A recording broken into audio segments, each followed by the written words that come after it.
Alright, hello. Also, I just realized I've got to change my fucking title on Twitch, so whoops. But yeah, I mean, should be everything fine for YouTube. But yeah, let me just change the Twitch title real quick.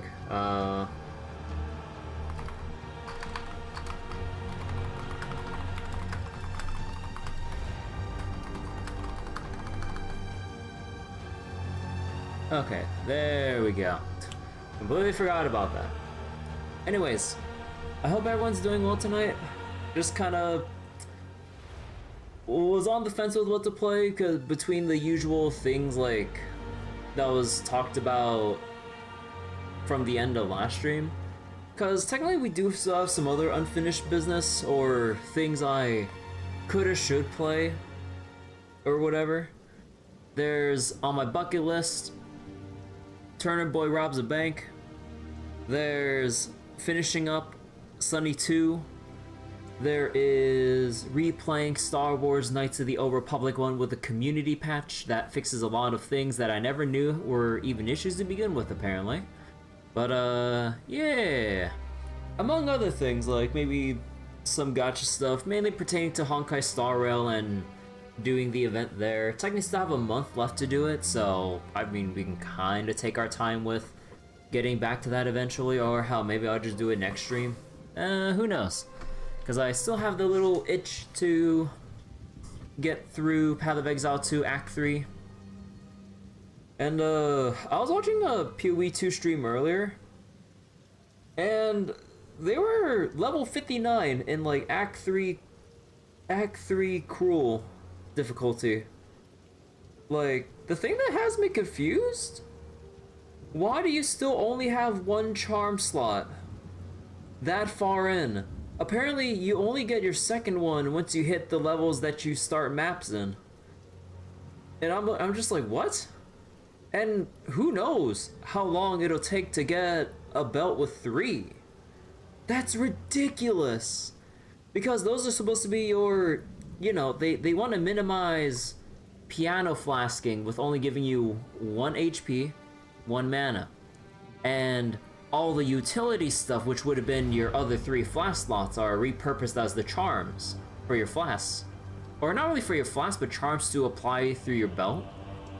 But then, why is it level or item level gated to such a degree? That is ridiculous. But yeah, I do not understand.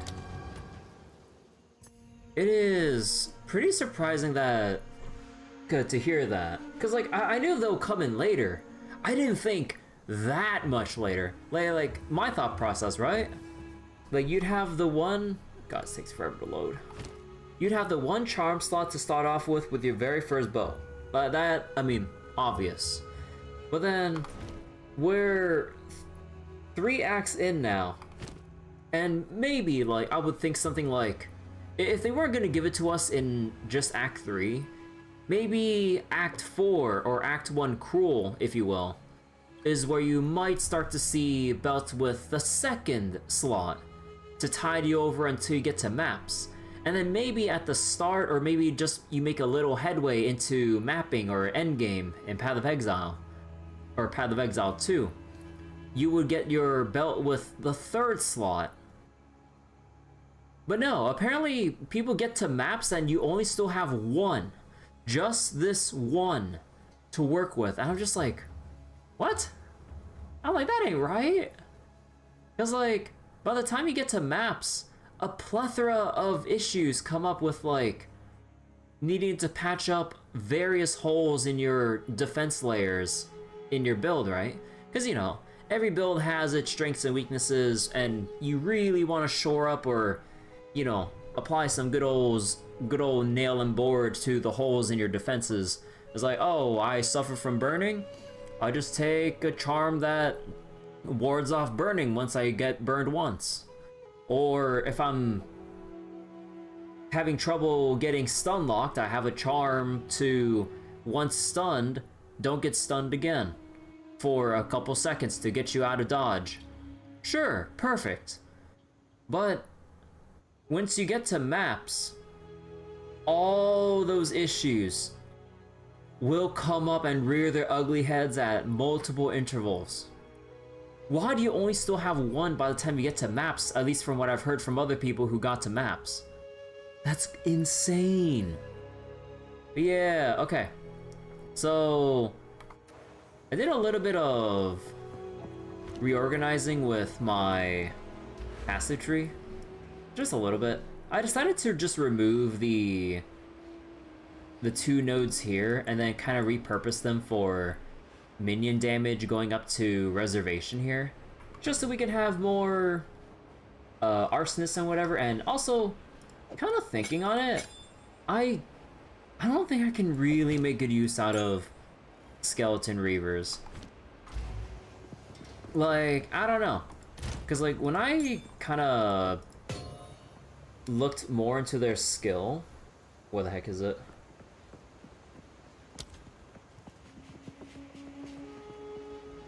Like, apparently when you enrage them, when they say they lose life over time, they really mean it. Because apparently when I went on the PoE wiki, right? So they start off with losing 1% health per second. It's like, okay, 1% health? Like, we literally have a thing for recovering 3% life per second. Easy, boom, bam, done, right? Here's the kicker. They don't tell you on the skill gem that losing health over time scales up per second. So you lose 1% health per second, and then in the next second, it basically doubles to 2% per second at 2 seconds, then 3%, 4%, 5%, until they just die within the next, like, I would assume 10, 15 seconds or something. So, you're telling me, I mean, this would be one of those cases where maybe you give the Skeletal Reavers last gasp, so that even when you enrage them and they're dead and they drain their own life to 0, they still live for a little bit longer. But at that point, like, at least within context of the Infernalist, why would I give that up on, why would I give a last gasp from my Infernal Hound? Because with the Infernal Hound, like, the only job he has is to stick to the enemy and then just burn them to death just by, like, cozying up to the boss or something. So then, these extra 4 seconds will be basically guaranteed damage, assuming the Infernal Hound, like, somehow goes down to 0 HP on revival or something. So yeah. Also, wait, let me check something real quick.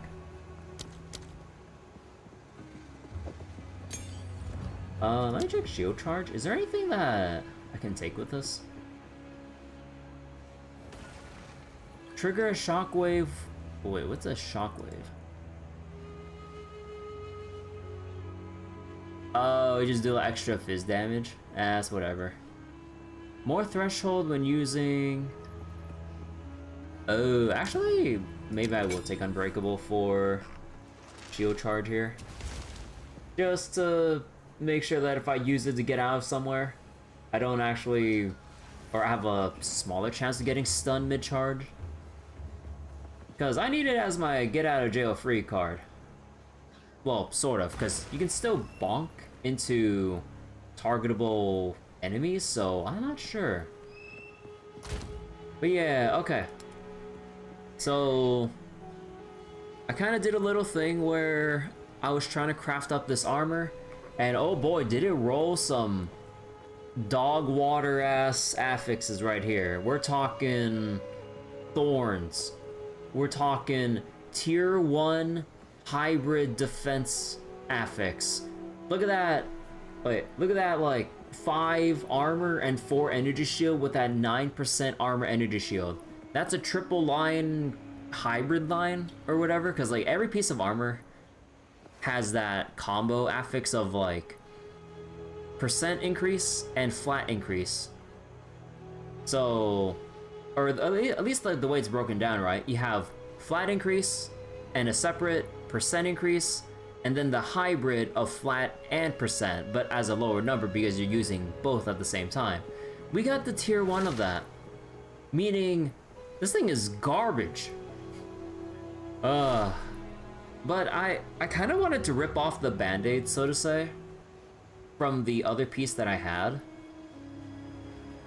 because I really couldn't stand needing to have dexterity in my tree so I can make room for more actual meaningful stats, for strength to survive, and then intelligence to basically let me wear, or not wear, to make use of other skills. And we're gonna need a lot of intelligence. I looked at the requirements for, like, I think it was like some level 20 skills. I think you need around a ballpark range of like 150 or 200 intelligence or primary stat of that skill's attribute.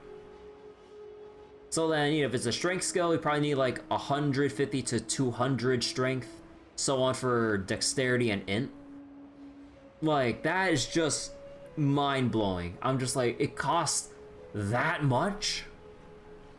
Because again, like, we only get to choose 5 at a time, but these attribute costs are scaling a lot higher than I would expect. And even though, like, I kind of spec'd a bit into something like that, actually, now that I think about it, maybe I should just, like, if I get the points, spec out of the minion damage nodes here, and then just kind of respec it into the attribute stuff here, because I know it's, like, extra damage, but I need the attributes to actually wear my equipment, because we don't have the luxury in PoE 2 to easily obtain the accessories to help fill in the blanks with gear requirements. Kind of crazy. Oh, yeah, also, apparently in the guild stash, they have like a whole gem tab and flash tab here. It's pretty cool. But I'm gonna avoid taking anything from this, if possible. I mean, hell, I've actually taken some of the excess support gems here, and maybe some like excess level 6 and 7 gems, and then just kind of toss into the guild stash. Maybe to help some other people out. But yeah, because I mean, I'm not really using it. I'm gonna be hard pressed to justify making another character to go through all this again. I mean, I would like to make another character eventually, because, you know, like, the big thing with, you know, the early access and all, and just going through this since everything is still relatively fresh, we're just over a week in since the game's release, but I still, as reluctant as I am for melee and some other aspects of playstyles and combat and all that, I still need to actually see how it goes with it. Also, I just noticed the clothes clipping through the shield like that. Oh. Literally unplayable. But yeah, okay. Let's get back to it.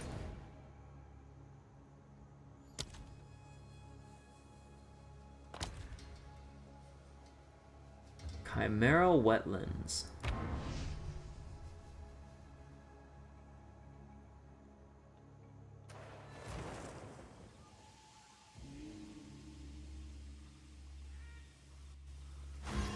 All right.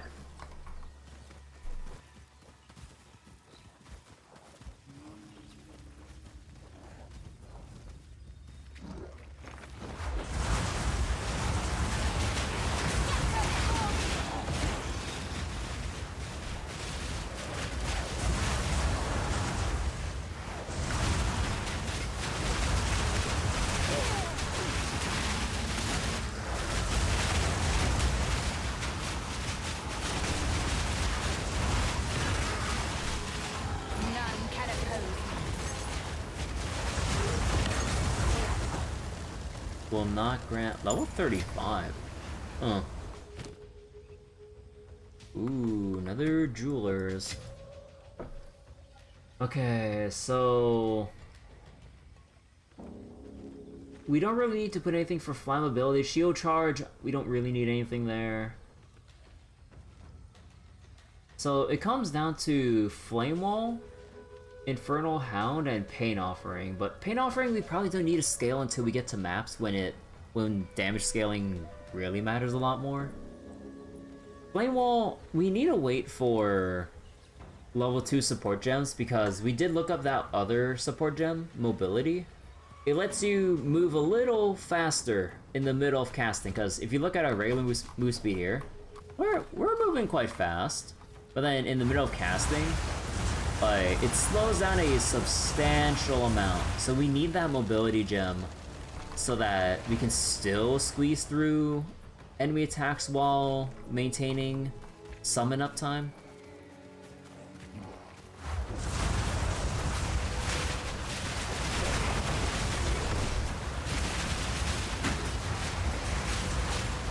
But yeah, I think... Shit, my ranged spirits already have, oh yeah, I need to remove Elemental Army for something else.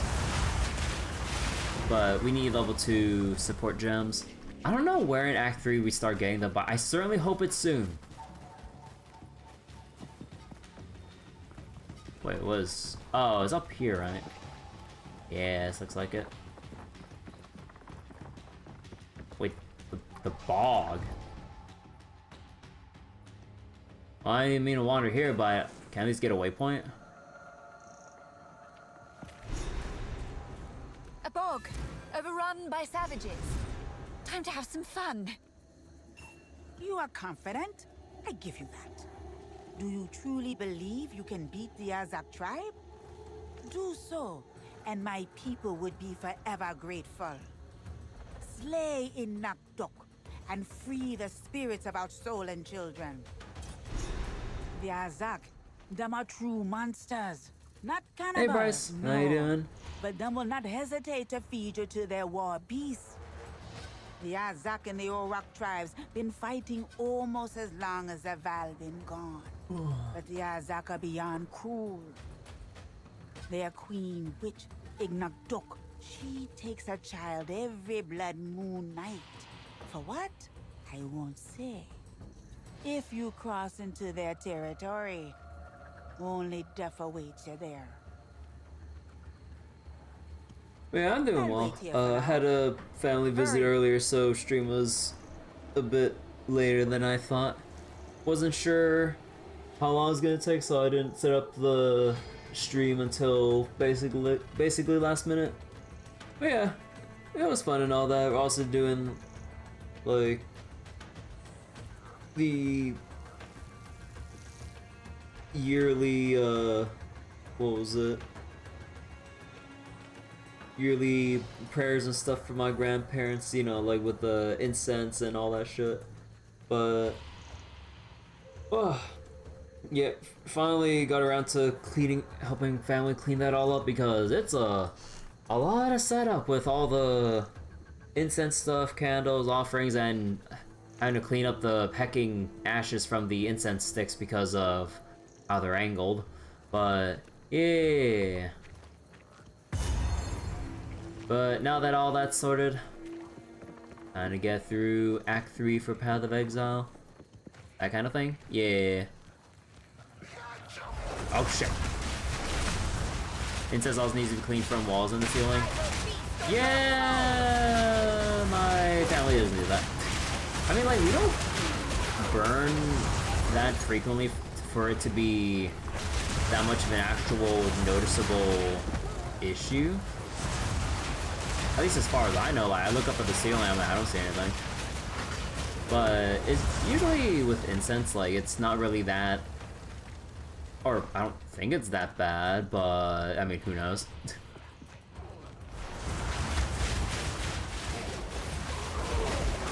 But yeah, usually there's enough, like, space for the incense to kind of, like, air out without really being an issue on the walls or whatever. As far as I can tell. Because, like, it's only, like, an issue when you have to burn a whole lot of incense in a small confined space for multiple periods at a time. like at your usual like Buddhist temples and all that stuff. So stuff like that will get and stick everywhere, but if you just do it like maybe like once or twice a year, maybe 3 times depending on the occasion or whatever the heck, then it wouldn't really be that much of an issue.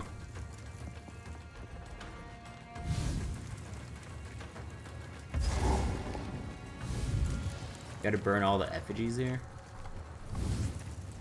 Can I burn it like this? That'd be fun if we could actually burn it with actual fire skills. Borrowed power is still power. What did this do? Alright.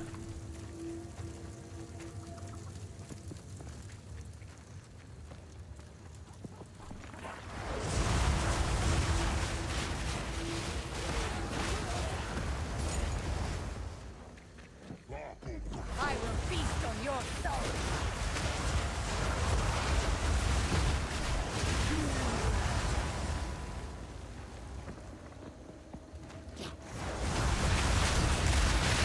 Shit, I can't charge that. Oh, dude, oh my god.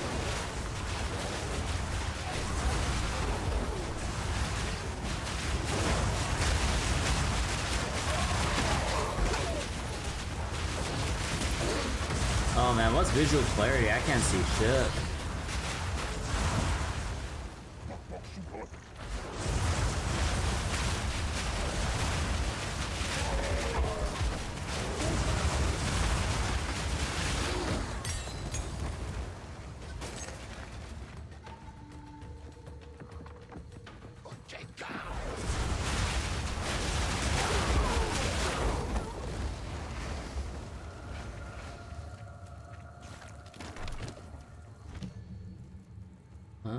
Anything we can or should get? No, not really. I could just keep storing these if I need another character or something.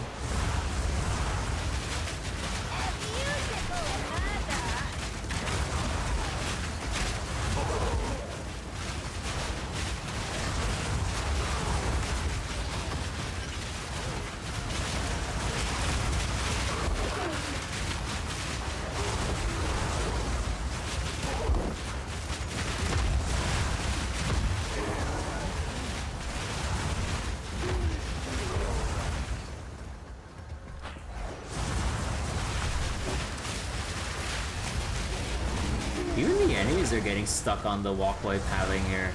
This is silly.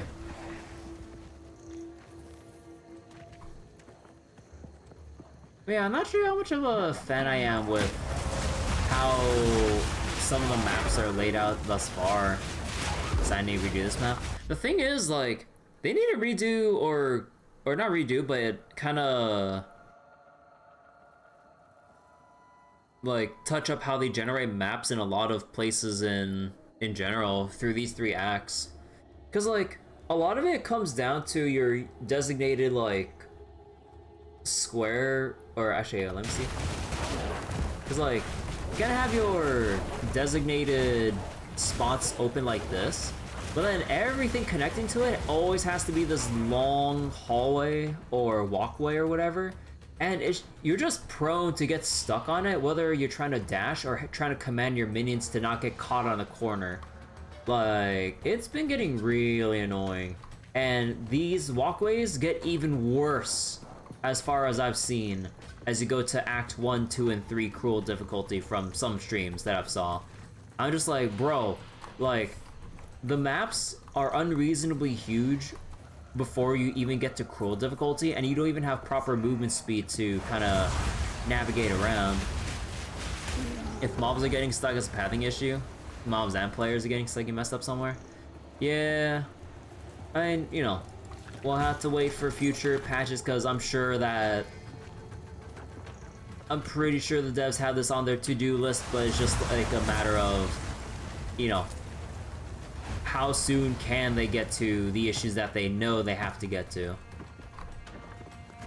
versus everything else on their priority list, because gotta think about whatever bugs might have come up, or some odd interactions, or rebalancing stuff, or God bless like all the people that have something to do with like how maps are generated and how they can make layouts a bit more organic and less annoying hallway, walkway like. Because like, you always have these sections that always feel annoying to walk through. It always feels like a goddamn risk and a half, like just to even think about crossing like a small ass bridge. Yeah, they got a lot on their plan. We're just over a weekend, so like I know like for the past who knows how many sessions we've kind of bitched about things to oblivion and back, but yeah, we'll just have to see how things are like way down the line. Like I know that PoE1 had their own growing pains, but they've also had, you know, it was also still their first major thing. You know, they technically still had probably some fundamental lessons that they can learn from PoE1, but I don't know. Like we're not game developers here, so like as much as we kind of complain, mention like, oh, it's like it should sound so simple. Nothing is ever that simple in game development. Even the simplest question or request would probably like be an impossible task that would have to you would have to fundamentally redesign whole aspects of your game or engine or whatever the heck it might be, or like maybe tech debt is also an issue, trying to add something, but then it's just like, yeah, this game may have also been in development hell. Yeah, because there's also like Windows first announced like just getting the dang game set up and all, right? But then not only was there getting the game set up and all the, you know, foundations of it. Oh, there's nothing here? Oh. But then,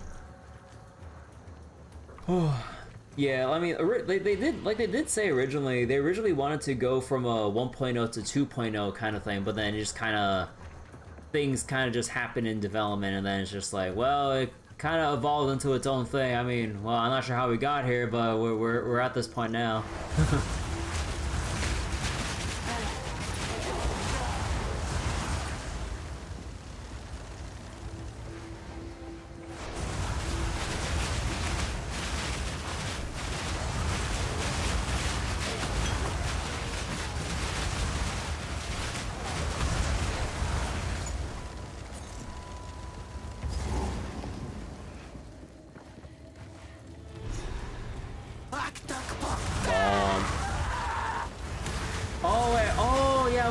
People complain about this boss because she keeps running around everywhere.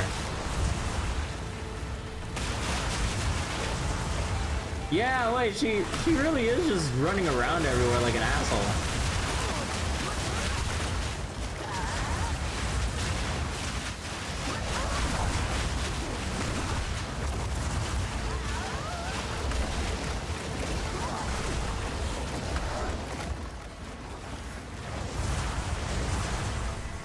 Oh my god. Dude, try doing this fucking fight on melee. Like, I was watching a melee character fight against this boss. I'm like, dude, you have to wait so long for this witch to actually stop.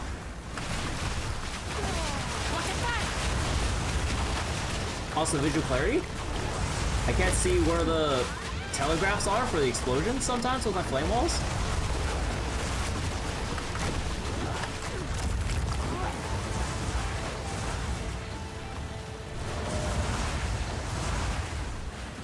Bro. Get him. Oh, dude, my oh shit, get out of there.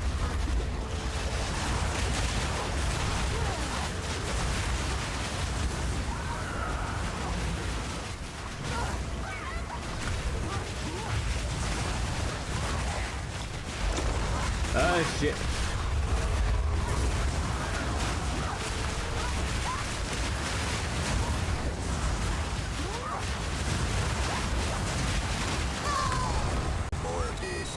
Hey, Deadtail. How you doing? You should have known what the price would be. So a lot of stuff we saw in the original video they showed are still in the game. Must have had some issues. PoE's always felt like a range combat kind of game. Yeah. Like, you would, like, the thing that people thought would have been solved or at least made less of an issue with PoE 2, because, you know, if it's inherently slower, that means melee has more time to attack, react, and move around. No. It kind of isn't. Like, people, especially melee characters, are still getting bonked by random magic mobs. Like, there's, what was it? Melee attacks take too long to wind up. Cause like, I was watching Phoenix earlier trying to fight the big silverback gorilla thing that we fought in the last stream, but on the cruel difficulty. He messed up one dodge roll, and he's going for like a tanky build, right? He just went Giant's Blood. He has over over 300 strength to wield his two-hander in one hand. He has 1900 HP at the time, with a lot of, or at least a fair amount of armor. I think like his armor said 60-something% physical damage reduction. The big gorilla in Act 3, cruel difficulty, one-shot him. Repeatedly. In normal difficulty, apparently in his experience, he basically just one-shot the gorilla and moved on. But in the cruel version, he got one-tapped twice in a row. And he's going a strength stacking, well, not really life, but just a pure strength stacking build to make use of the Giant's Blood Keystone ability. So he has much more life than what I have. But he still got bonked. And any melee hit he would have gotten, because he was doing, you know, a melee two-hander thing. He had to keep dodge rolling and canceling his attack animation because the boss attacked faster than what his whole ass wind-up would allow him to actually do. So it's just like, it's rough. That's just too cruel. I mean, that's the day of the difficulty, baby. But yeah, like as funny as it was to see, it really just shows the big issue with melee and PoE 2. There are way too many skills that have too much or too long of a commitment time in animation, when we just need the skill out, like, just out and done, so we can actually, you know, do damage, progress the fight, and not die trying to get off, like, you know, in a super slow motion way of Patrick going, "Here comes a giant fist! Patrick, no!" And then you take a million years, but then you have to cancel it because you're gonna take, like, a fist to the face from a giant gorilla. And I'm just like, bruh. Again, funny to see, but then when you're actually playing it, it's complete misery. It was deserved. Ooh! I draw the line at children, unless provoked, of course. I draw the line at children unless provoked. Wonder what happens if the witch was playing Santa Claus for a year. Holy shit. Yeah, wait, we get 30 spirit from this? Yo. Wait, oh shit, a first level 10. Oh, persistent buff gem. Ooh. So wait, might have been a reference to PoE 1 witch? Not sure. So wait, what was that again? If your melee die no matter what range, a magic character might dodge them by accident? Yeah, maybe. So wait, since the villagers burned down the witch's home in PoE 1, she burned down their children. Holy shit. Oh yeah, 5 skeletal arsonists. Oh. Cast on Ignite. Okay. Okay. So, the thing is, cast on whatever interactions Or I think mainly crit, if I remember correctly. Actually, where is it here?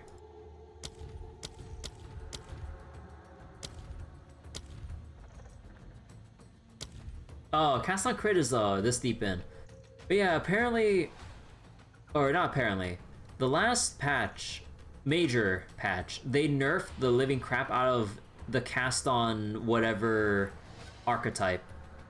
So that you can't just use like a high attack speed or cast speed item to just trigger something. You would need your attack or the thing triggering your next spell has to be damaging, or has to do damage as well. Otherwise, you won't build up any energy to trigger any linked spells. So, yeah. Actually, wait, let me read this again. Gains energy when you critically hit enemies, triggers socketed spells. Gain 1 energy per power when you critically hit with skills.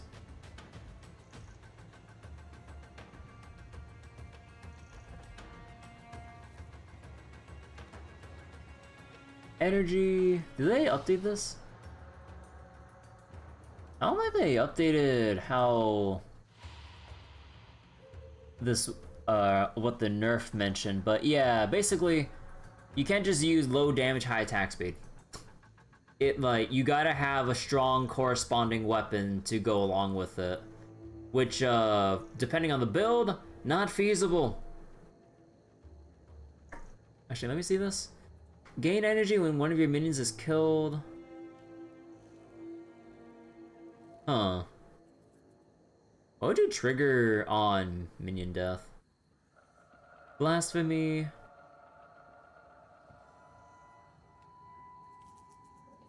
Oh! Socketed curse skills apply in an aura around you. But that shit costs 60 spirit? Holy shit. I mean, I guess fair, but...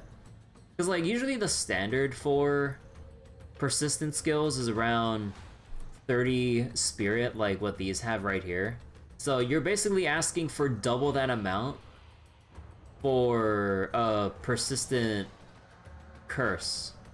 Maybe if you're just doing a, like a close range or melee build, sure. But I don't think I should really do this on my witch because I think I can live with having to manually apply with a delay and at range the curse myself.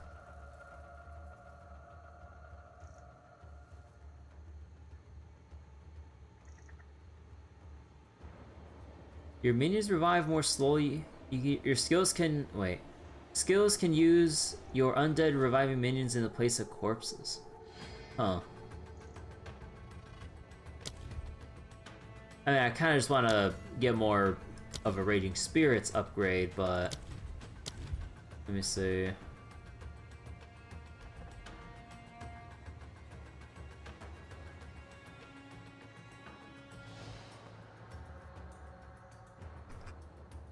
So we can't really use any of the other things. Magma Barrier, not really.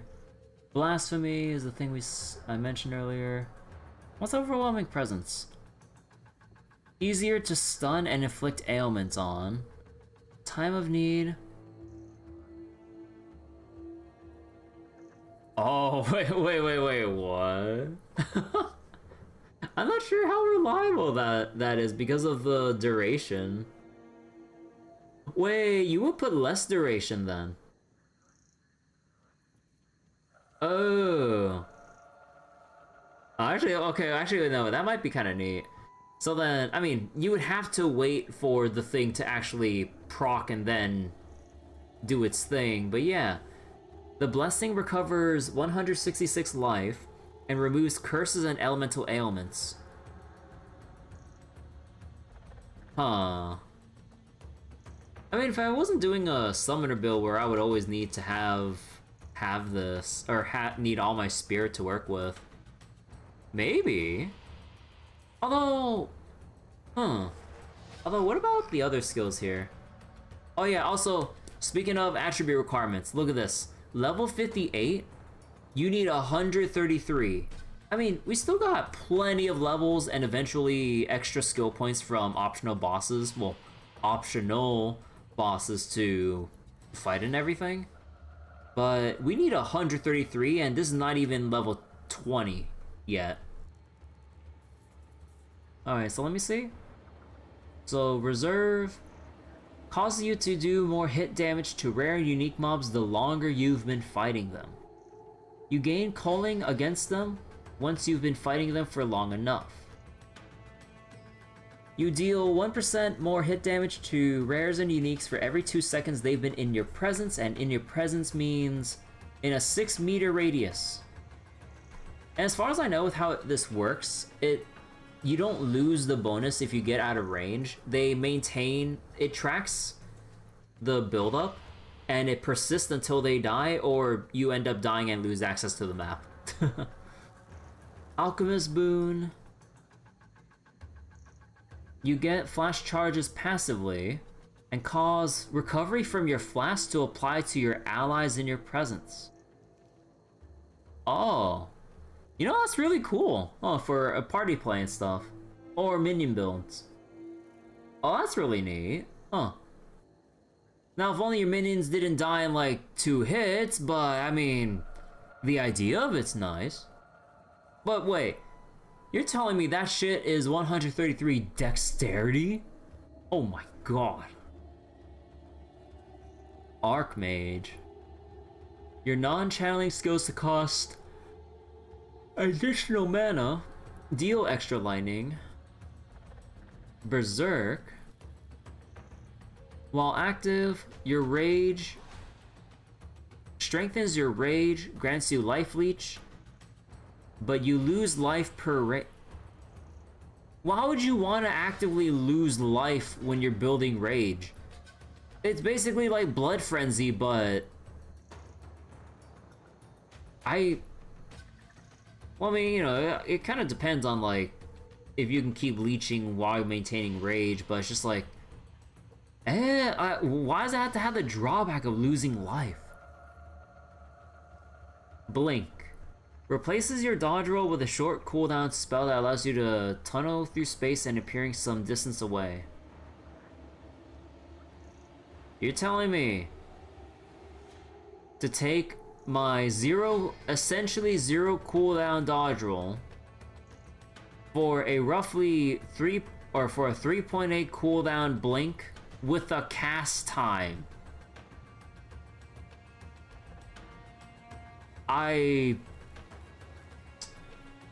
Come on, how do you take a blink and make it feel?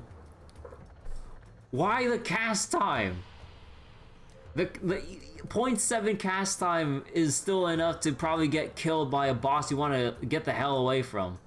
Also, what is this thing here? Increased armor, warcry speed, corpses in your presence explode when you warcry. Oh, that's basically the ascendancy, but for a belt. Or, as a helmet, I mean. Interesting. Cast on crit? Yeah. Cast on dodge. I don't know how viable that is. Although, I guess if you're always dodging, especially if you're playing melee or whatever. You get powerful buffs based on your charges. Maintaining the buff consumes charges every few seconds. More defenses with a charge, more crit chance with a charge, more skill speed with a charge, but it consumes one of each every 4.3 seconds. What's an easy way of maintaining charges? Because on paper it sounds nice, but how are you gonna reliably keep it every 4 seconds? Or build up to max. Huh. I don't know, don't we have some support stuff where it's like, if you consume charges, don't consume, or act as if you consumed however many? Although, hold on. Wait, no, it doesn't scale based on charges. As in, like, it doesn't give you extra of any of these stats if you have beyond one. So you just need to generate one of your choice or one of each. Aw, I thought it'd be cool if you can go for some kind of charge stacking build, and then you'd always have like a ridiculous amount of crit chance, defense, or skill speed. Wait, Dread Banner is all the way up here? The aura grants you flash charges, more stun threshold, and ailment threshold. What? Wait.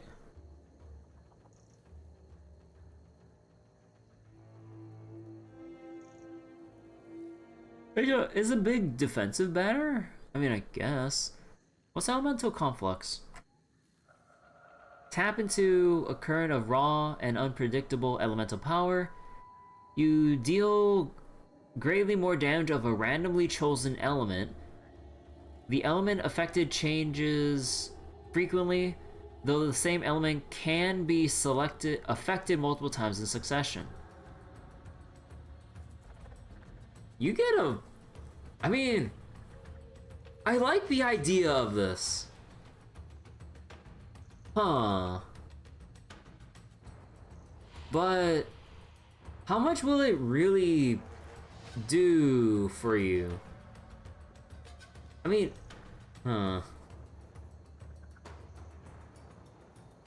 because at that point, you either go like tri-element or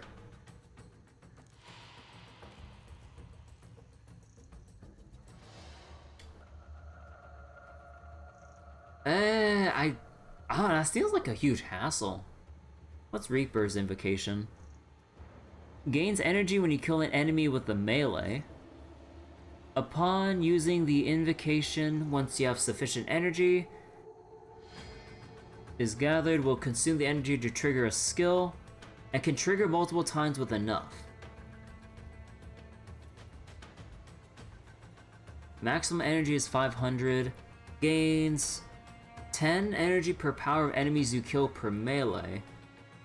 Skills consume 10 energy per 0.1 seconds of base cast time when triggered.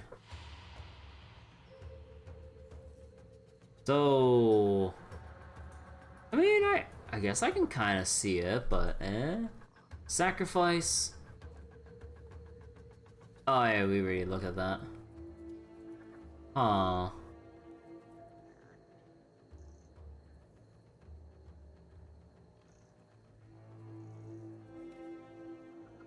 Yeah, honestly...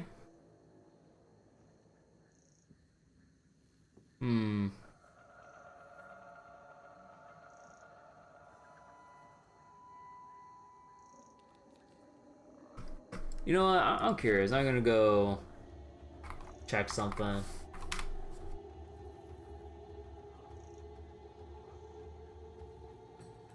You know, I think the only persistent thing at that point would just be just maintaining Raging Spirits. Because, like, I mean, okay, let's think about it like this. What are we gonna use on cast on minion death or something like that? We don't have the luxury of doing a cast on whatever. The Time of Need is neat, but... I mean, it sounds neat, but like... 166 life might not actually be, or doesn't actually mean that much once we start life stacking even harder. And ideally, we should have charms to remove curses and certain elemental ailments that might screw us over. Maybe. But yeah, I think I'll just take better Raging Spirits. Alright, so they're 3 levels higher. How much better will they be?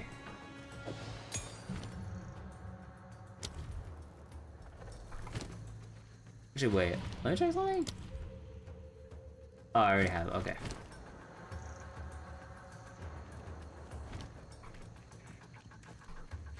Was there anything else around here? No, that was it. And return to town.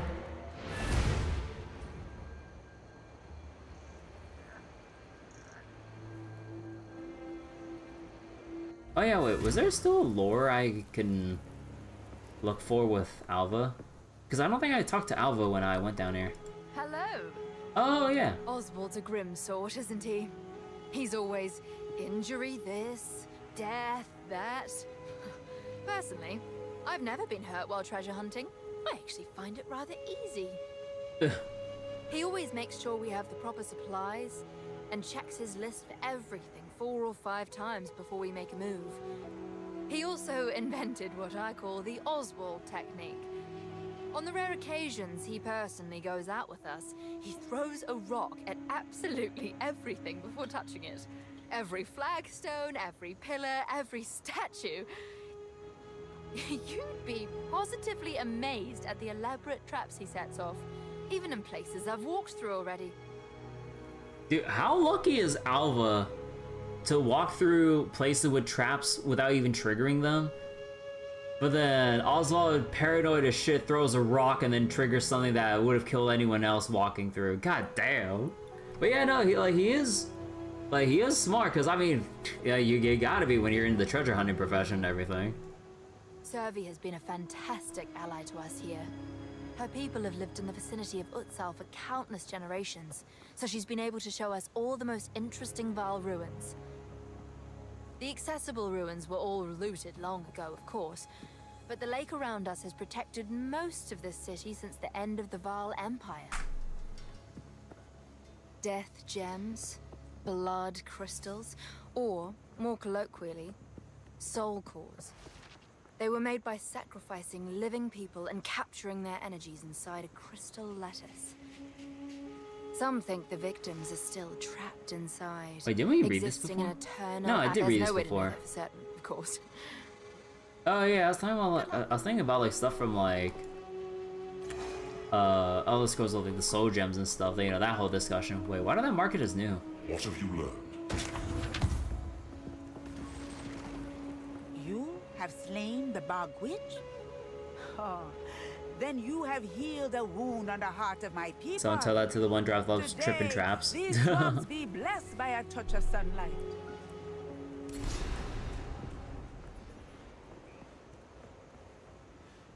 How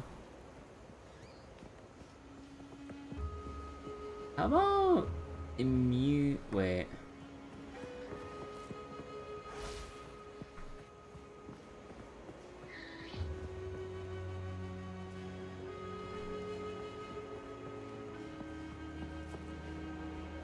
I don't think we have anything for poison. Witches like her give the sisterhood a bad name. Bye-bye.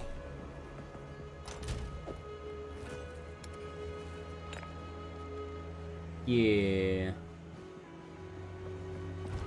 What do you need? Some pretty things, yes?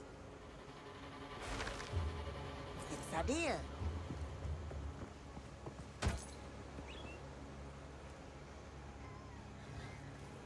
That's a combo affix. Whatever, we'll just NPC it. See you. Alright, let's go see if we can YOLO craft 20 cold mana. Yes? I'm not that desperate. Anything. I'll take it. Be wary.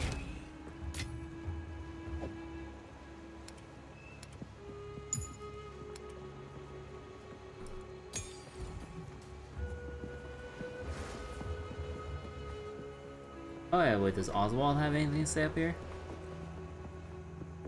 Yes? Nope.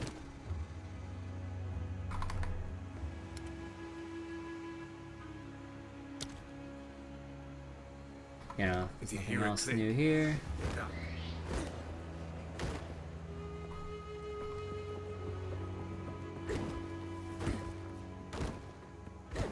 Can't do that here.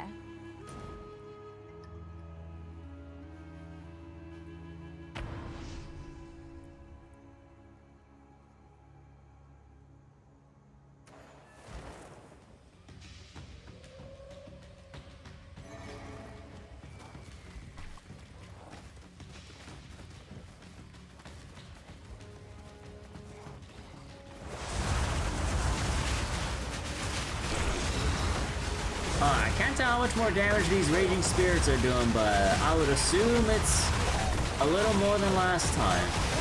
I mean, it better be. We jumped up like from level 7 to 10 Raging Spirits. Kinda wish their summon duration goes up per level. I kinda hate how many times I have to keep recasting this. And hell no, not gonna burn that many of my skill points to increase effect duration.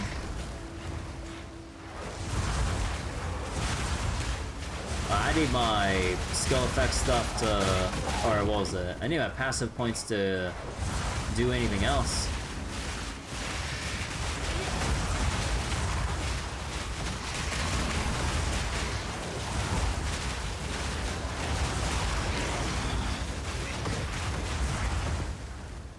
Oh hey, here's the Chimera Wetlands. But yeah, please, just let me heckin' get the level 2 support gems, please. Rather colorful here, but deadly. I suppose it's all right. I suppose it's alright. Hold on. Actually, let me take away one of my arsonists. I think I would rather have more... I think I'd rather put Vitality on for 1% health regen.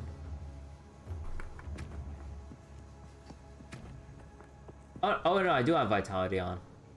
Oh. Wait, I'm dumb. Was there anything else I needed to leave on? No, I don't think... No. Okay, no, I'm dumb. So we have... a Chimera to fight. Wait, oh, there's a little icon. I could barely see that. Boss encounter with inscribed ultimatum?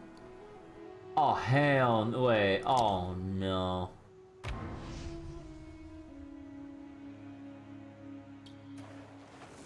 I mean, do fucking ultimatums in PoE 2? Vile flower. Flowers. Flowers.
Another level 10 skill gem.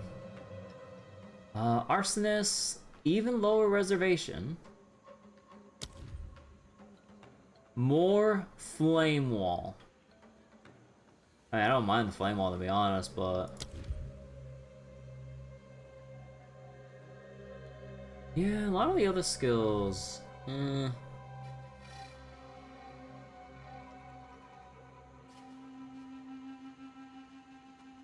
yeah, not really doing it for me. Yeah, okay. We'll just go for... Arsonist. And you know what? Even more minion damage.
wait, there's something down here.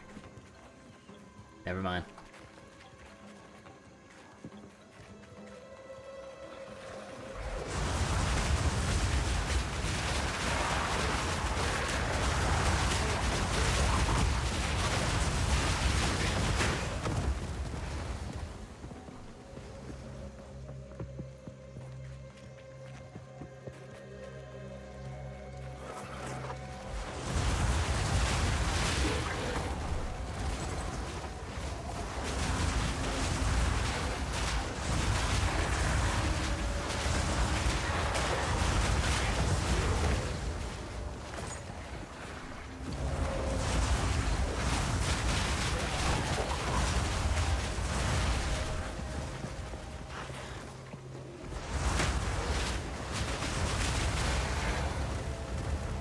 God, I just love the constant rain of grenades from these skeletal arsonists.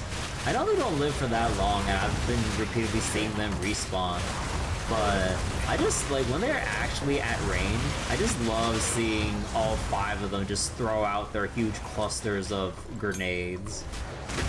Oh, ow, Jesus! Wait, where did I lose, like, a third of my health? I can't see anything with all the flame walls I'm putting down on the ground. Apparently I saw on Reddit, like, apparently someone had, like, this weird bug or interaction with Burning Ground in maps. Because apparently with him, apparently he had, like, max or 75% fire resistance. But walking on Burning Ground, it seems like he was burning alive for 10% of his max HP per second. But he has full fire resistance. Although apparently some people have, like, anecdotes of their own saying that I have a similar amount of resistance, but my life doesn't go down nearly as much as what was shown there. Which, if that is the case, there's probably some weird interaction going on with, like, cases of Burning Ground and resistances not properly applying, maybe, but we don't know 100% for sure there.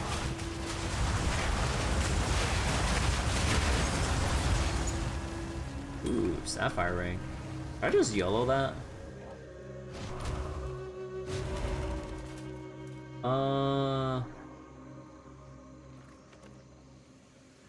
Well, fuck it. Oh, come on, dude. This could not have rolled any more useless. Fire damage on attacks, can't use it. Accuracy rating, can't use it. Even if I was an attack build, leech % fizz damage as mana on a ring with elemental damage. Gain mana per enemy killed, which, I mean, depending, maybe could help, but you kind of want just actual consistent beneficial stats. Man, that was a waste of an alchemy orb. Oh god, I miss actually crafting shit, even though trying to craft shit was kind of bordering on impossible. You would need way too much currency to feasibly do whatever you actually want. Oh, hello, Chimera.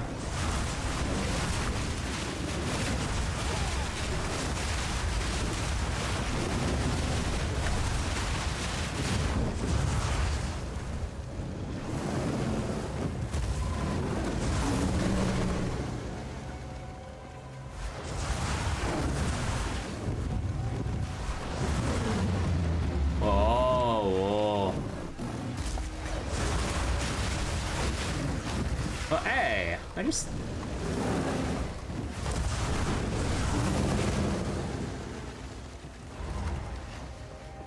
Oh shit! Bro, there's no telegraph for that! What the fuck? There's no telegraph for Shadow when he drops down to the ground.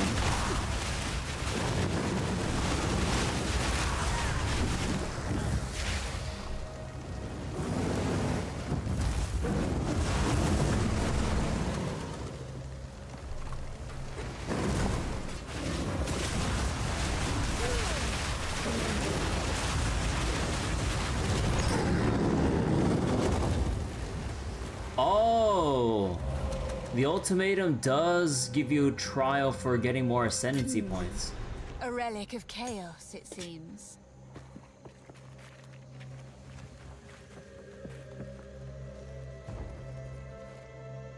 I think I might hold off on doing that Sanctum run until I know for sure.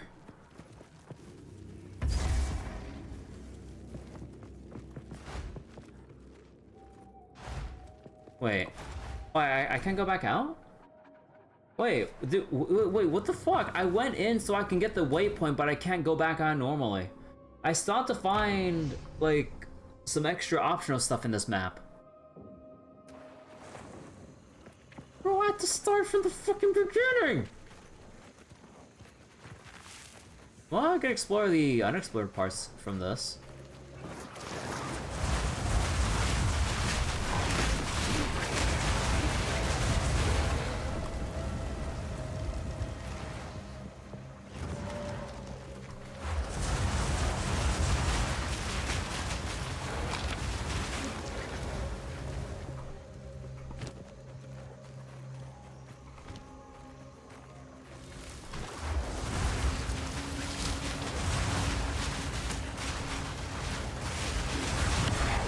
Ooh, another lesser jewelers.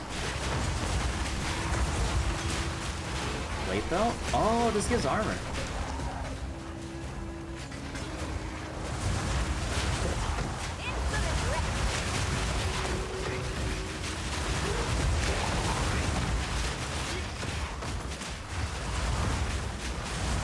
Dude, what is draining my HP?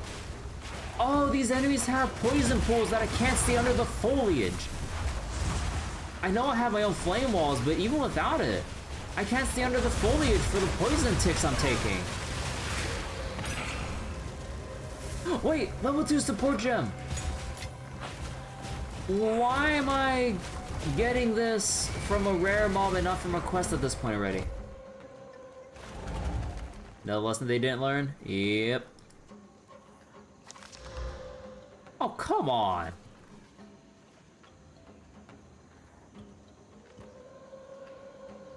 What the fuck? This guy got some crazy ass item. Wait. Landing attack, attack speed, high tier resistance, attack speed. God damn.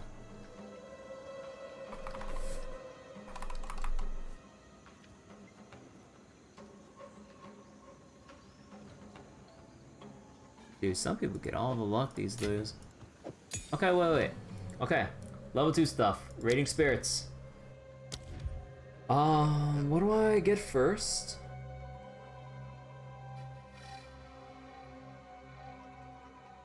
I know Bullseye was there, but I don't think we have accuracy issues yet.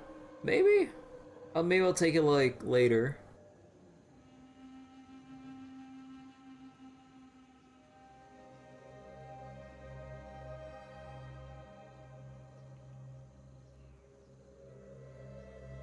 Was it fire penetration? Ah, fuck it, I'm gonna go just look at the build again, because at this point I might as well just be like fully net decking this. So execute. Okay, the minion fire masters are tier 3. Is feeding frenzy tier 3?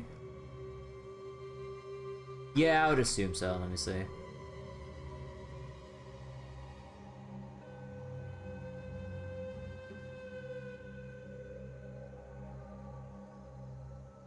No?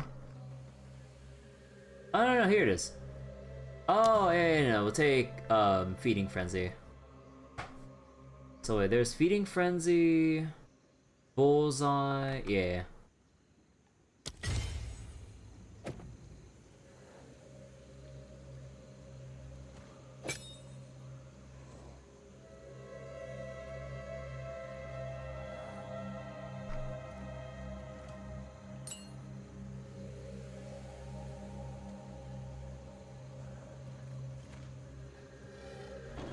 Oh, wait. How... Wait. How does more skill slots on your Infernal Hound work? Does it depend on how many Ascendancy points you have? Wait, because this doesn't apply because it's an ascendancy skill, not a skill, not a regular skill.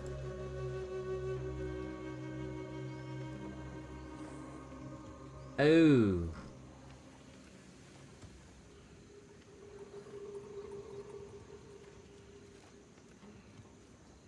Huh.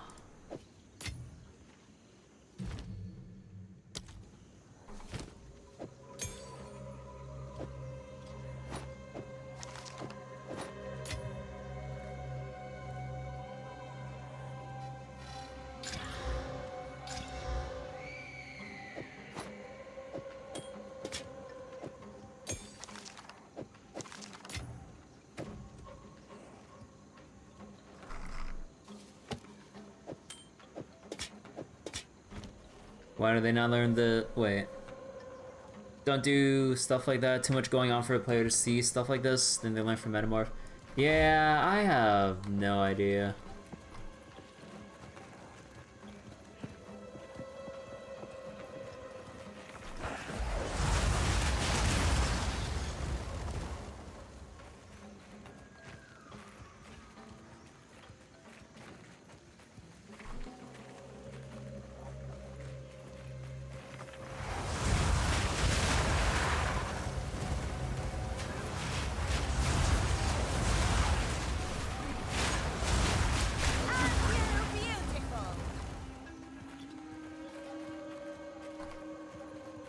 Oh yeah, the more damage that my Raging Spirits are dealing, yeah, the harder the increases are.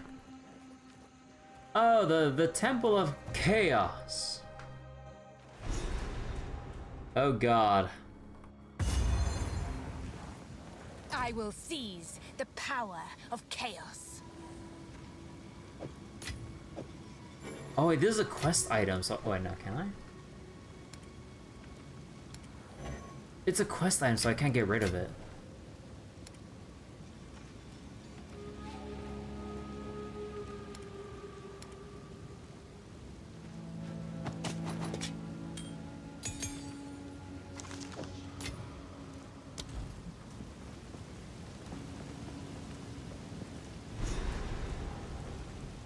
Yeah, I'll do that shit later.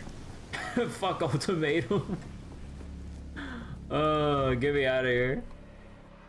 Well, at least we got the waypoint. That's the primary thing here.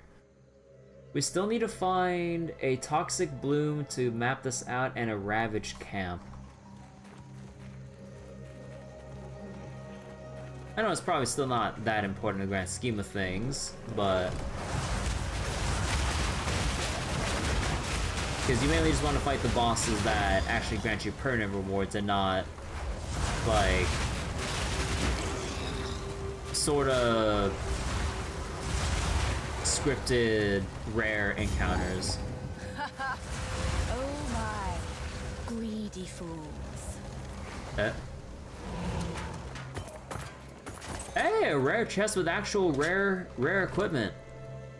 Oh, I put away all my my wisdom scrolls. Whoops. So this is the camp. Now we need the bloom thing.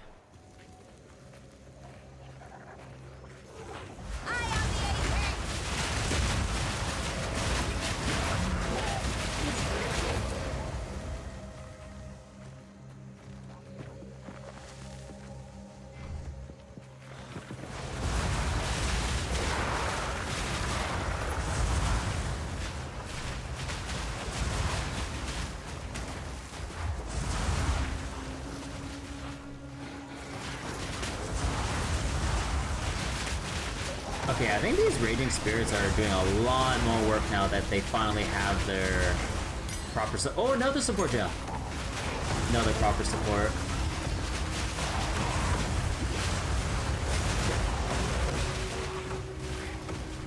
Dude, the fucking chaos damage just from trying to walk forward.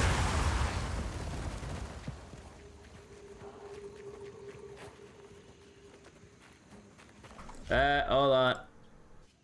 There we go. Twitch bot in chat. Someone ought to cut all this back.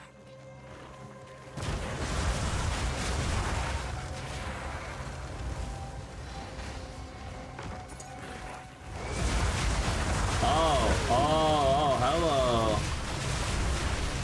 That beast was odd. I was fond of it.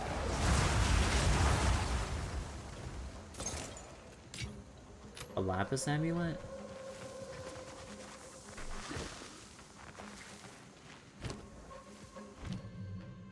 Okay, let's see. Ignites inflicted by supported skills spread to other enemies that stay within. Huh. Wait, does this take fire penetration? No, there's the bullseye. I'll just take it and secure it ahead of time more than anything. Actually, what about my Infernal Hound?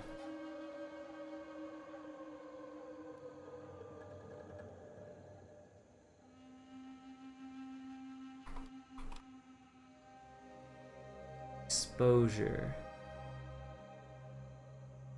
Exposure, strip away, and then... Okay, so then Wildfire's like the next one. Because, yeah, I was like, wait, this seems pretty ideal with the Infernal Hound. Oh, wait, no.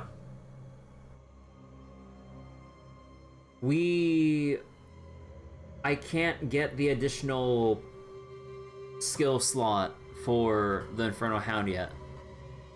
So that leaves... actually, what does Flame Wall get? Oh, no, mobility is tier 3, so we can't do that yet. What about Arsonist?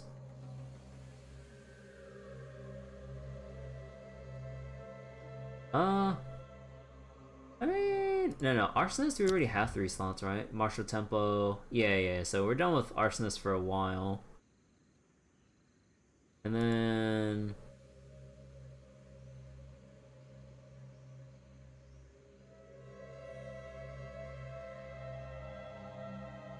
Yeah, we'll take Bullseye.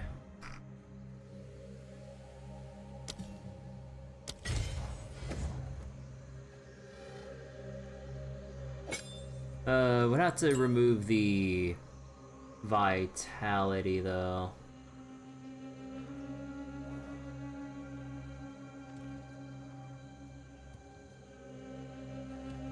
Because we don't have any other persistent gems to work with here.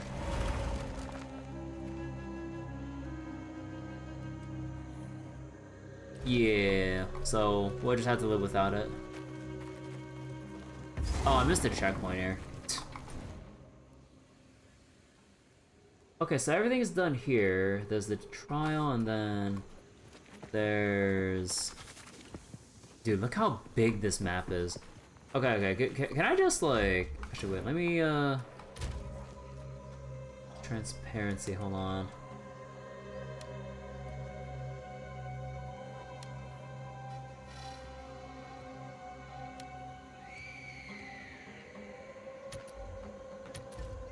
Like, with this map here, look how huge this is. I just want to repeat this again. Look how huge the map is, and we're not even in, like, the second half of the campaign. Oh my god.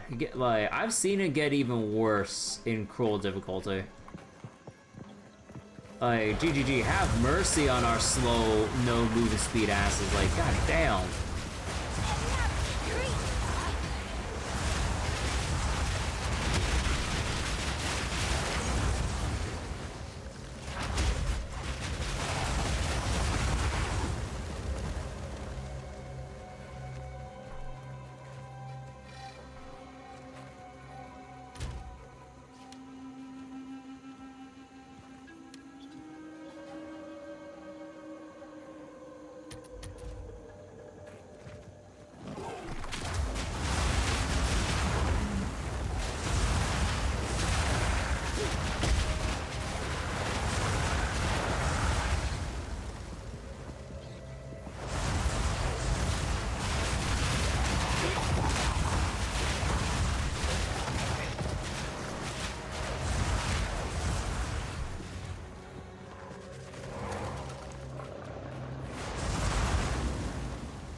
I need more time.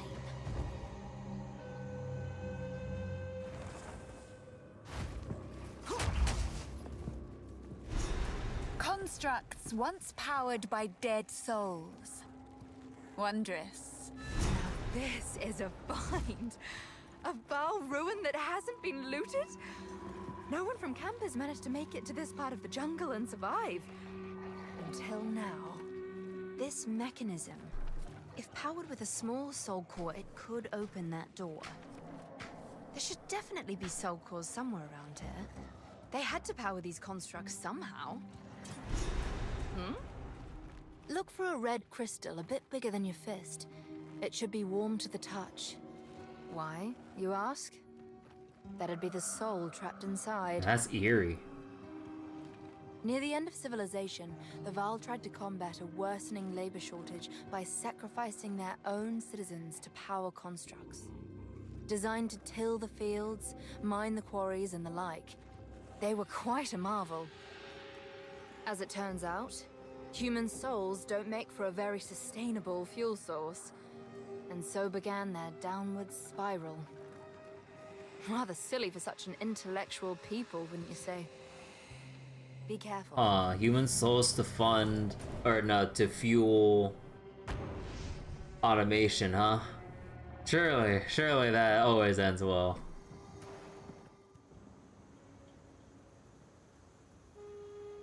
No fuel is actually infinite.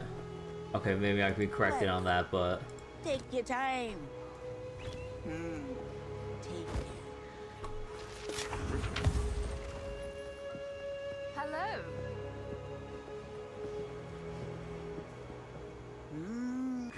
Some pretty things, yes? Bro, what is this? Like, okay. Oh my god, just tier ones. Take it. Oh. Wait, plus the all, but. Oh my god. Don't drink the water. Okay, you know what? I'm gonna leave this in the potentially to craft tab.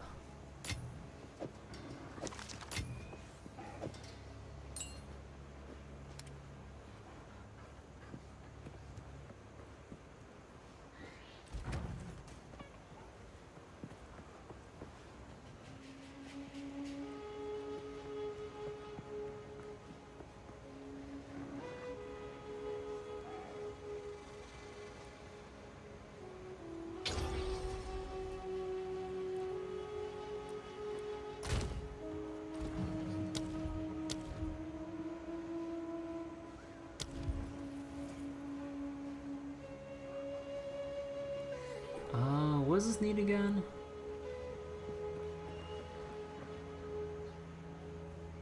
No, not fast forward.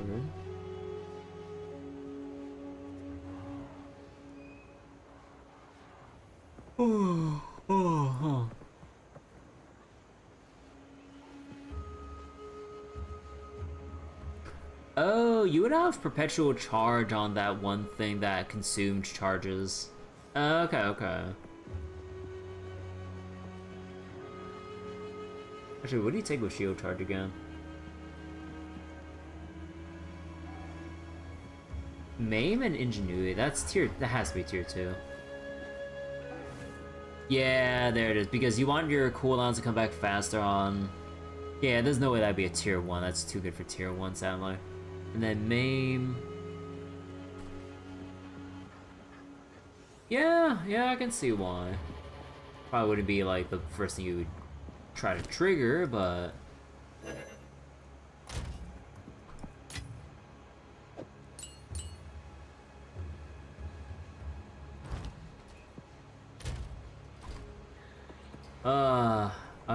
alright, you know what? Let's just say screw it.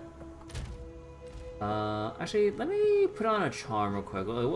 What's the thing that will get me killed the most? Stuns. Freeze. Technically, we do have, where is it? The boots here that reduces freeze duration, so it's not as much of a problem. Bleeding, maybe, but I don't know. Well, we'll have to see. Slows could be huge too. And then poison. So I think we'll go for the silver charm. Increased amount of charges. And recover mana on use. That sounds fucking useless. Alright.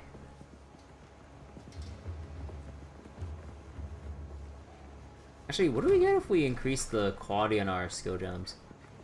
And limit summon raging. Oh, we get 1 extra raging spear from 10 to 11.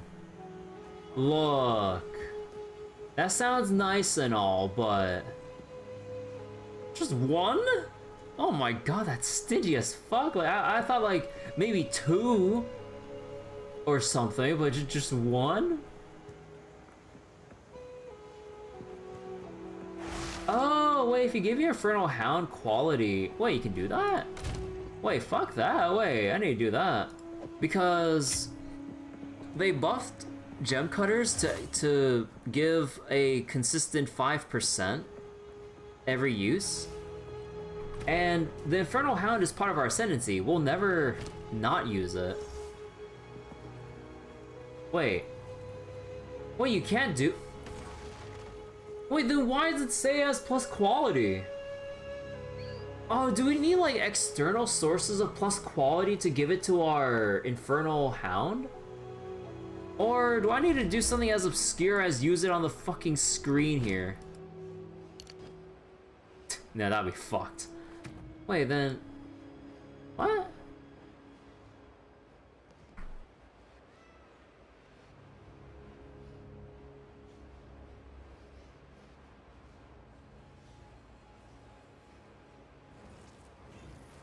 Deals extra fire damage equal to a percentage of this minion's maximum life. Actually, that seems really nice.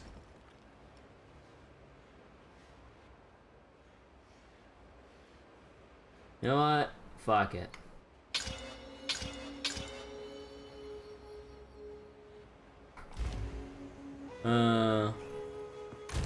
Hey Roblox dude, how you doing? Alright, okay, I think we're gonna go for the ultimatum. Oh, wait, let me check the shop, wait. Was there anything I missed here? Things, yes. Keep your eyes Oh, shut. wait. Let me see. Discipline. +2 to minion, but then... Oh, that's a hybrid affix, but it's only tier 1. I don't think it's worth the trouble.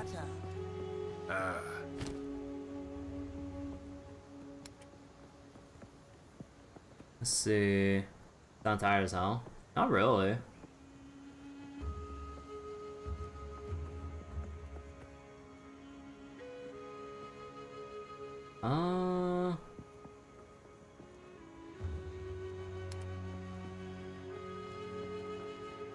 Oh, that's a lot of armor. Wait, that's nice. Ooh, you know what? I think I'll keep that just in case. Only 10% increased move speed. Ooh. Ooh, wait, okay, I might just buy these gloves, but I need to see. Those are the only gloves I have to work with?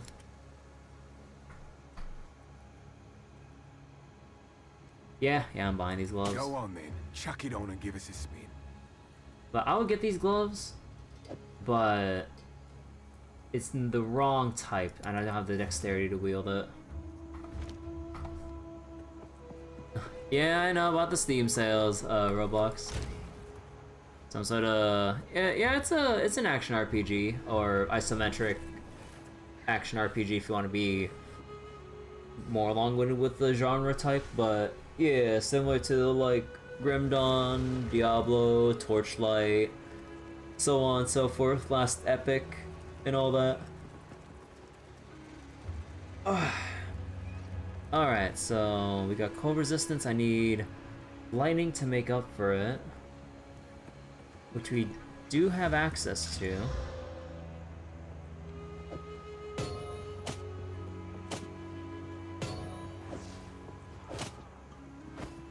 Finally, I can get rid of these gloves.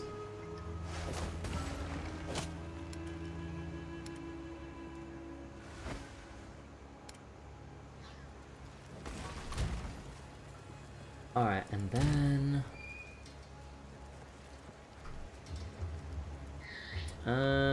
I'll hold on to this for the time being.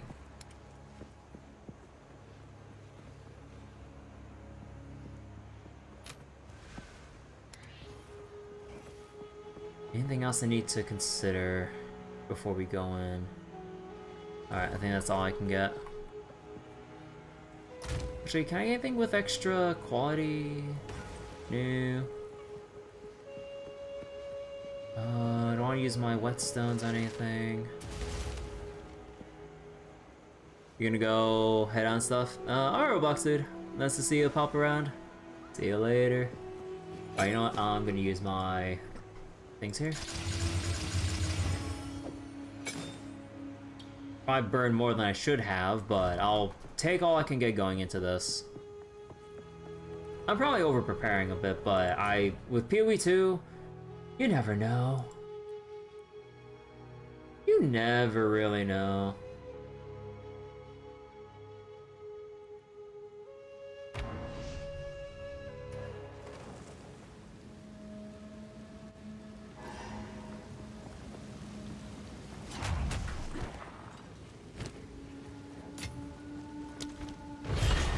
A practitioner of the dark arts seeks to bend fate to her will.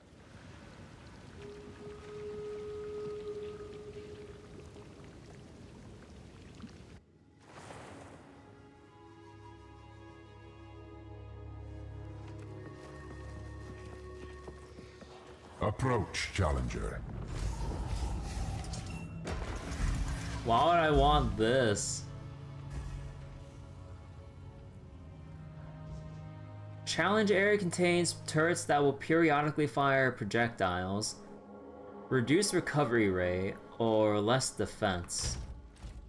Defenses being armor, energy shield.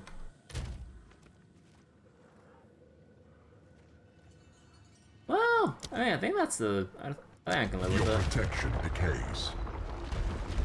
Cause like I don't have that much armor to begin with.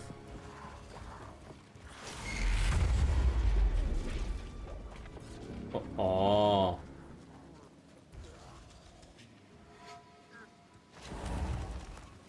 Yes. Let me in. Oh my frame rate. Oh shit.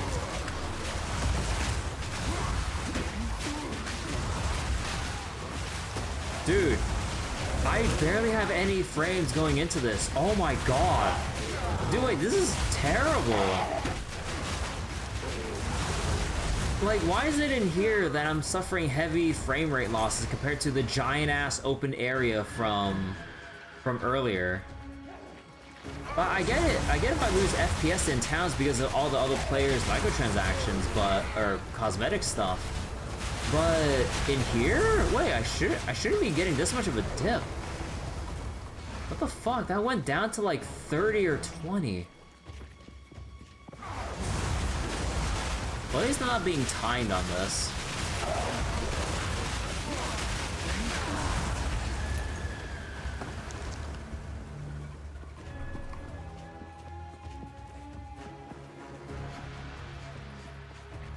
Okay, so this is how ultimatums are gonna be, or at least the Trial Masters Challenge. Doesn't look too bad so far, Fam's last words. But...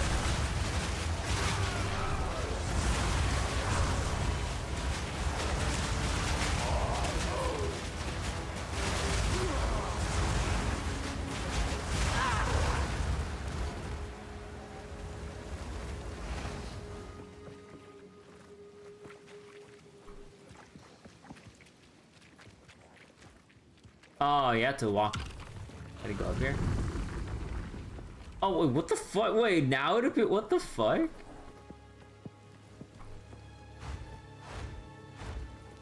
Can I press the switch? Thank you. Oh.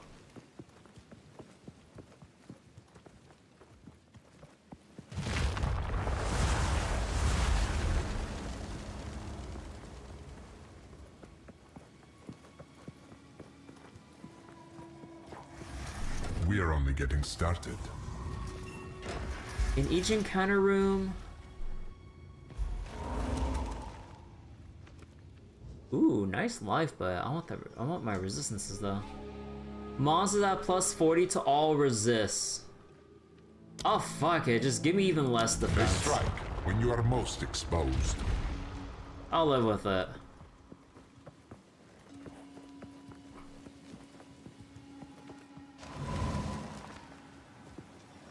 Wait, corruption trial?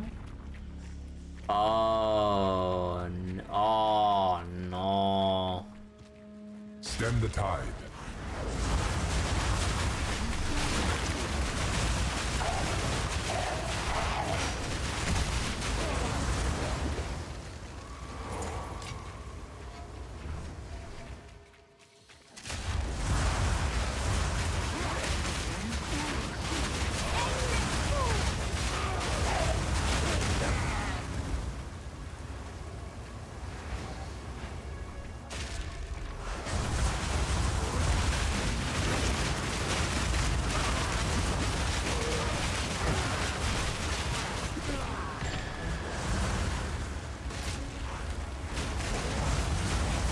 Dude, I'm going down to 26 frames!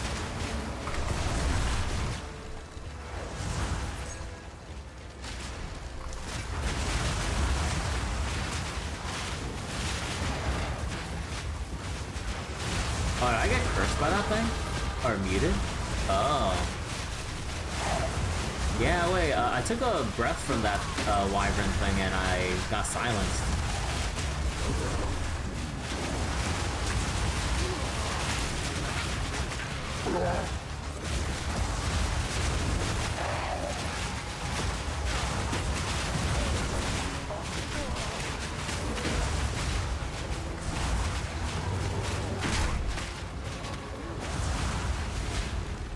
Man, they really ramp it up near the end there.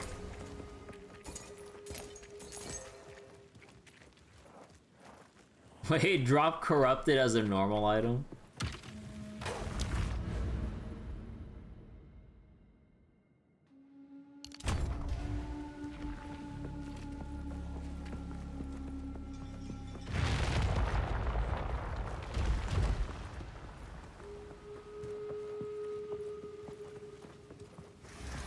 This is just a warm-up. I mean, that's neat and all. Less AoE and projectile speed. Runes that will appear called Deadly Lightning. Monsters grant no flash charges or whatever on death.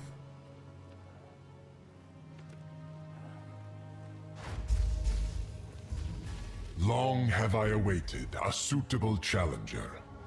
My master, Chaos, has charged me with this task. Many have attempted my trials in search of greatness. Scholars, criminals, heroes, and the meek. All have stepped forward, and most have fallen. The rules never changed for them, and the rules will not change for you. Bring only that which you can afford to lose, including your life. This once mighty temple was the bridge from mere peasant to high priest.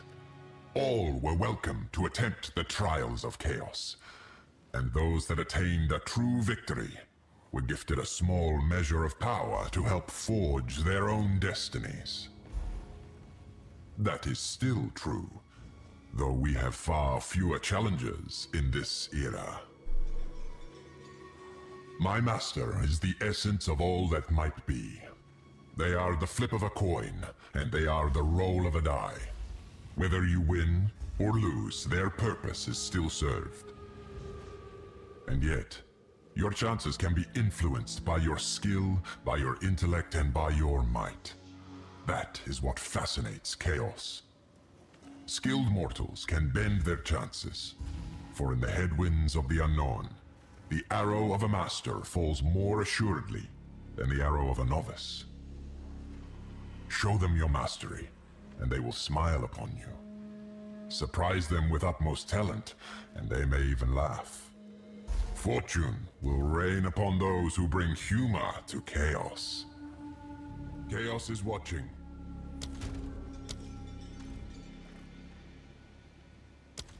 Let's go with Storm Caller Runes. I'm not sure about the flash charges thing, because I think I might still actually need that. Follow the path.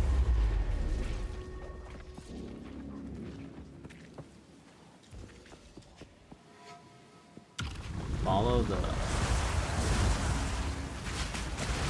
out of my way! Are those basic ass traps? Oh god.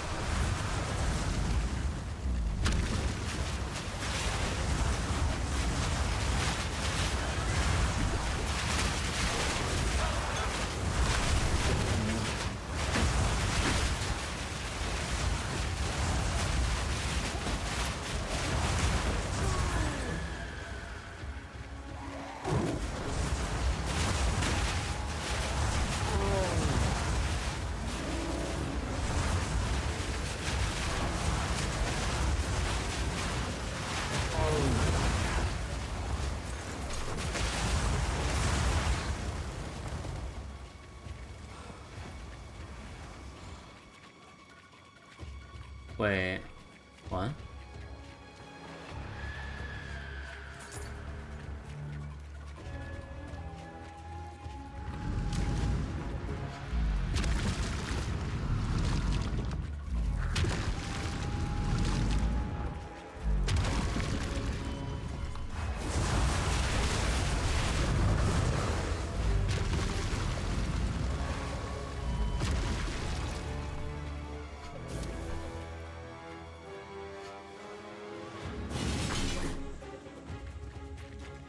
Am I supposed to... Wait, what do I do here?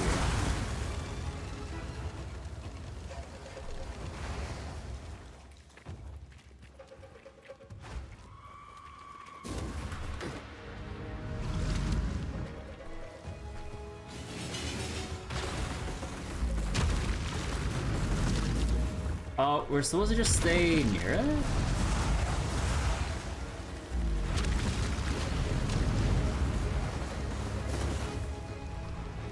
Oh, I guess like we need to keep sticking close to it to propel it forward, like a magnet or some shit.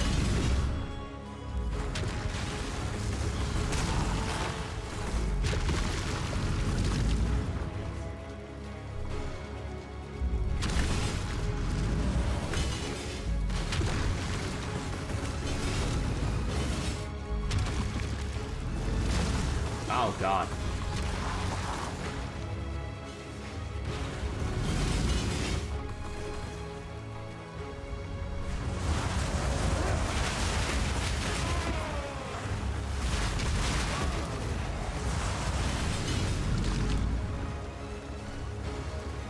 Yeah, I guess we just need to stick close enough.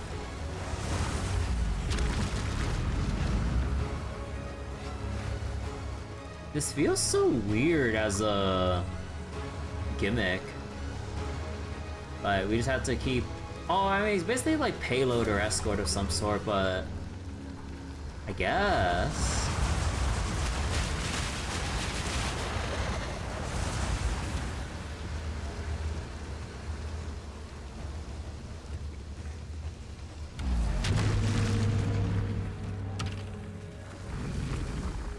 Huh.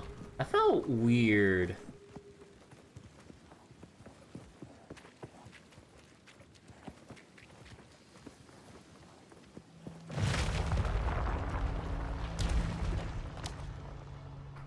So, do I have to really complete all 10 of the Trial Master's challenges for the Ascendancy? Holy crap. I mean, it's not too bad so far, but the problem is all the stacking conditions you give yourself is you know, you're setting yourself up for that one big... We are only getting started.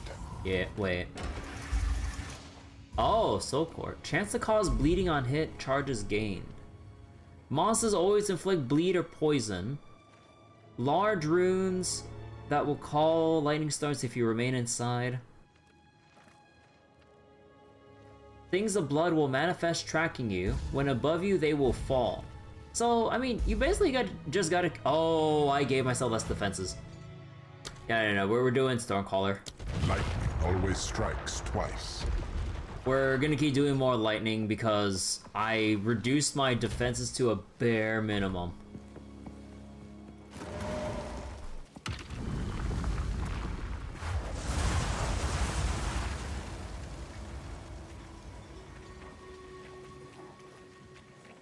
What the heck am I going? Is it up there? Probably up there.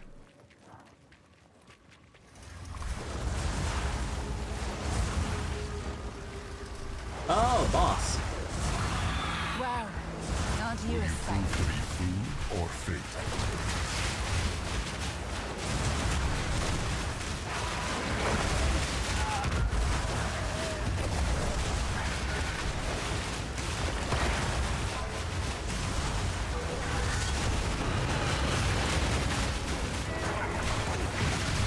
Oh, God.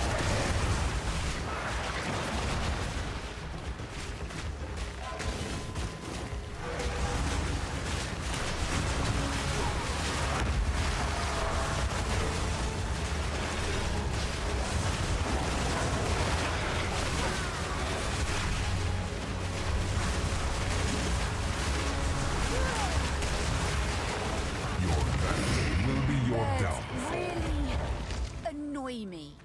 Yeah. It's about time. Woo. And useless! Well, we got our first Vol Orb of this campaign.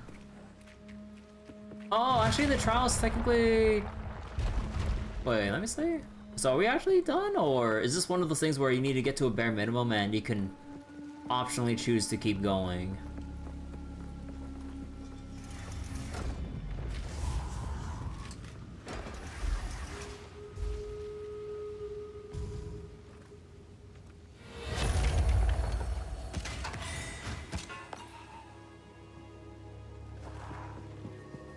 Can I talk to you? May the strong grow even stronger. Okay. You know, it's kind of weird that, cause like I was kind of confused when I first started the trial, cause like it says, oh, you need 4, but then the altar says out of 10. I was like, wait, so is it 4 or is it 10? Cause I thought they would change the UI saying that, you know, it goes up to 4 max. Okay, there we go. All right. Ooh, I'm gonna regret this, aren't I?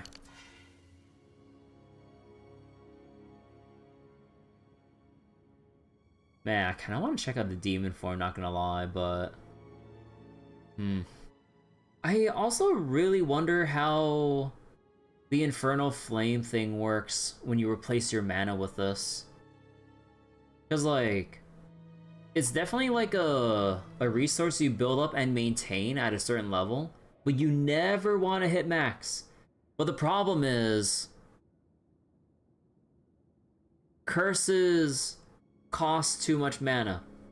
So then, I would assume you would at that point have to use Life Tap, or some form of blood magic or something to work around the crazy ass mana cost.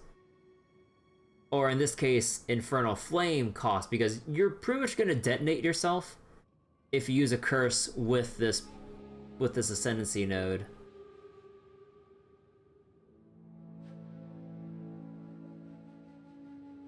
Yeah, okay. I will definitely hold off on taking this node for now, because my fire resistance isn't capped yet. So I will take that extra life, but I will hold off on this thing. The power of chaos flows through me. Power of chaos.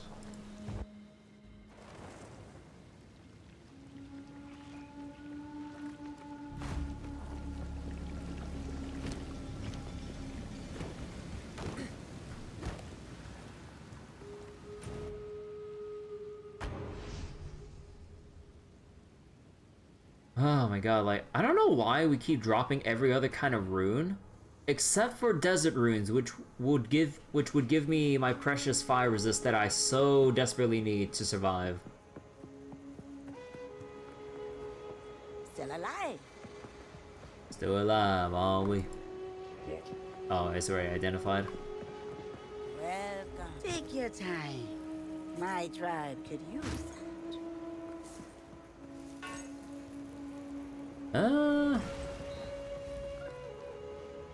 Yeah, no, still probably trashed it anyways. Keep your eyes sharp.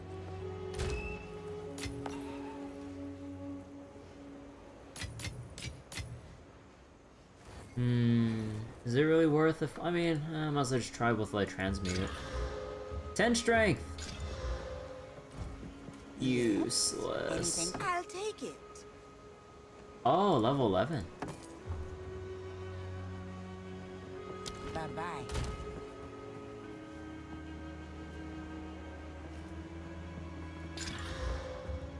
Reduced attribute. Hey there. Take your time. I don't drink the water. Spell damage, life, tier 1s, eh. Be wary.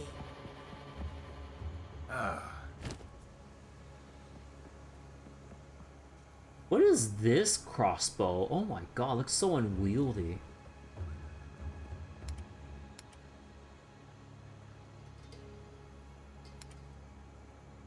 Oh. Okay, so the weakest thing I have right now is still... I mean, arguably the helmet. But also, getting a new shield would be nice. Ooh, this one has plus to all resist. I could see if I could augment this. Lovely little piece right there. Sad to see it go. Yeah, okay. Definitely need new rings though. I think that's like my next major upgrade that I'm looking for.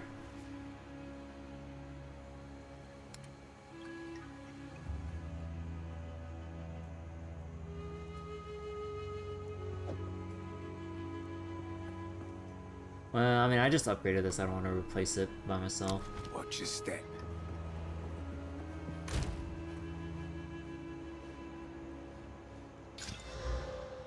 Ooh, not bad. Now I just need something. Now I just need like a regal or something.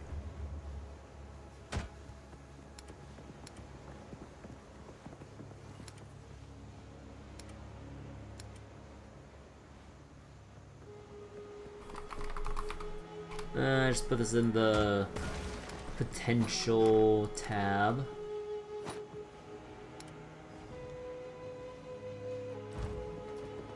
Alright. How can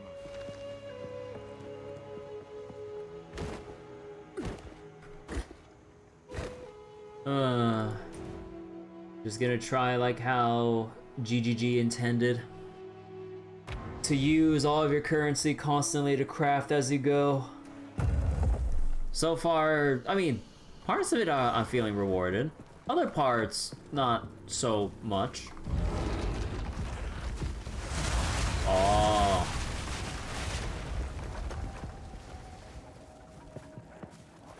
Now this is a find. A Baal ruin that hasn't been looted? Of all ruin that hasn't been looted?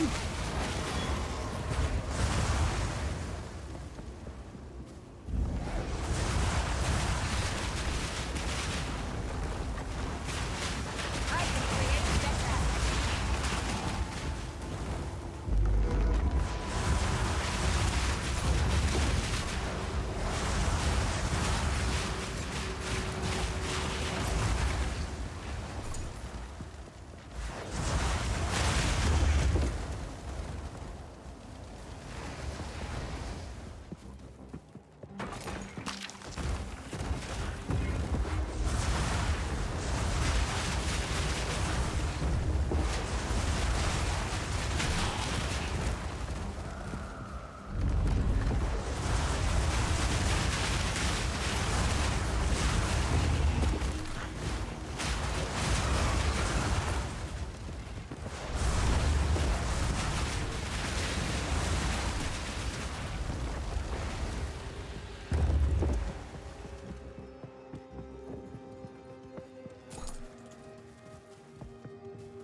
Alright, hold on quick. Just got a message.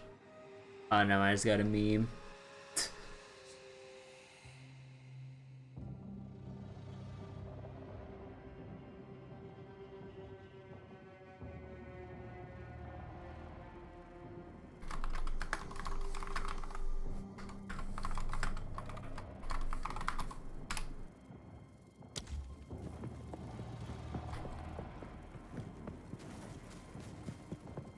Alright, so there's nothing on this side, so I gotta run my ass to the other side of the map.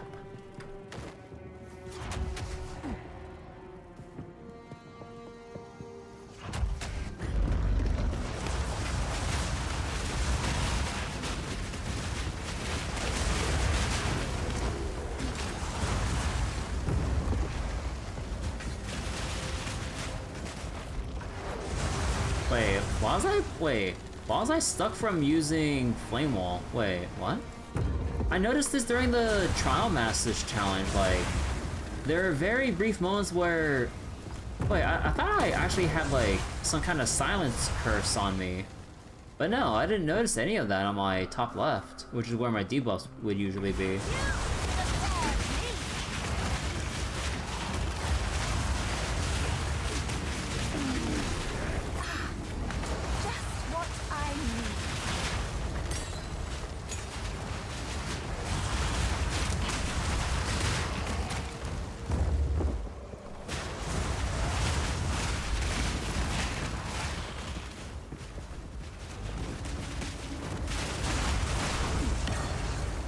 Damn, Lesser Jewel Orbs are actually dropping like candy. That's actually pretty nice. Alright, anything to get here? Pain Offering level 10. Flame Wall level 10. That's it. Yep. Yes sirree, that is all we got to work with. Alright, Flame Wall it is. Probably doesn't do as much damage, but I mean, if I'm gonna be casting it all the time, might as well just be a consistent DPS increase or something. Huh? Oh, goodness, it awakes. Oh, good luck, Alva.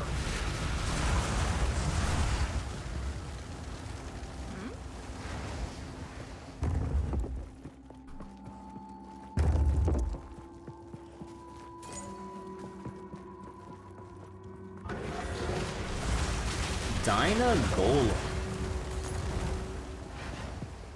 Man.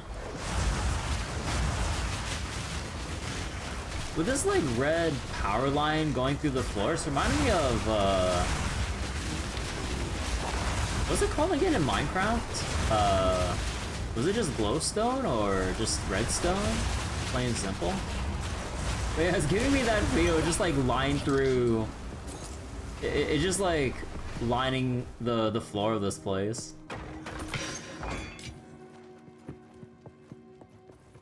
Okay, wait, I really forgot. Was it redstone or is it?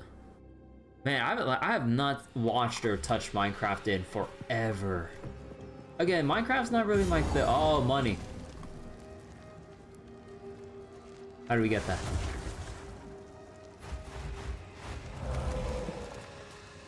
Oh, you need a small soul core to get the supply room.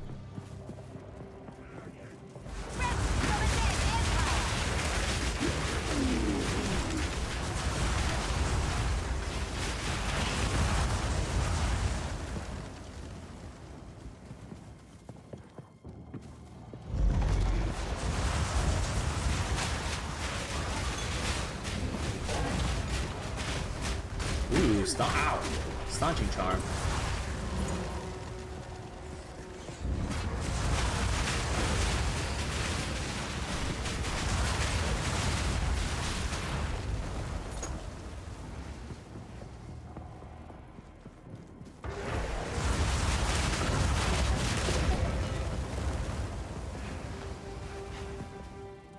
Quani's frustration. 74 shipments of soul cores in the span of 3 moons. 74 shipments, and it still won't be enough. If our fears become realized, we have put our lives on the line because Doriani asked us to do so. I accept this, and I am not a traitor to the Queen, but sometimes loyalty requires protecting her from her own mistakes. We need more time. We just need more time.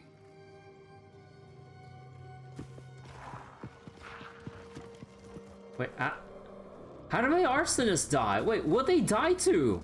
I was just listening to a text log. Like, I had 6 and went to 1. What did they die from? I will unmake you! I cleared the room.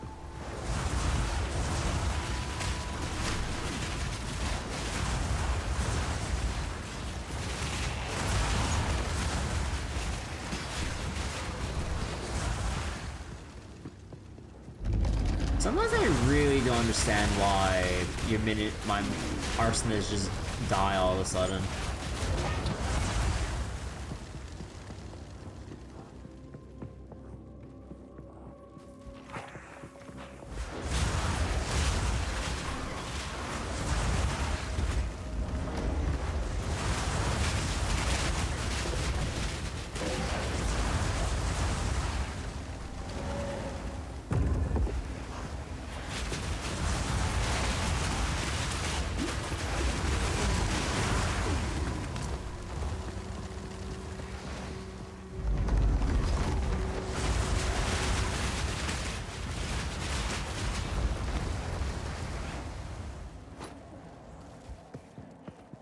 Another place I need to find a soul core.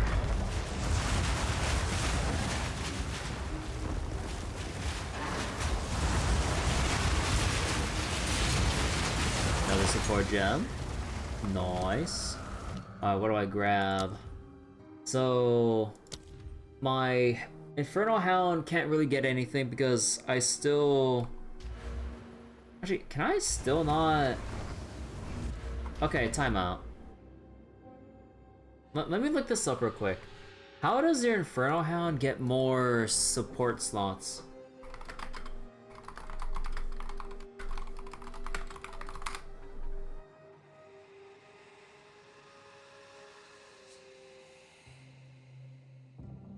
Your Hound will get sockets passively by leveling up. Maxing out sockets at level 90. Level 90?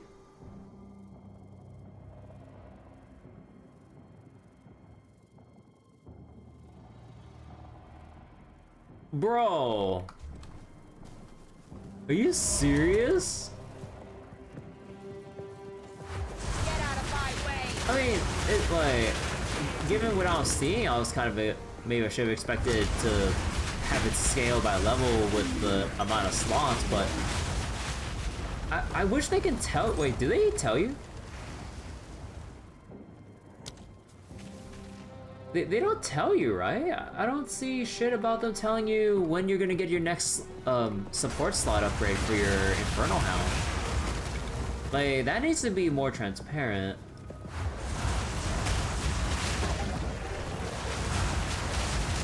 I think all anyone could or should really ask for from moments like these is just in-game transparency. Like, just have like a little, I don't know, like just have like a little blip of like a filled in support slot. Like, you know how you have empty slots like this showing that you could put something here?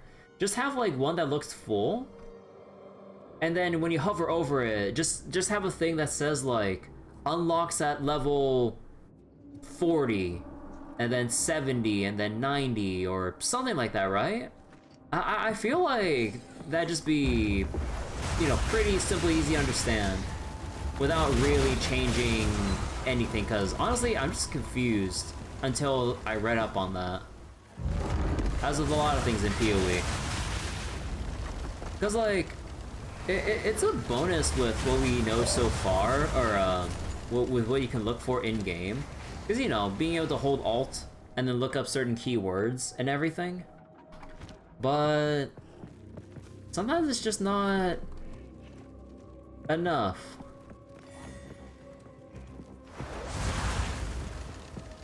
Oh, Soul Core.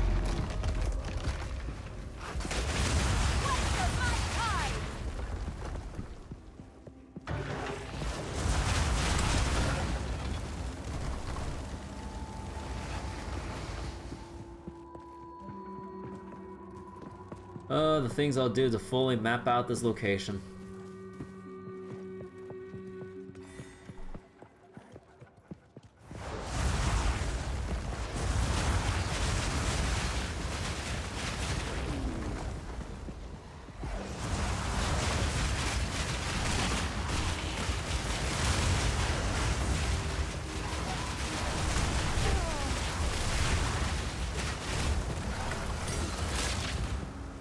Wait, Spirit Gem? Ooh. Actually, let me check something. So, we can't... So, Grim Feast is going to be useless for us because we don't have enough energy shield to overflow with. We don't do chaos damage. This thing requires dexterity.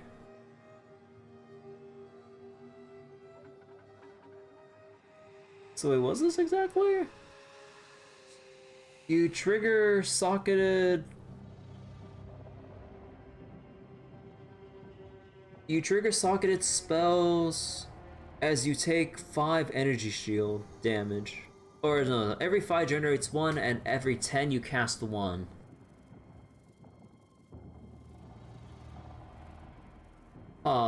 If you have a consistent way of regenning energy shield, I mean, this sounds like a really silly thing for if like Righteous Fire was in the game. Dude, actually, this would be fucking busted if we had Righteous Fire.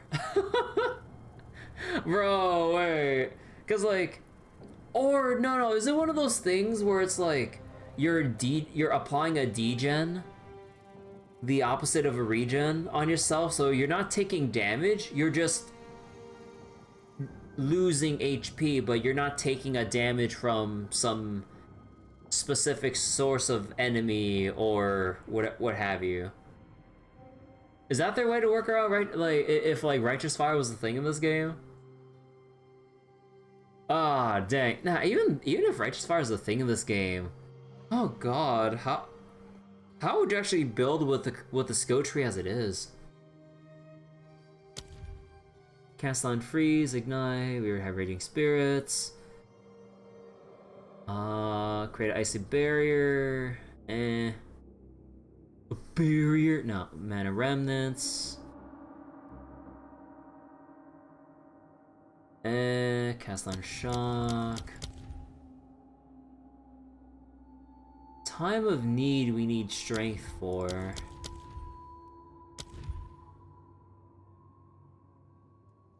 Lingering Illusion.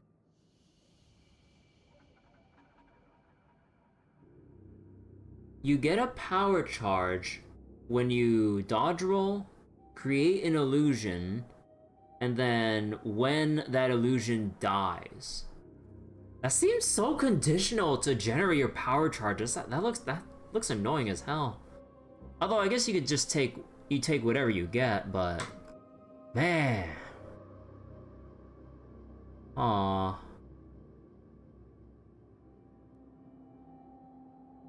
Yeah, no, I think we don't really need to take anything anymore. Yeah, I mean, the rest can just go into future characters, should I make them. I mean, if that's a bonus of doing Raging Spirit Infernalist, it doesn't really need that much in terms of persistent buff skills. All you really need is just Raging Spirit, and that's it.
Oh, there's a small soul core here the whole time.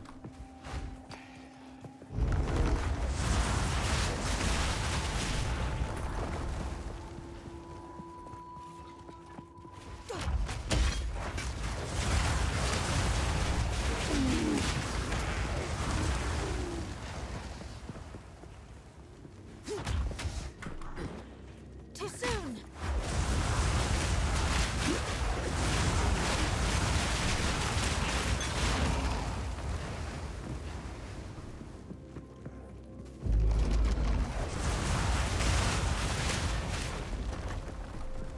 Alright, supply room time. Well, that's fortuitous. Oh. Chaos Orb, Regal Shard, and Orb of Alchemy. Actual good stuff here. Hell yeah. I'll take it.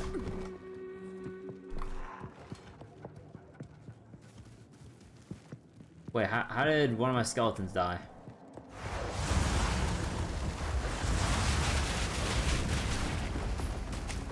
Like, am I missing something here? How are some of my minions just dying out of nowhere? Or it's more like they're dying off screen in some weird way.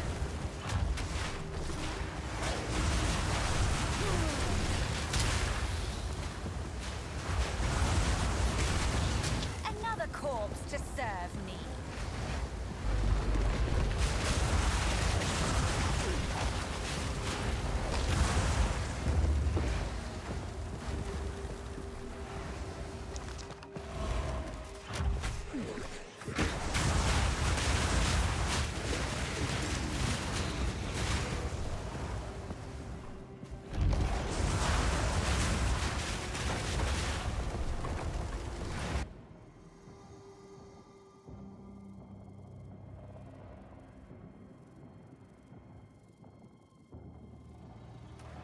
Blackjaw the Remnant.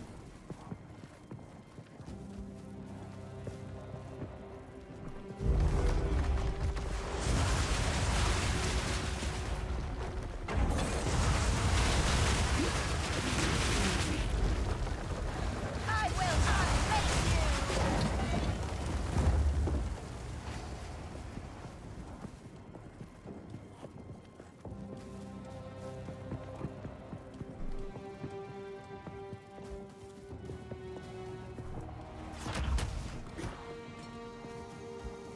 I need more time.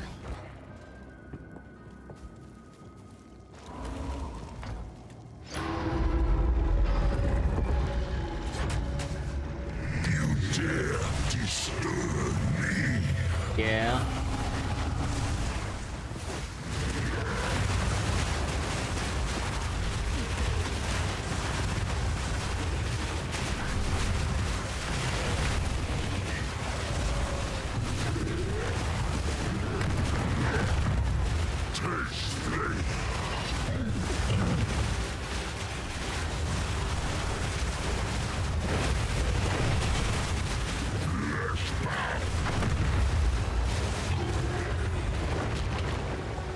Alright. Impressive. Ooh, could 10 learn a fire thing or resist. two About from time. I this need one. that.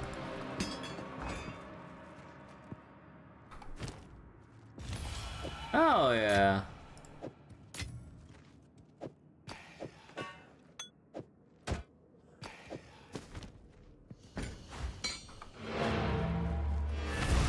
Oh, finally. 60 to all resist.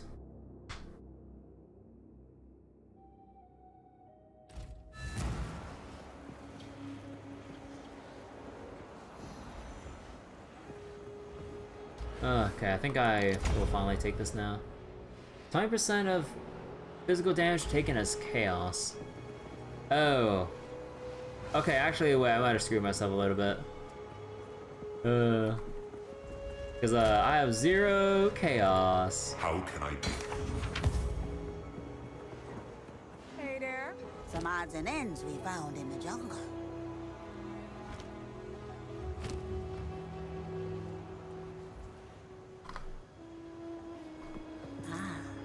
My tribe could use that.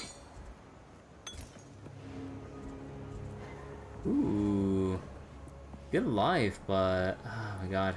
Trying to craft it up is gonna be a bit of a pain. Don't eat anything colorful.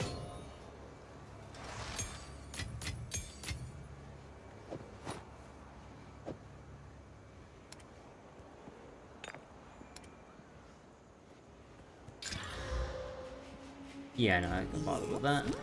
My tribe could be wary.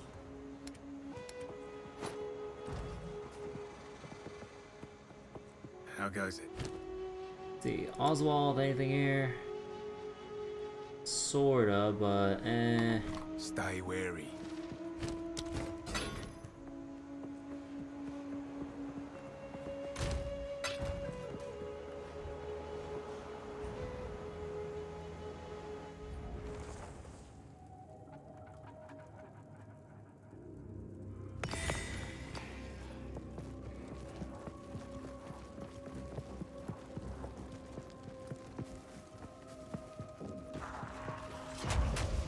yeah, wait. Why are my minions just dying when they're too far? Is that just like a usual, or is that just like a core thing with minions? If you just go too far and they can't path toward you, they just... Yeah! Wait, it is! If you move too far for your minions, they automatically kill themselves instead of just teleporting to you.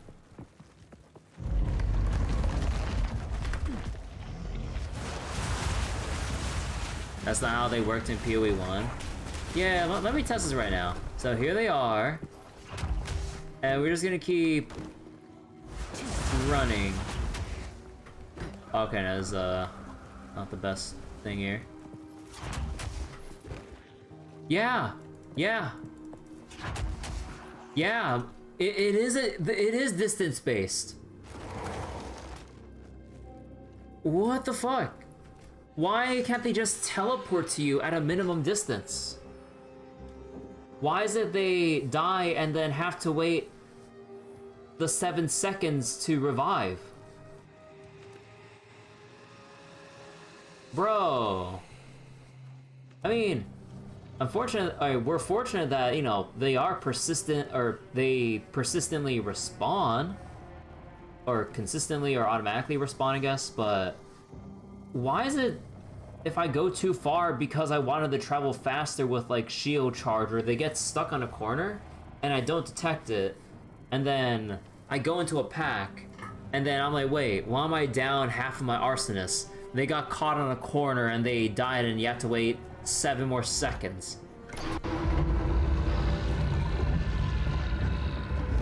They made some weird changes with this game. Yeah, I don't get why they did this. Like, was teleporting your minions too cheap? Like, it could have just been like, if you're X distance away from whatever, you just resummon. Or, you just, teleport. Or, I wish we had a... Wasn't there a skill in Path of Exile 1 with your summons that you can recall your minions to you? Why can't we get that? Like, that was a skill, and I mean, hell, I could use some extra skills right now. Like, we have extra hotkeys with control bindings, and then we have, like, extra slots here. I could definitely put in a recall button. It wasn't that important before maps, though. Yeah, I know it's not that important, but, you know, like, I kind of wish it was just there and provided some benefit on top of recalling. Like, you know, what happened in PoE 1? Like, recalls also heal your minions or whatever. Like, maybe have something like that, or like some kind of other buff or something on a... Probably maybe a lengthy cooldown. I don't know, at least by PoE 2 standards. But, I don't know, just something. Like, is having a recall just not in the good spirit of Ruthless mode, pretty much? Mechanism, it's risky, but it's up to you. What do you mean? Grand Soul Core Nexus. I'd best talk to the Optimist again. This is the largest soul core I've ever seen. With this, we could power the mechanism in the waterways. But it isn't charged. You talk to the optimist. There is still again. latent energy residing here. From what I can gather, these lines in the stonework should lead to generators. You might need to find some more soul cores to spin them up, but everything looks to be in surprisingly decent condition. Maybe the constructs have been maintaining all this. In any case, let's hope it still functions. We'll then have to remove that large soul core from the wall, of course. But that shouldn't be a problem. Good luck. Activate the generators. I'm just gonna get stalked by a killer while I go run around fixing generators.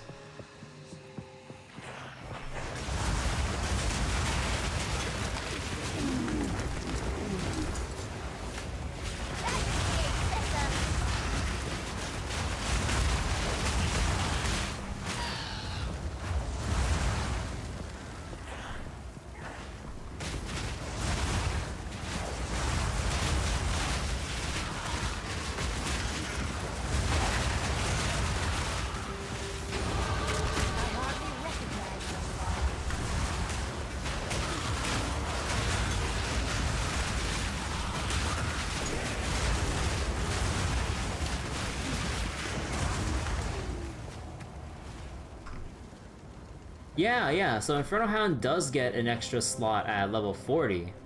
Oh. Also, like, per level does the...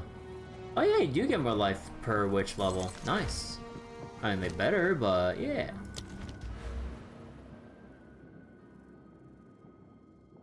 Alright, here it is. Minions have 12% reduced reservation. How much does this get us? From our current of 1 extra spirit. Oh yeah, wait, it's paused while we're here, so we have to unpause. Wait. What? Wait. Did they change my thing?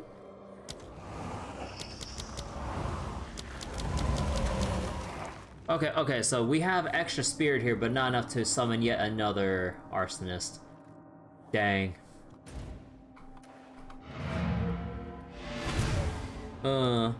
Imagine if witches only got mana and spirit but no life. They die instantly because they have 0 life. But yeah, it's kind of weird how spirit is. Most other... You only get it from certain bosses as permanent spirit through quest rewards, or through wielding scepters, or certain other things that grant it on your main hand. You do not get it otherwise from the skill tree. You might be able to get it through certain ascendancies. But yeah, it's an interesting new resource. Yeah, I mean, personally, like, I think I'm pretty content with it. There's probably some other aspects they can kind of maybe iterate on or something to have it more available for other character types or whatever. But yeah, having spirit's kind of nice for just having like persistent minion skills or something.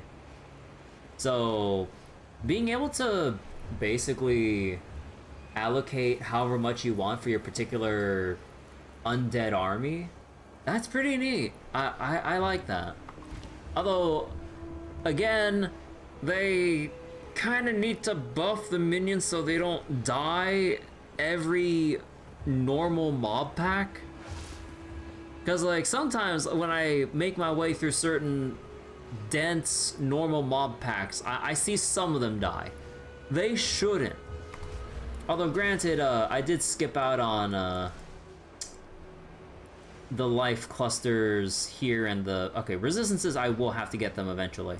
But yeah, also, I would like to get extra minion life here, and get the chaos, but that's so far in. Like, just to repeat, like, a little bugbear I have with the skill tree in PoE 2, as I've heard other people sharing similar complaints. Why does it take so much to get through a cluster? Or at least all the goodies in a cluster. Like, you already have to go through 1, 2, 3, 4, 5, and then the 6th point to get a notable here. Or in this case, 1, 2, 3, 4, 5, 6, 7, 8, 9 on either side here. Why does it cost so much to get to your desired thing? Okay, actually this one's not too bad. 1, 2, 3, 4. Because like, usually in Path of Exile 1, from what I can remember off the top of my head, usually a lot of clusters average around 3 to 4 nodes to fill out a cluster, notable included. I mean, some are similar, but then you'd have ridiculous stuff, or more ridiculous stuff like this, where you have to go 9 deep to get something, or 5 for this particular thing, or 1, 2, 3, 4, 5, 6 for faster ignites, or then, what was like some other ridiculous examples? 1% increased damage per chance to block. Okay, actually that's kind of neat. But yeah, it's 1, 2, 3, 4, 5, 6. You have to go 6 deep. And then for this total one here, you got 1, 2, 3, 4, 5. Okay, now that's actually just 5 in total for that one specifically. Okay, then there's shit like this with spears. Even though spears haven't been implemented in the game yet, you have 1, 2, 3, 4, 5, 6, 7 for just, you know, one set of notables. If you want to fill it all out, like, barring this little thing here for some weird reason, because they just added it as a thematic kind of a shape. 1, 2, 3, 4, 5, 6, 7, 8, 9, 10, 11, 12. 12 skill points for this shit. Or my beloved all attribute cluster. Well, barring this little bit down here. 1, 2, 3, 4, 5, 6, 7, 8, 9, or 8, 9. And then for this one, if you're not doing grenades, for the crossbow cluster here, 1, 2, 3, 4, 5, 6, 7, 8, 9, 10, 11. Like, that's so much investment. Or if you want to go like something more straightforward, like with the two-hander cluster that I picked on my mercenary. Like, you need to go 6 deep for just a standard 40%, plus 2 extra if the accuracy or increased AoE benefit you in with whatever you're using. Like 6, basically you have a ton of clusters that require an investment of 6+ points. That's crazy that we need to invest that hard into something. Like, I mean, obviously depending on your build, maybe it'd be worth it, but it's just like, what was it? They made the skill tree larger, but also more dense. But it feels like we don't have enough skill points to really justify hard investing into something like this. Like, although I guess it's pretty build specific with minion AoE or whatever, or minion life. But yeah, I don't know. It's just like a lot of clusters that I just look at fundamentally bother me. Like if you want quarterstaff stuff, because quarterstaffs are in the game, like I guess if you just, like, let's say if you just go for all the notables only, that's a bare minimum of 1, 2, 3, 4, 5, 6, 7, 8, 9, 10, 11. 11 to even just get the notables for here. And at the very least, I would assume you'd want like the crit damage bonus and stuff with martial artistry here. Like maybe let's say you're not doing anything with power charges, fair. So you can kind of cut off this thing, or maybe you just get like the little crit stuff here. But let's just focus on the notables. So then you have attack speed here. Okay, knockback seems a little annoying, honestly. But then you have like, wait. Increase defense while wielding a staff. Increase buildup of these things with quarterstaffs. Actually, I'm not sure how good that is. I haven't played monk or used any quarterstaffs. I don't know how good this is. So maybe if anything, you just have like a 5-point cluster here, which maybe it's not a bad thing, but the ends of each of these tips, I don't know. I never played quarterstaffs or played monk. Someone would have to correct me on any misconceptions I might have about that. But yeah, it's just like, there's just so many points in a lot of these like things here to go into. Like, if PoE 1 was averaging 3 to 4 per usual cluster you go into, we're averaging 4 to 6 in PoE 2. Do we have enough points for what we're doing? I don't know. So I didn't see your message earlier, Brett says I was going on my whole like cluster rant again. So wait, spirit as a resource means we can go the full traditional necromancer route with skeletons, curses, corpse explosion. Yeah, we can actually do all that, which is pretty nice. Cause I always felt it a bit weird in, a bit awkward or daunting in Path of Exile 1. Because if you're doing like zombies or some such in PoE 1, at least to me, right? Because like, there's a lot of, I guess in GGG's favorite word, friction with trying to do certain minion things. Like, you need to find the right corpses of certain eye levels, or search for specific specters to bring along, depending if you use them, or if you want to use skeletons or whatever, you'd have to go with like something specific. Although I don't know if people go with skeletons that often because of, you know, the duration thing, which is weird in PoE 2 that they swap skeletons and zombies around, so zombies are duration based compared to skeletons in PoE 1. That's really weird.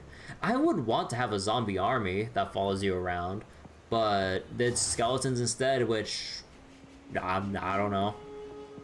Now, is that route good in PoE 2? Who knows? Duration is one of the reasons you would link summon skeletons to Cyclone or something. Yeah, and guess what? They nerf cast on crit or cast on X or Y or whatever. Because compared to cast on crit or cast while channeling in PoE 1, you have to build what's called energy. So then you have a little build up, and then once you hit that threshold, it triggers the skill or spell of your choice. However, they changed this patch that kills every cast on X or Y archetype, where you can't just get like a fast attack speed thing with high crit rate with a low weapon level, or with a weak weapon. The weapon itself and the skill you use has to do proper damage to then trigger. Actually, let me get the wording here, because like I'm wording this like pretty poorly. Where's like the major patch here?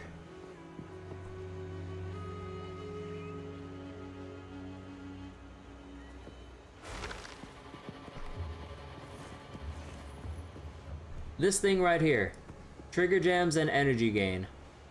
So it was not in the right place, and it was far too easy to use status or elemental ailments to trigger spells. So that basically they found an issue where trigger gems were killing bosses too fast. Fair, sure. However, the way they did it was how they calculated energy gain. So then, at least with how they worded it, it was too easy to trigger it on normal mobs. But then, you know, with normal monsters, you have a whole pack of monsters to build energy from, which, you know, that's just kind of the thing. So basically, to make this, or what was it? To make the source of Ignite matter, we're making energy gain to be dependent on the strength of the Ignite. And they rebalance all energy gain across the board. Actually, wait, there was like something else here too, hold on. Oh, hotfixes. Oh, no, yeah, wait. It was this part, this part.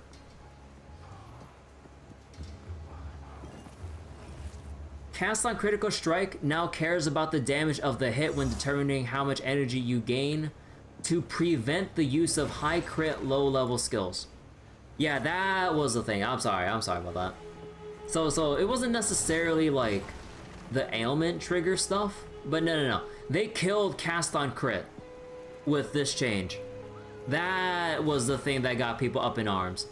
Because you had people that hit like what, level 70 plus, level 80 in maps with fully bricked characters now. Because they're so far in, right, with their levels, they would need, from what I've heard anecdotally on Reddit, take that for what you will, 500,000 gold to fully respec their characters. Which is financially for them impossible or not feasible, because not only do you have to spend all that gold, you need to re-gear yourself for whatever build you want to pivot towards.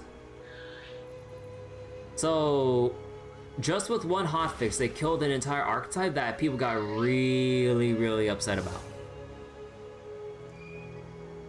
Like, it's one thing to rebalance a thing in a way that, you know, tries to preserve the overall pacing of the game, because, you know, if you have one build or certain builds that clear things too fast and then trivialize a lot of stuff, people are just gonna do that instead of playing everything else, and then everything else in the game gets a bit screwy. Sure. But then you have people who spent who knows how many hours doing Cast on Crit, getting through maps and, you know, going that deep in. And now, on a whim with a hotfix that no one expected, like, your build is just bricked. If like, cause like people apparently did some tests with the build, with their Cast on Crit builds post nerf. They are barely doing enough damage to actually like clear through maps at their normal pace, to the point where it's not worth the time or they die trying. So all those precious hours, currency, and all that stuff they ported to their build, they don't even have like a free respec to make up for that. So they're either just quitting or just have to make a new character again.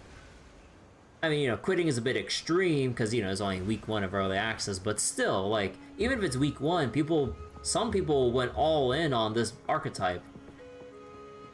And they're just left stranded going, well, what do I do now? I'm this far in.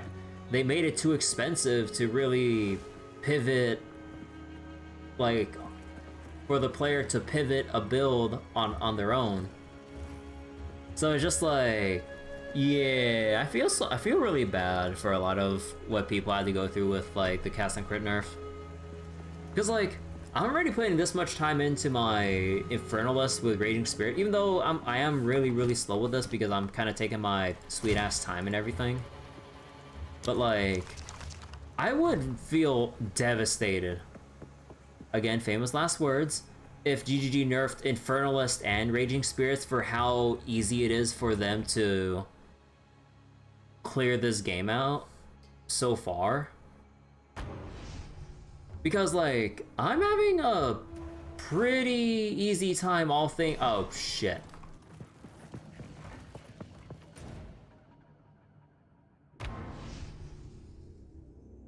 Did I overwrite my portal?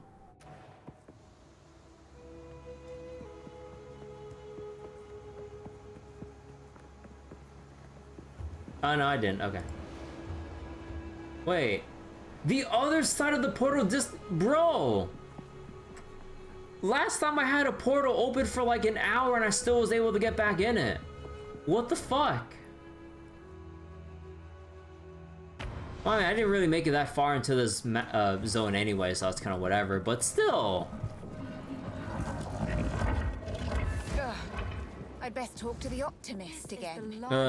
So wait, but currently it doesn't feel stable enough to in the balancing for PoE 2 to be worth the money. Yeah, it's basically just for people who are really big fans of PoE 2 to really check this out, because if you're, what was it, like, to a lot of people who are probably on the fence or just waiting on PoE2 to get like further improvements and updates and all that stuff.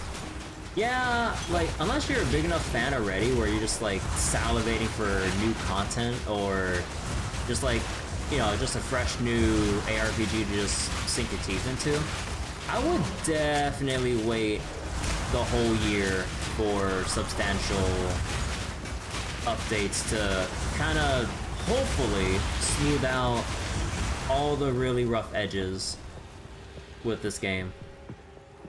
I mean, I'm just going through it because I just want to see how the things are as they are right now.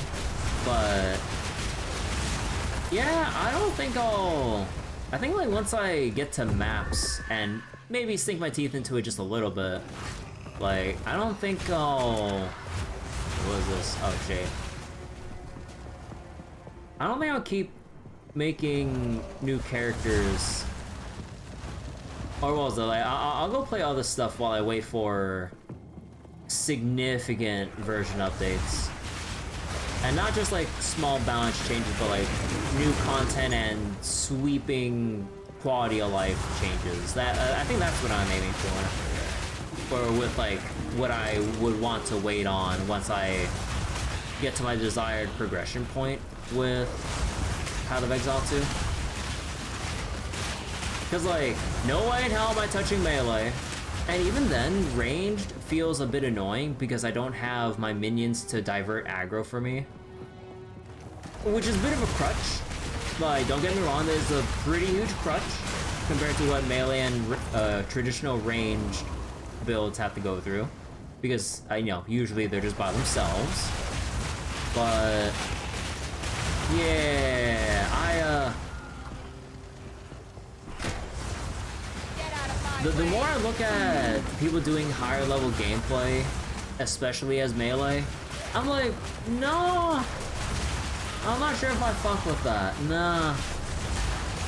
I mean, again, like, especially with builds like Monk and stuff, like, with characters like Monk, it really takes off once you finally get access to at least like 4 support gems, or at least like the higher tier skills beyond what they provide you in Acts 1 and 2. Because like, there's a friend of mine who is playing Monk, and he was having a pretty rough time of it, if I remember correctly. But then once he got far enough to get like whatever support gems at like the level 10 tier or level 14 tier or whatever it was, like he started having a lot of a better time with Monk because of the higher tier skills. But then that's kind of the shitty thing too with progression right now. Like, why are all the really good skills that would probably be really usable for your build, why is it locked away like at level 40, 50 plus? Like, huh? If you do melee, you're a masochist? Yeah. It's not like GGD needs the money to develop the game, PoE's already kind of paying for it. Yeah, pretty much. Wait, let's take a look at this real quick. So, let's look at our gems, right? So, oh no, this is just like the persistent stuff, hold on. So, let's say if I really want to get like a skeletal brute.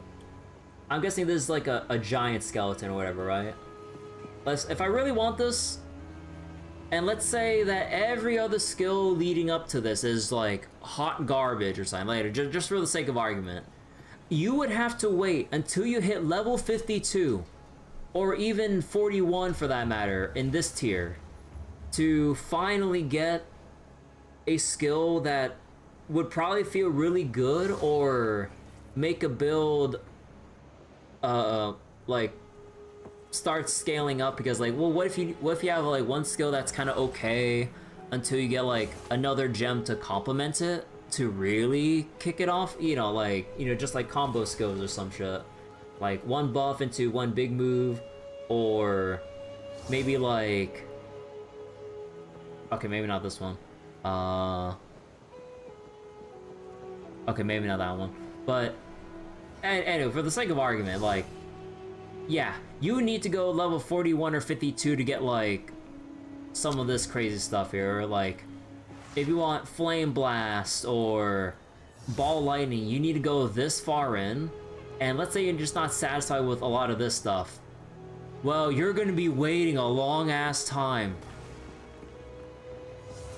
Because, like, in PoE 1, at the very most, you're waiting for level 31 or 34 or whatever it is to get, like, the final skills or supports. And after that, it's just leveling those skills. Like, you would have access to all the skills and supports by the end of Act 4. Roughly.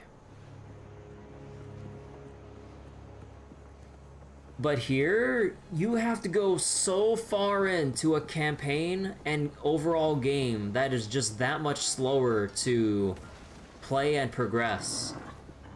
It's just like, no wonder people feel very discouraged when they play certain characters and they're just not feeling like how certain things go.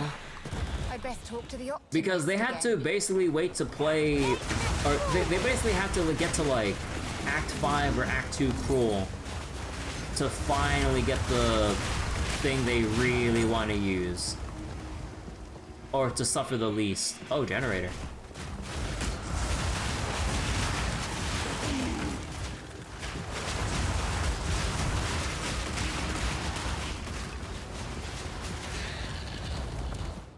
Alright.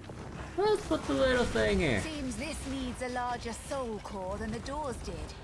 Wait, really? Even larger?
Yeah, actually, going back to melee stuff real quick, like, I have seen, like, oh shit.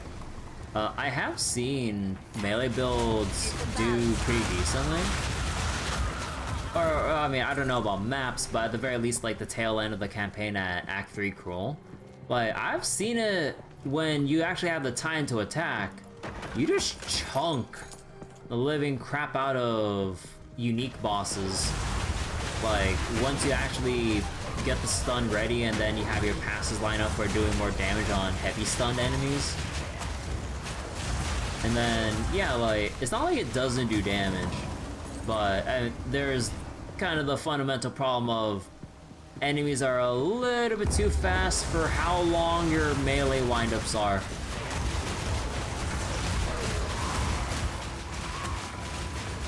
So then, a thing that could fix certain things would be like if you're able to hyper armor during certain attacks, so that you wouldn't just get interrupted just like that, or you know, like while winding up. Oh, there's a desert rune finally. Or you know, while winding up, you have 200%, 500% increased stun threshold. You know, like the higher tier the skill, the higher the threshold it could be, or something.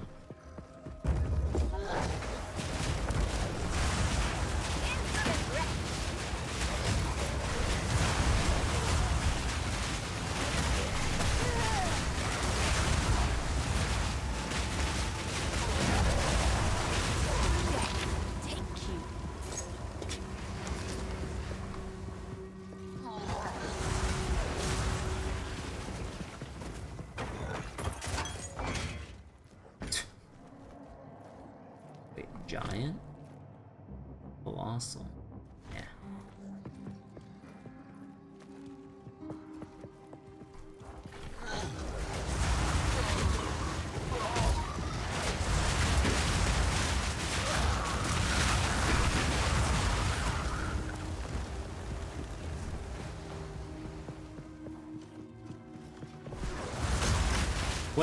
Wait, what's that? Wait, why isn't that unblockable?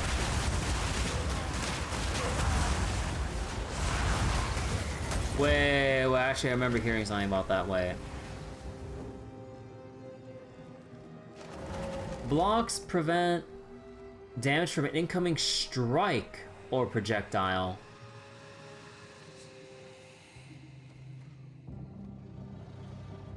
Oh, that's what they meant when I heard. Oh my god.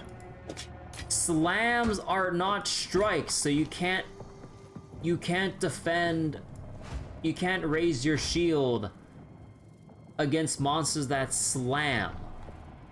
How the fuck are you gonna differentiate, like, at times with normal mobs between a strike and a slam? Like, I get if a boss is winding up like a big two-handed or like a wrecking ball to just plow into the ground. Like, okay, we get it, a slam's winding up there.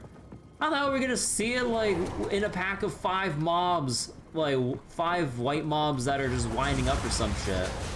At that point, it looks like they're just gonna like smack us or strike us with an attack.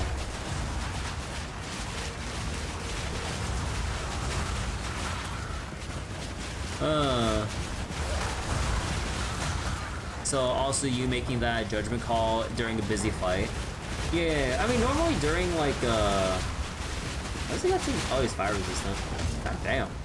I mean also during a boss fight you usually wouldn't defend, you would always try to evade more than try to block, because you know, it's not just trying to block the damage like through traditional blocking, but like it's gonna do way too much damage for you to actually not or avoid getting stunned. Because you are still building your stun threshold, just like you're building up your stun meter when you're defending for too long or taking too many hits in Street Fighter or something. But okay, I mean that makes sense.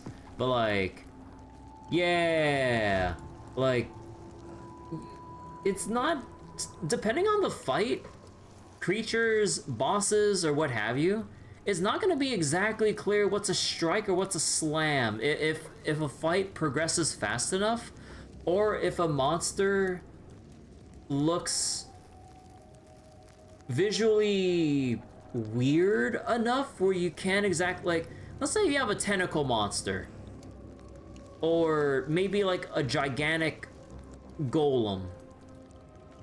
Like, would just all of its attacks be slams, or would a fast hit that it performs be considered a strike, or would everything be a slam just because of the sheer size and scale of the boss you're fighting? So would blocking actually be viable in that case? I can't tell. And also, when they say you can block certain projectiles, it doesn't apply for spell projectiles. It has to be attack projectiles. So you can't just block a fireball. At least I think I tried, but I didn't hear the thunk, or you know, the metal thunk every single time you block an attack, because that's your audio cue for when you actually block something, which you do hear regularly with a shield on.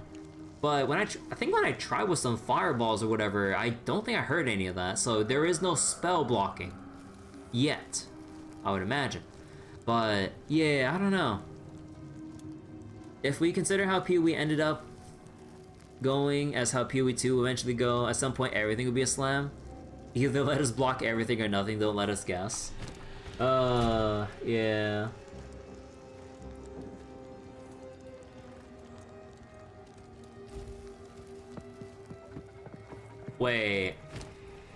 Wait, corruption altar? Oh, do I want to do this?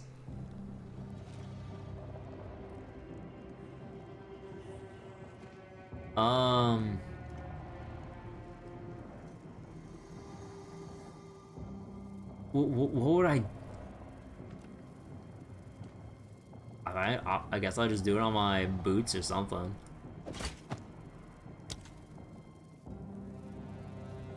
Oh, I'm gonna regret this so much. A surprising result. That did nothing? Okay. It's one of those, because like with corrupting, like it's either does nothing, it re-rolls your entire rare item, at least as far as PoE 1 did it, gives you an implicit modifier, or just bricks your item. Oh, whatever.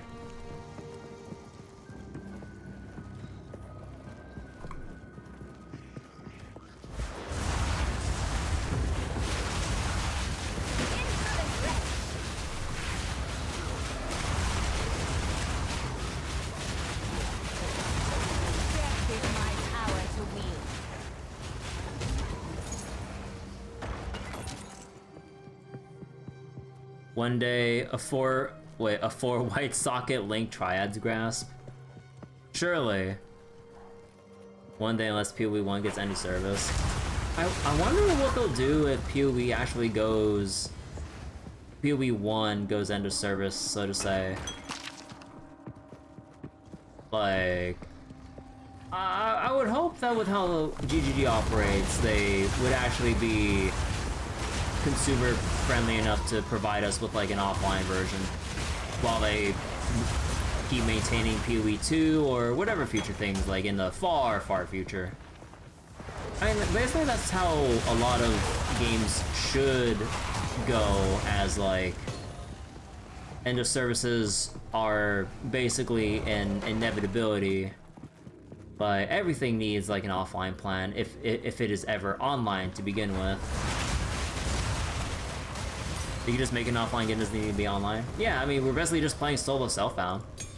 I mean, it'd be nice if they had like a local, or if they had like a co-op thing where you could just set up your own peer-to-peer connection with a friend, or set up your own dedicated server to then host like your own private leagues or realms or whatever. I mean, that'd be sick. I do know a way out. If we fail, and the Empire falls, I have one last resort. I fear it, but it is my last hope. We imprisoned Iklotil the Black Jaw in a soul core, alone for his crimes. Isolated like that, without any other souls in the lattice, his stone form seemed to retain much of his personality. Do I dare drain my own lifeblood into something we used as a punishment worse than death? We have toiled so long to defeat death. All I know now is fear. If the sky turns to blood, if flames consume Utsal, only then will I decide. Oh. So wait, reality for PoE 1 is that even though GGG intends to keep both working, either PoE 2 will be bad and everyone keep playing PoE 1, or PoE 2 is good or better, and then PoE 1 dies because everyone goes to it. Unlikely both will keep a large enough player base, one will eat the other. I mean, the way I see it is that Path of Exile 1 and 2 are just so fundamentally different that there's obviously some overlap with people able to enjoy both, meaning that they would have to make the decision of like choosing one or two. But then there's also like a sizable chunk of people that are just in the PoE 2 only camp or PoE 1 only camp, just because of like of what they desire to get out of the games. If you want super fast, zoomy, screen exploding like action, you know, that's what PoE 1's all about at this point, given how it's developed. But then you're gonna be hard pressed to find anything like that, at least for a while, in PoE 2, until if things develop to that point again, which kind of defeats the purpose of how PoE 2 has fundamentally changed, which is kind of the primary reason for PoE 2 existing. PoE 1 has likely has an entrenched player base. Yeah, that's what I was getting at. Like, PoE 1 has their entrenched player base, and obviously they're checking out 2 just to check it out, but then, you know, they still have their complaints about what they see in PoE 2 versus what they enjoyed in 1, and the how jarring it is kind of like a big shock to a lot of people used to PoE 1.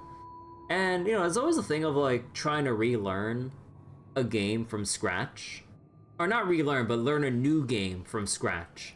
Because, you know, PoE 1 has had years and years of theory crafting, metagaming, like thousands upon thousands and thousands of players like pulling their thoughts and minds together on stuff. And content creators spreading the news about builds, whether or not they're good, but just to get my point across, like, because of YouTube and whatever other forums or discords or whatever, like, information spreads fast and everywhere.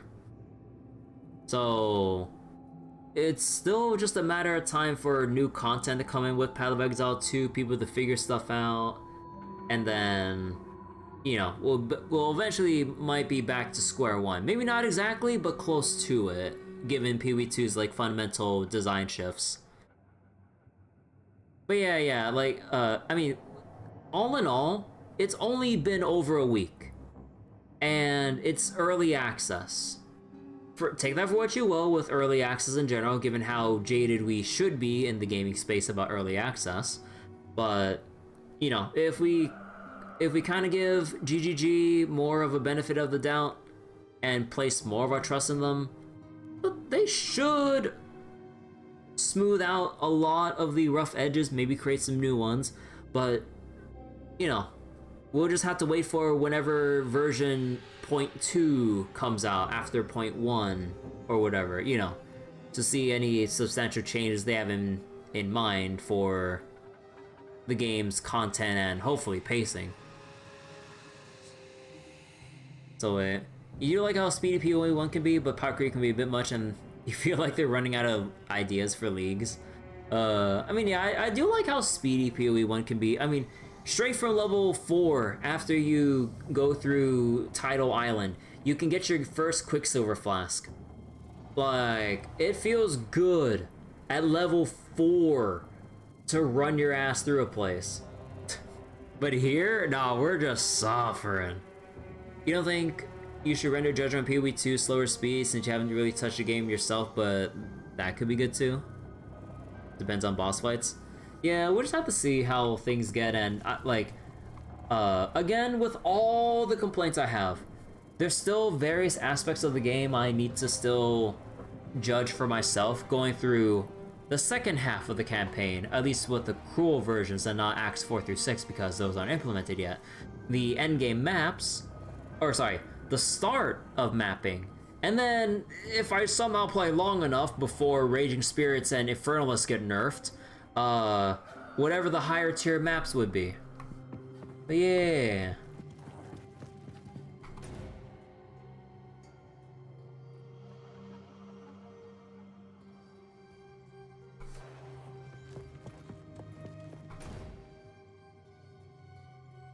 Oh, we killed Blackjaw. Oh, okay.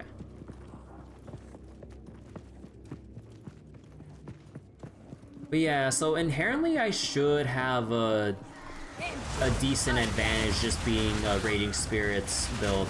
Although, actually, if you kind of look at the leaderboards for Path of Exile 2 for people, for where the highest levels are at the moment, there's kind of a reason why I'm fearing the nerf hammer. At least from the screenshot I saw, I think like what, top 10 people, or top 10 highest level people in Path of Exile 2 right now. I think it was like what, 7 or 8 out of the 10 are all Infernalists. Which I would assume everyone's doing Raging Spirits, because it's the only major summon worth a damn in this current state. So, whew, I gotta get my ass moving before they nerf it.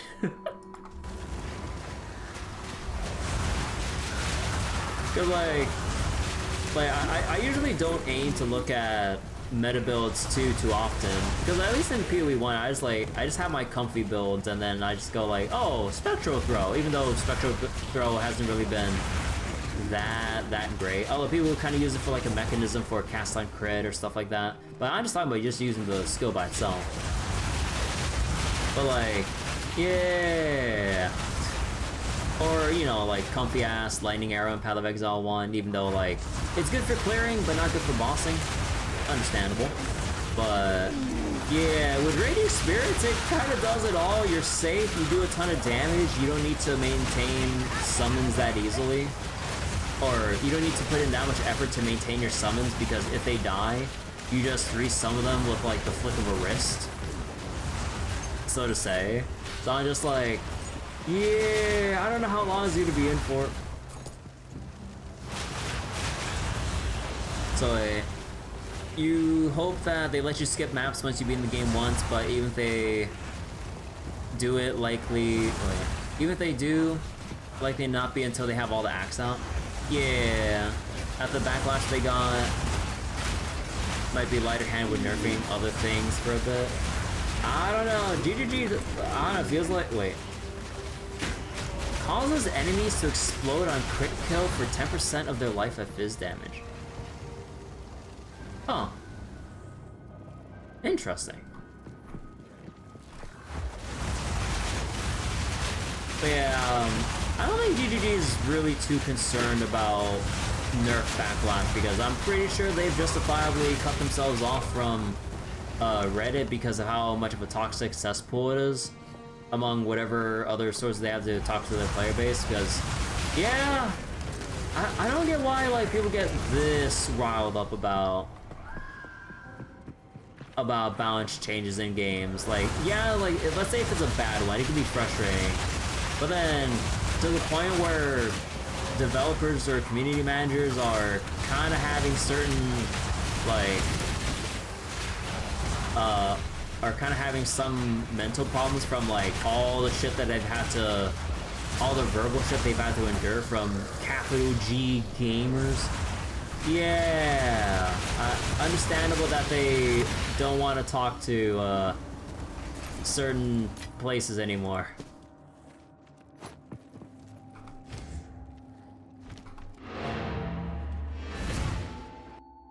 This is also one of the reasons why early access is a bad idea. Yeah, like people treat it as like a, I mean, partially understandably, partially not. Like them treating it as a full game, even though GGG has been very clear with, you know, at least how they intended to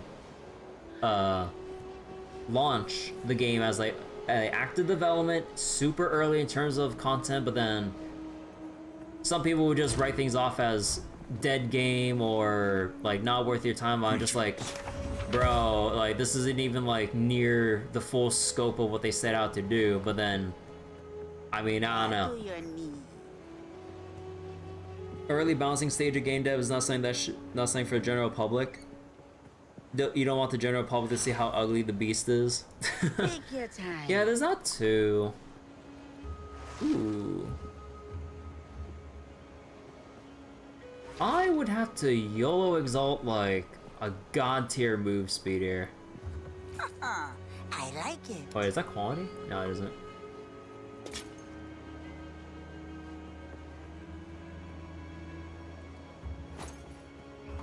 Don't drink the water.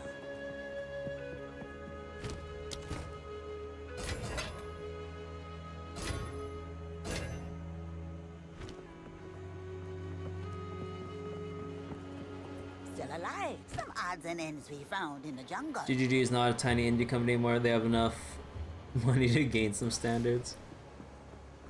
I'll take it. Oh, excuse me. 60% increased fire damage? God damn. Be wary.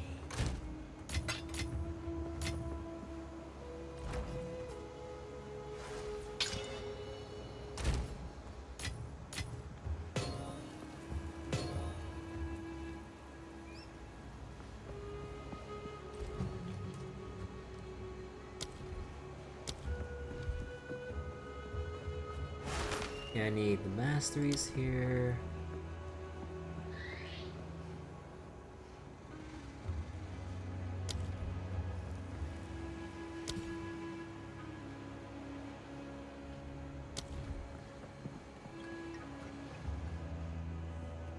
Oh yeah, this is where we get wildfire. There we go. Nice. So wait. Those standards should not include showing off too much of an unfinished game. Early access for poor companies that need the funding now. Yeah, I guess like in somewhat like in a way that they didn't. Oh, sorry, wait. Oh. Maybe GGG could have had us waiting a bit longer or something. Although I don't know, like sometimes some balancing things is kind of hard to maybe figure out without having thousands of players basically power game the living shit out of a game to really see some of the problems that people probably wouldn't come up with in testing. I mean, obviously, you know, it's the job of the balancers and testers to try to figure out what they can on their own, but, you know, sometimes, like, the general player base can get very creative just by the sheer quantity of people who have their minds at work on how to bust the game wide open. So sometimes they just overlook certain things, or maybe just didn't think like certain aspects through that. Optimist again. Oh no. Those types of the kind of people you do want to have on the balance team. Yeah. But, you know, just depending on how things go, you know, like, there's only so much, like, a small group of people can do with trying to figure out balance and interactions, especially for a game as inherently complex as Path of Exile. Like, you can try to think of like, a lot of layers of complexity, but then, because of how complex things can get, you know, sometimes, like, things just wouldn't really come up or come to mind until someone figures out, like, that core interaction that's just way beyond busted, beyond any developer intention. The kind of people who just munchkin their way to power. Yeah. But yeah, so sometimes, like, for situations like that, like, Fit the generator. what was it? Like, in situations like that is kind of why early access is also a thing to consider too, and not just something you pull off essentially forever. I mean, I don't know, it's kind of like a double-edged sword kind of thing. Like, if you don't do it, like, it'll take a lot longer to keep building something and then finally releasing, and then maybe like there's something you might have overlooked, versus doing it now when the game is in such an early state that now with a whole lot of eyes on the game and people who hopefully are either showcasing very broken interactions that you didn't intend, or have theory crafted some things that are like, wait, that's not what we intended, you know. Or no, sorry, what was the other mindset I was going for? But anyways, like, it's just like,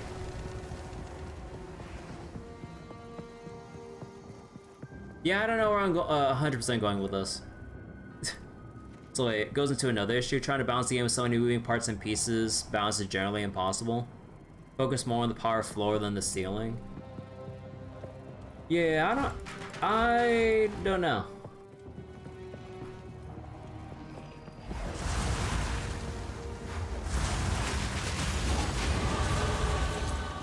There we go.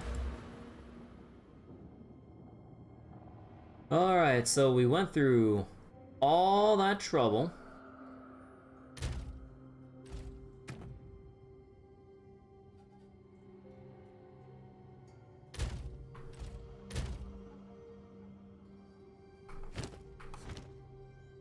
Okay, let's see. Shield charge. Okay, we're not leveling up shield charge anymore. Mana. Or sorry, not mana, intelligence. So then...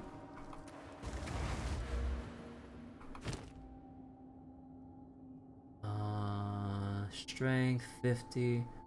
Okay. So I think we need to keep getting more oh, wrong button.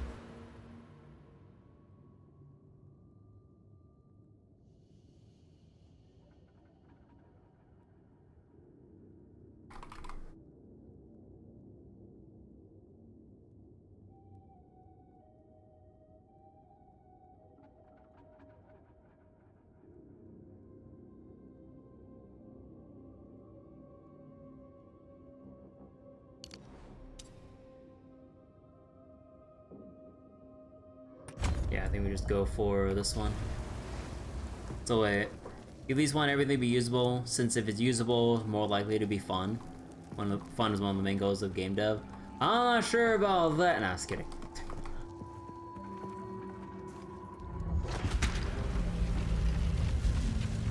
What a display. Let's find another.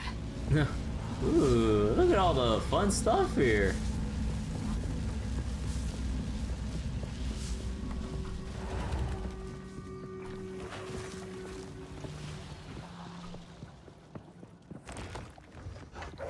Oh, wait.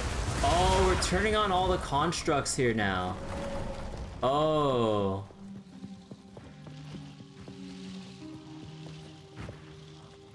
That's cool.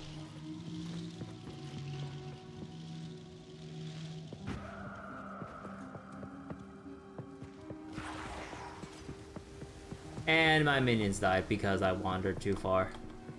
Why is it the doggo that is the only one that knows how to follow me well? Good boy. Actually, you know what would be a fun thing? Let us have a separate input so we can pet our infernal doggo. Hopefully we have enough fire resist, but yeah. Let us pet the fire doggo. Dog has 4 legs, which means twice the speed. I mean, the logic checks out. More legs, you can run more.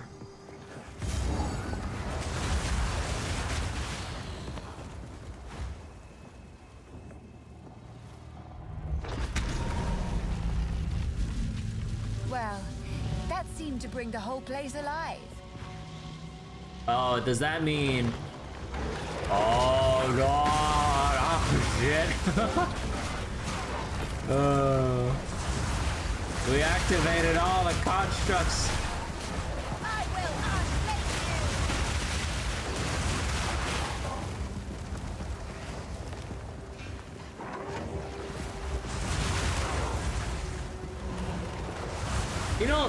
This is an interesting way of, or a pretty interesting way to basically backtrack through an area once you fulfilled some objectives. You basically just go through all the undead, and then you turn on the power, which means all the constructs or electronics here. On the way back. More XP! And yeah, something to do on the way back instead of trying to think about immediately portaling back.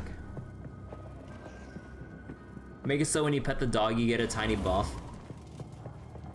Yeah, you get like 2% move speed for the good boy bonus.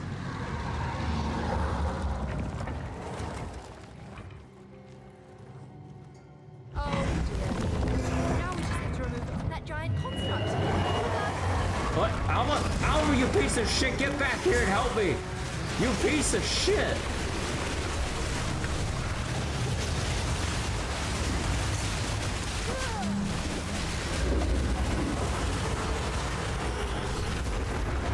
Wait, what the, wait, how do you avoid that?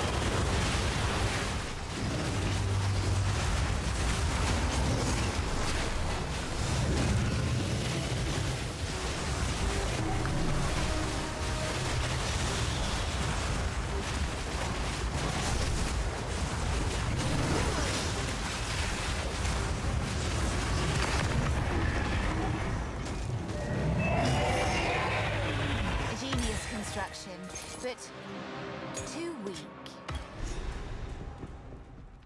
Alva, you piece of shit. She fucking opened a portal and dipped when we spawned the boss. Oh my god. What are you using that sword for anyway? Just clearing some vines in the jungle?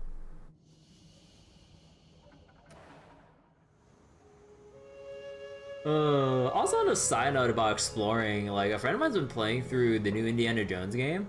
It's really good from what I've seen him play. And also Troy Baker as Indy. Man, he does a really good job as Indy. I'm just saying. It's just a keyblade. She uses it to open doors. But yeah, like Indiana Jones and the Great Circle has been pretty cool to watch my friend go through.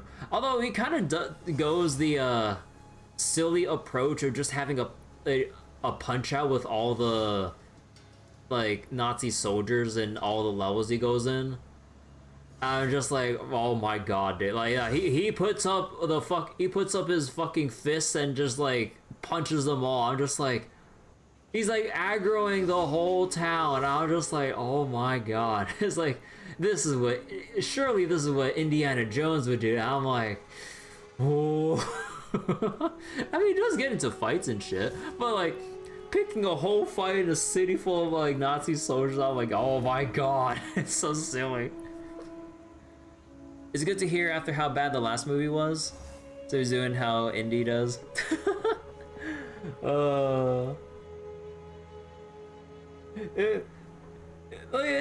It's like comically silly. Does he get his ass kicked by the big dudes? I don't know. I haven't watched him for every session. Indy never does well with fighting big people. I mean, understandable.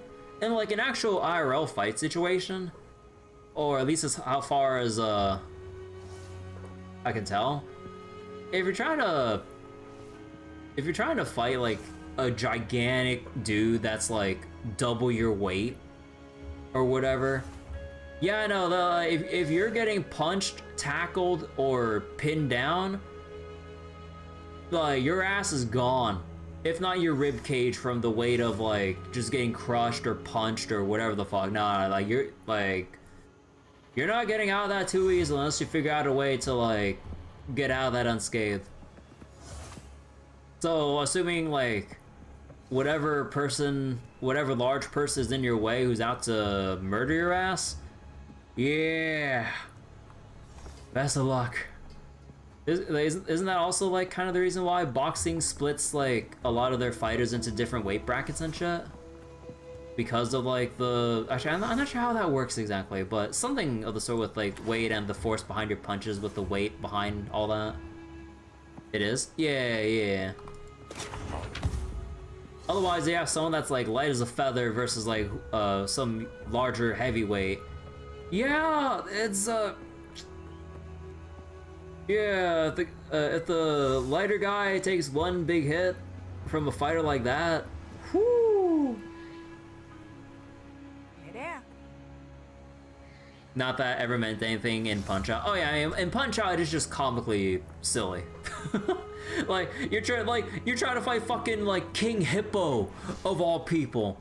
Like, what is he like? What are you doing in his weight bracket, or vice versa? What is he doing in your weight bracket? But Punch-Out never had any weight bracket. It's just overall circuits. Like, weight be damned.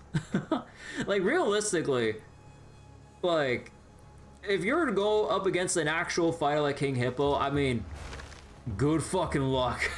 like let's say like someone of King Hippo's stature that can actually move and punch fast enough, you know. Despite his rotundness. Yeah, no, like your face is getting caved in. To be fair, you can do every fight in those games damageless. Oh yeah, because you know, in the games you have your predetermined methods of dodging or blocking or countering or whatever. The advantage of being in the lighter weight bracket. Anything catch your eye? See, oh, this is useless. I like it. Bye-bye.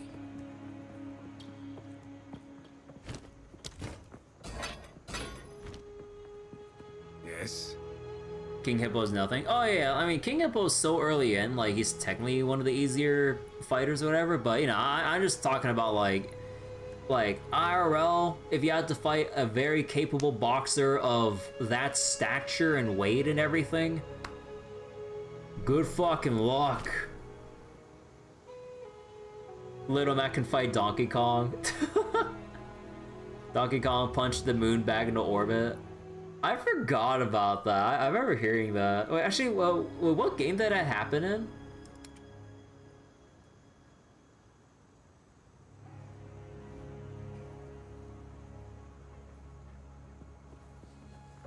Oh wait, there's a Donkey Kong TV show?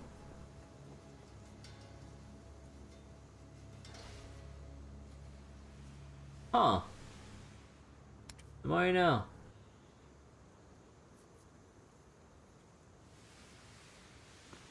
What magic find? Ooh, but nah. Oh, wow. Actually, this is pretty nice. Wait.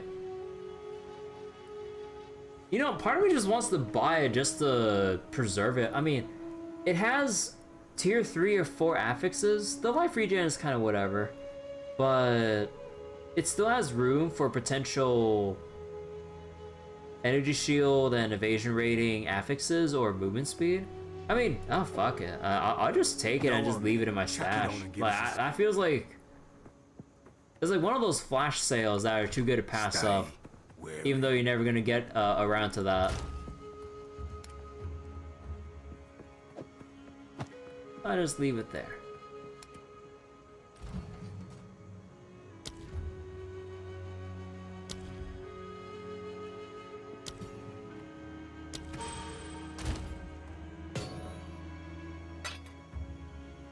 So wait, if Little Mac can survive and beat DK, he can handle most people. If you lose, Donkey Kong kidnaps him. Oh yeah, doesn't Donkey Kong like just pick up Mac and then just leave on a helicopter or some shit? And I'm just like, wait, where's he going? Wow!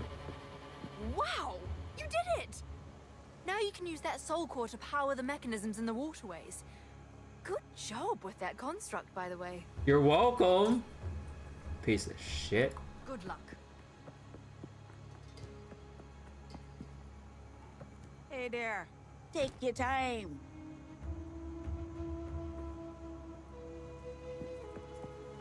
Don't drink the water. Don't drink the water.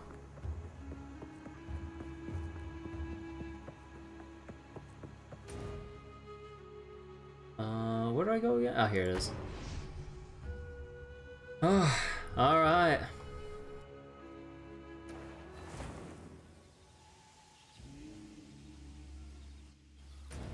Anything I'm missing, by the way? No, we're good.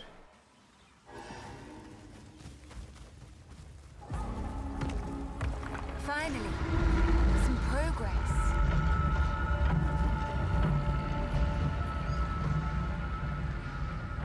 Where? Oh, waterways are here.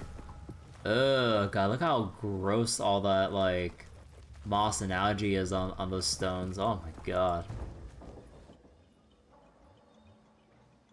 Wait, you watched a Let's Play of that game where they decided to end his career since in endgame is just survival by losing to Donkey Kong?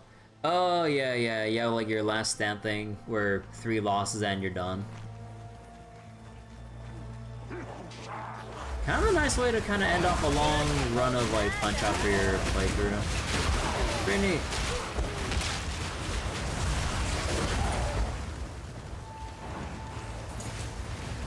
And then you lose the glass gel. Well, I don't think anyone could reasonably lose it to glass gel. You just let him take like his 1 W in his boxing career. That's pretty much it, honestly. You do it so you can get that 1 W out of pity, which is kind of sad, honestly. Same LP showed off how good the guy was doing it blindfolded. Oh, he did blindfolded? Oh shit. I know about like the blindfolded NES Punch Out speedrun, but like Punch Out Wii? This better still work. Dude, look at that shitty ass looking water. Oh my god. So like, you think Glass Joe canonically does have a win? Yeah, he does have a win. But like, I guess if I have to be more specific, get his second win of his career. Whoa.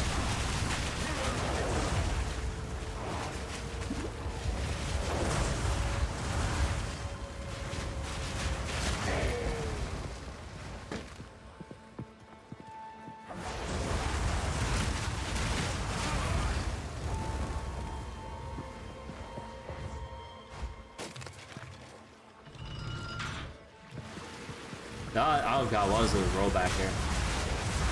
Where am I losing my health from?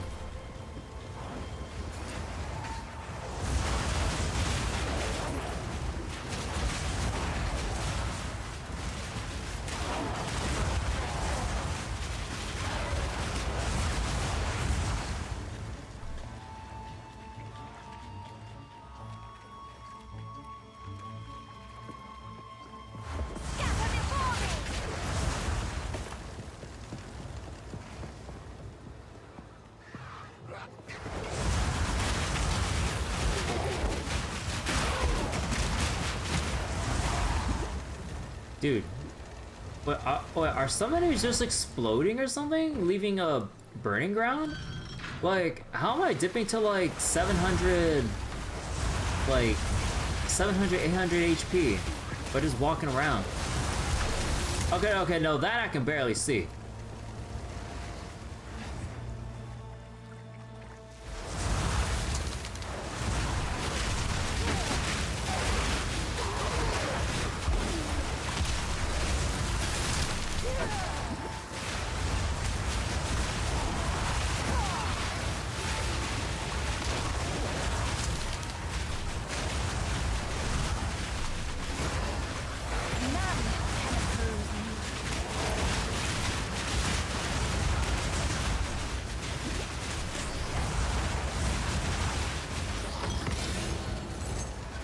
Gargantuan mana flask. Hey, disc.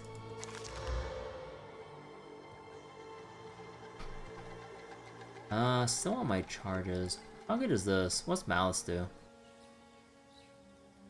Emits an aura that continuously inflicts critical weakness in your presence.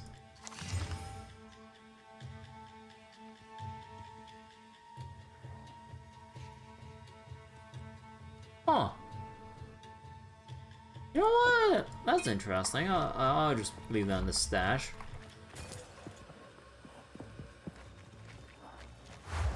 Oh. Oh, always bleeds.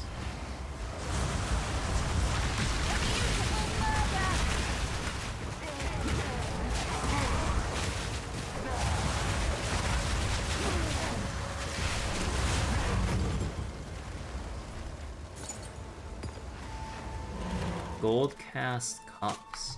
Actually, no, those are the ones I have. 18 intelligence. Well, no reason to waste that.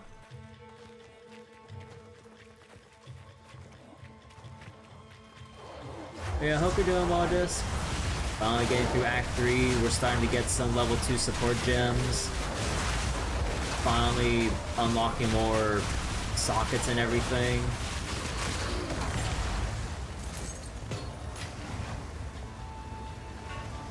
It's all going well so far. Raging Spirit privilege. Oh yeah. The Azak tribe, in the flesh. In the singed flesh.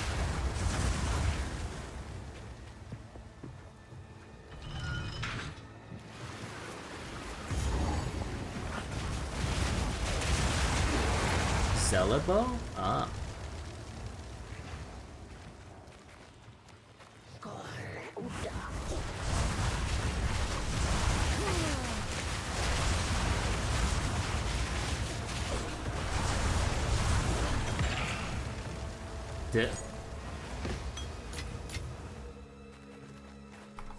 Okay.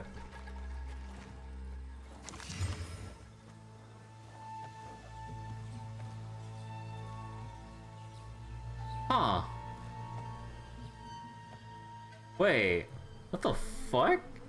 78% increased spell damage, 36% increased fire damage, grants level 10 firebolt, 69 nice increased percent chance to ignite. Holy shit. I mean, okay, that's another for the pile of like cool ass stuff that I would feel hard pressed to just sell. To the vendor, I mean. Only missing plus the fire gems. Oh, wait, is it maxed out in? Oh, it is maxed out in, actually, wait, is plus gems? I forget, is plus gems a suffix or prefix in PoE 2?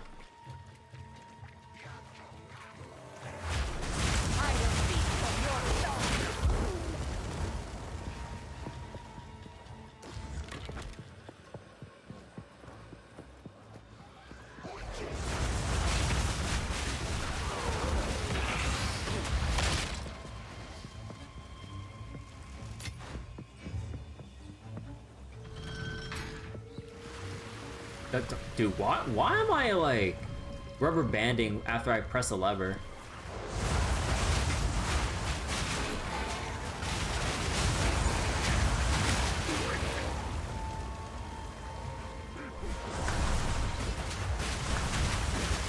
Whoa, Shroud Walker.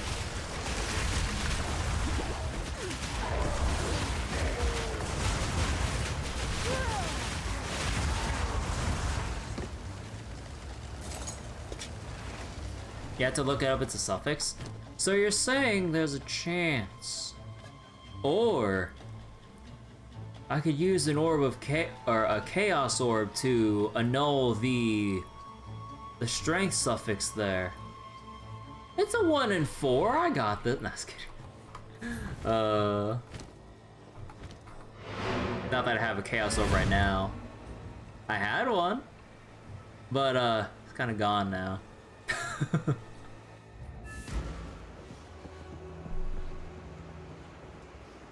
But yeah, earlier you also missed me doing the second ascendancy thing with the Trial Master. We are getting close to the last big thing we would want, which is the life scaling thing for more spirit. So almost there. Although part of me is still tempted on like, or not, I mean, not for this build particularly, but man, Demon Farm sounds cool. Huge spirit buff? Yeah. Pepe laugh. What do you need? Oh yeah, also got my first Vol Orb. Obviously, we're not gonna Vol anything. Oh, wait. There is no penalty for using corrupted items. You can't unsee the bat chest and Vol Orbs. Let me see that about. I don't. What the heck is bat chest?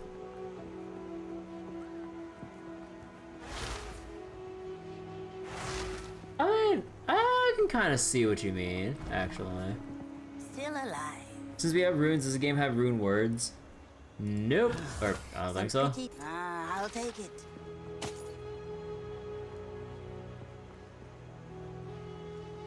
Wait, what is this? Gain percent of damage is extra fire, percent of damage extra lightning. Huh. Oh, I think I'll just stick with. Yeah. It's a deal. Yeah. And then organic. Wait, what? Well, that's so much extra life. What the fuck? Wait. Give me that.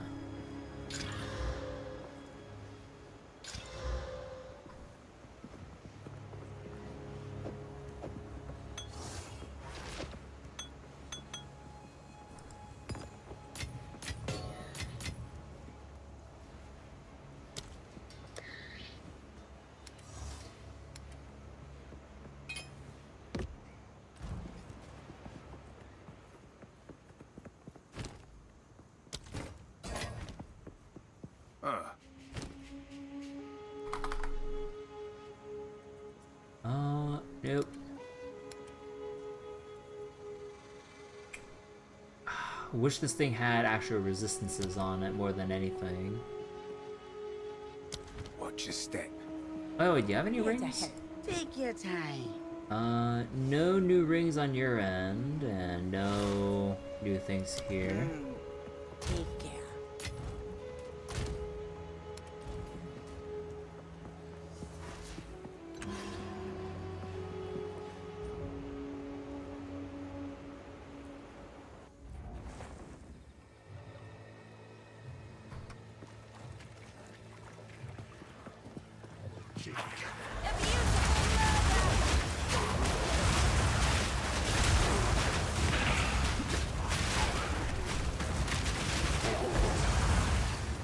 Oh god, another...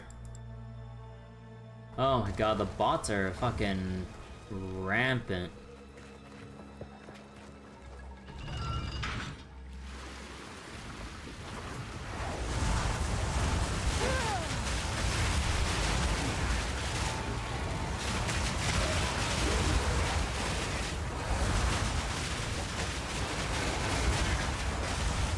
Oh, you revive minions, no wonder.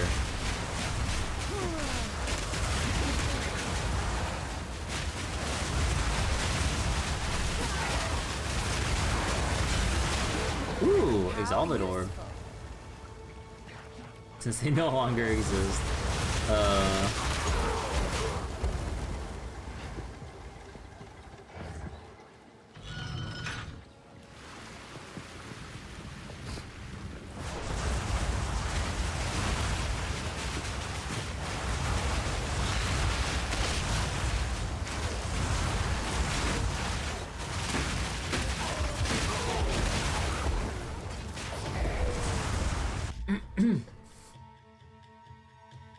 Excuse me. Actually, let me get some water. Hold on.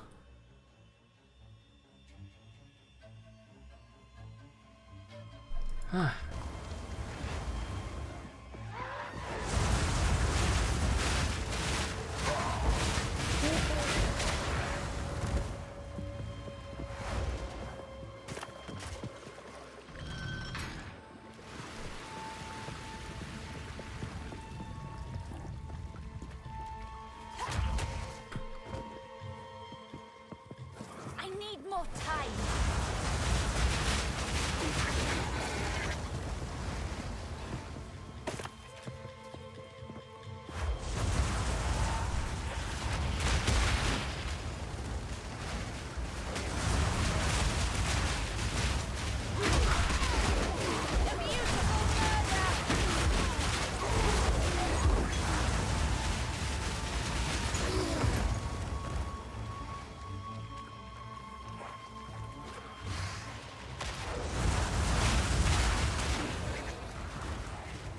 Actually, is anything down here worth my trouble?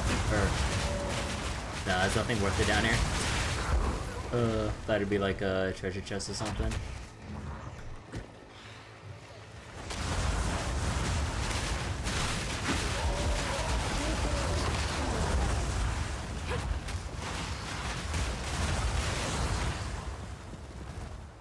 Dude, how long is this place? And why am I always rubber banding when I just want to walk away from the lever?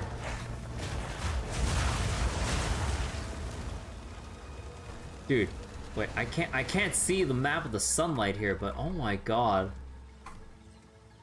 I mean, technically the map isn't as big, but there's a lot of twisting and winding paths.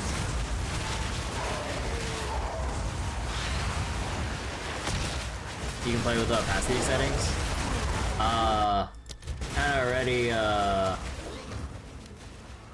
I kinda already like near maxed it to begin with, so still, at least to me, it's still a little hard to see. It just with how bright the map. Ow, shit. How bright the map is in general. Although I did increase the map brightness or the screen brightness a considerable amount, because there are just a lot of things in PoE that's just too dark, or I can't even see the floor. But then that brightness is making it hard to see the minimap in very particular circumstances. So it's just kind of like a damn if I do, damn if I don't kind of thing.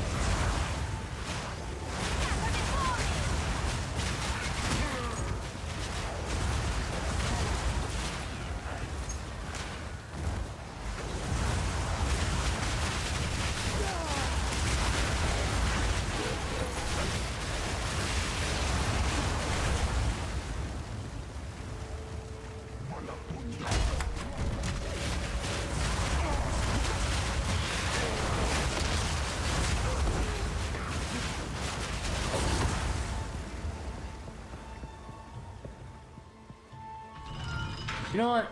I'm just gonna stay in place here. Maybe summon some extra raging spirits until that water drains. Okay. I mean, with the monster already moving, it's already drained.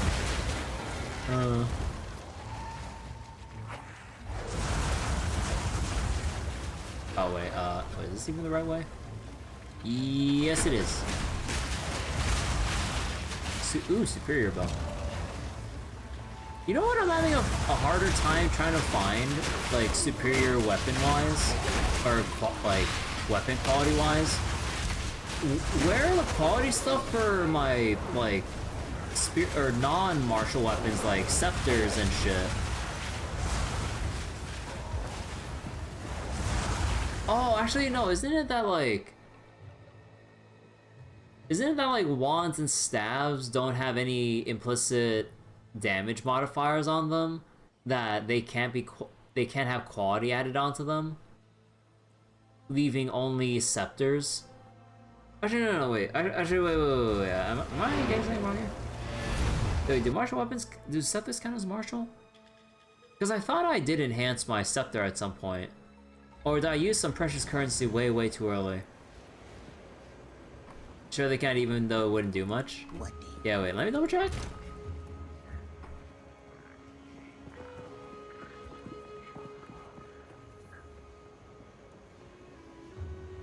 Oh, yeah, oh, actually, yeah, there is quality on wands and staves. But yeah, the Arcanist Etcher improves quality of wands, staves, or scepters. Yeah, there it is. Quality to scepter one seems to be a really rare drop. Yeah, like, I've only had, like, 2 of these drop or something. You only saw that orb drop after the campaign? Oh my god. Well, at the very least, you always have a reason to pick up a superior weapon drop. Just to scrap it, but I mean, yeah.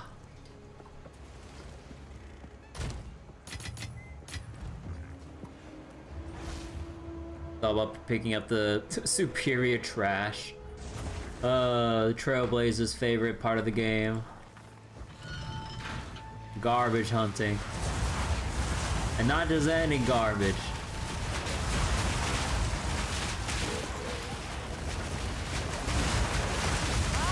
Oh, wait, that's a rare. Wait, I can't even see that was a rare there, besides the fact that it wasn't dying. None can oppose me.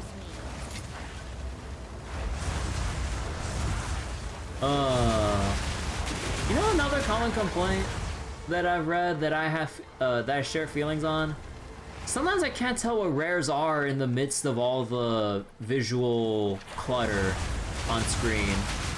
Because like in PoE 1, they had a very distinct and obvious like yellow hue or blue hue for magic mobs or whatever. Here, it gets so obscured I can't tell.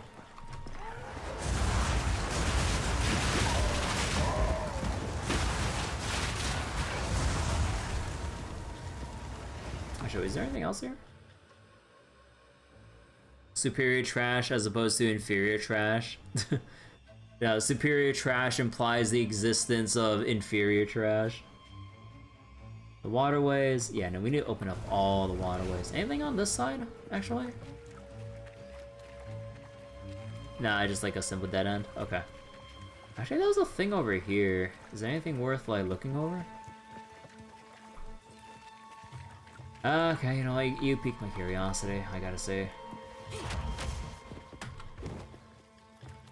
Wait, what? Wait, there's a thing over here, but then... It's either that little section I missed. No. Wait, why does it say that there's a walkable path there even though there's no actual path to it?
1 or 2 farmland minions died.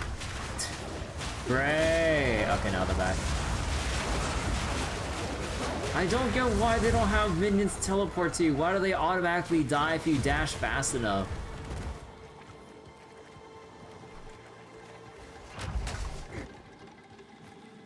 Like, fuck me for using shield charge, I guess. Now I have to wait like 4 more seconds for my minions to respawn. No convocation feature is pretty dumb. Yeah.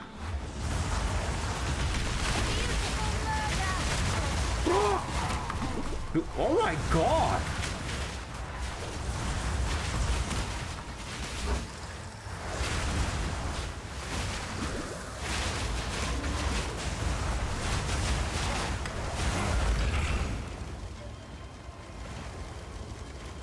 Essence of the Mind.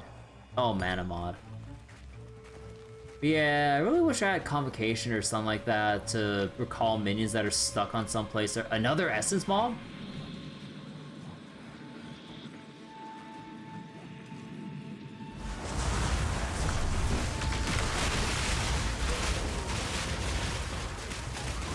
Wait, it has like its own thing of like Storm Blast, or instead of Fire Blast, what the fuck?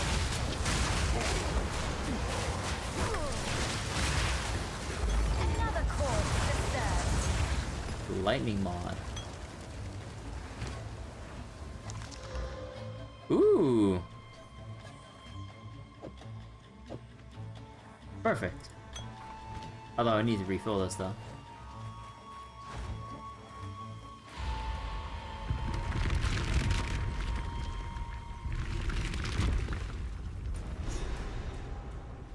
Oh. Yes, drain away. Reveal yourself, Exile. Make Convocation a passive. If you're out of combat, they teleport.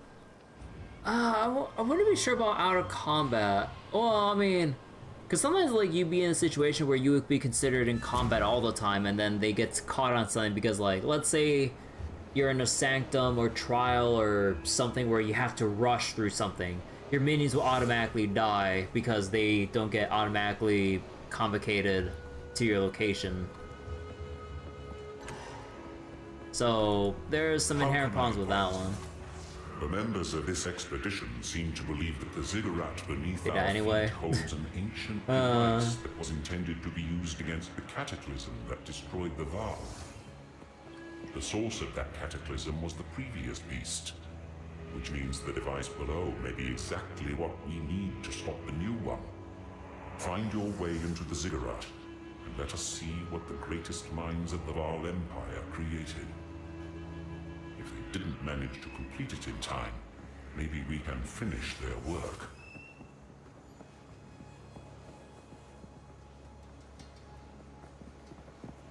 Alright, hold on real quick.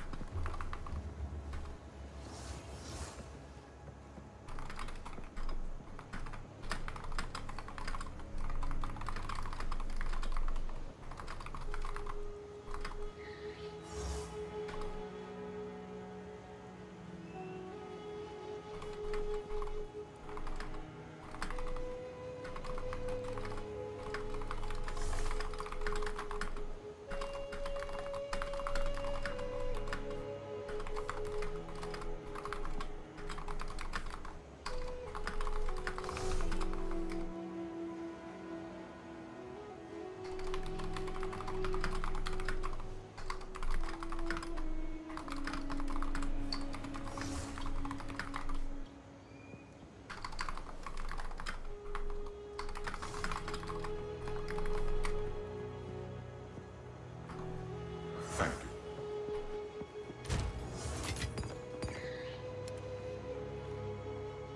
Man, what are all these other essences here? I mean, we're still in the first half of the campaign, so, you know. But we have the attribute, lightning mod, cold mod, mana life.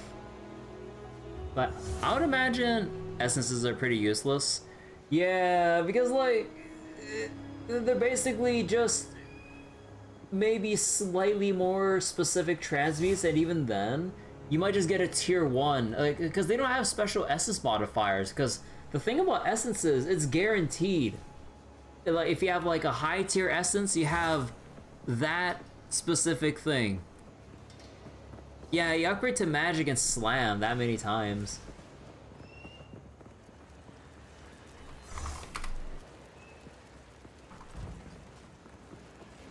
Be warned, friend.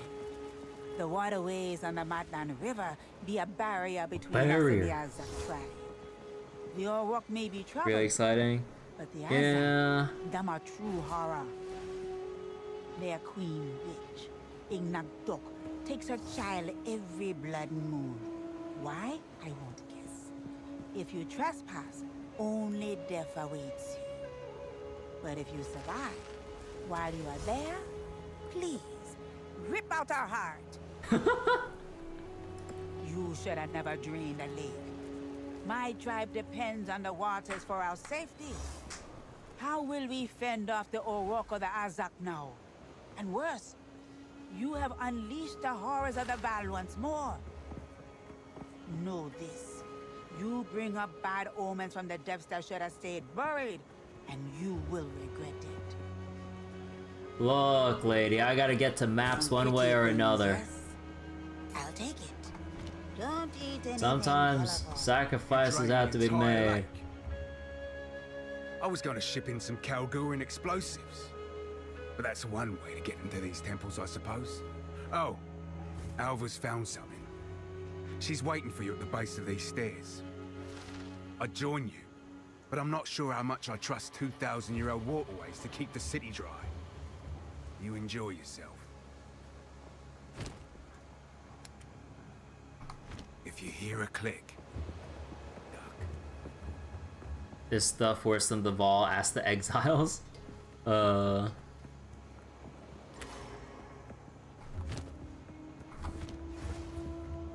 drowned city awaits. Oh. Oh man. Holy shit. I like this. I like the small zoom out here. Beyond this sealed door is the temple of the sun god Kopek. I've seen writings by a fellow named Ketzuli that mention his research in this temple, but I can't quite make sense of what the device was or how it functioned. Unfortunately, we can't use Kalguran explosives without risking whatever's inside. Yeah. However, there's a piece missing from the door. Knowing the Val, it'll be made of gold, of course. I recommend heading into the city to search for it. Try looking around the Agarat area, as that is well known for its opulence in the golden tributes, especially at the main temple's apex. Apex? Hurry back if you find it. Drown City. But Drown City, a map? I don't remember. Good luck.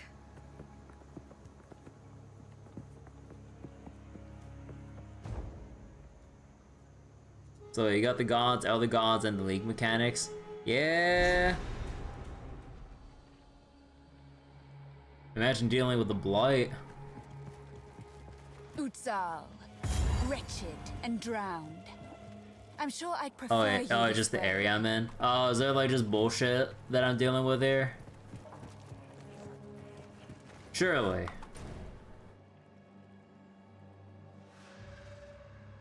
So far this hasn't revealed any important things here.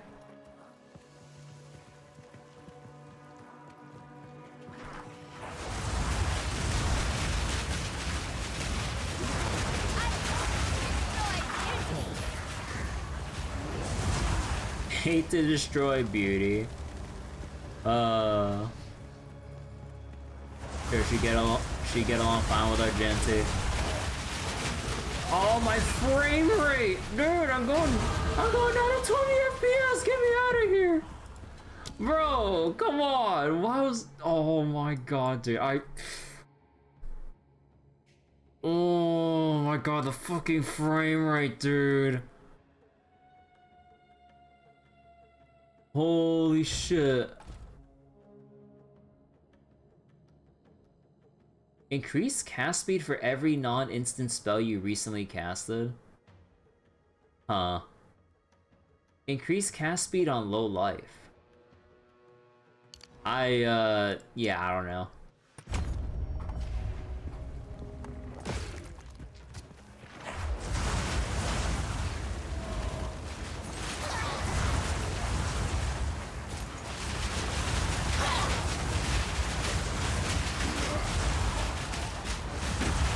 Oh my god, they're just coming out of the walls and oh shit! Oh shit! How the fuck? I mean, I'm able to get out of that, but what the fuck do you do when you swarmed as melee? Wait. That's the question I always ask myself when something like this comes up. What if I was melee? He died. Oh! Shit, I look at chat for a split second and I look back, forgot that guy burst open.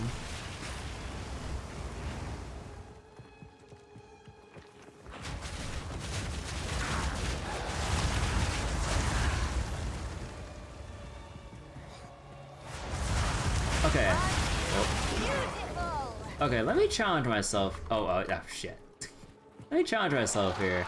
Let's not open the map and just keep it in the corner for this instance. Although I would have to like do my best to reflexively not press tab. But because of how large the maps are, like we might as well just keep aiming might as well keep wandering around aimlessly. Because I don't know how the fuck some of these maps are generated, dude.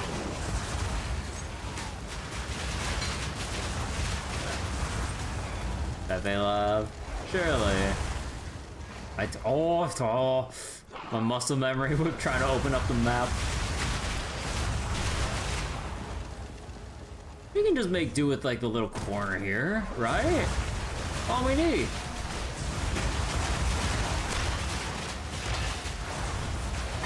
Oh my dude, look at all the swirly like vortexes and monsters that are just coming out of the woodworks here.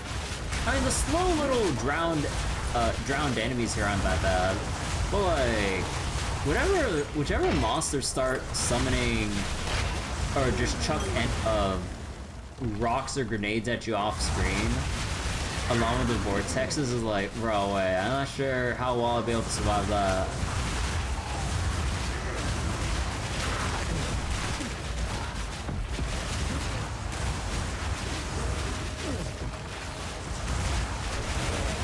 Man, my dumbass clicked the rotten log because I thought it meant like an entry log. No, they just meant a log that you just turn over for loot. Kiwi player thinking they can unlearn habits. Me when I play Grim Dawn, I just keep pressing tab to open up the map like usual.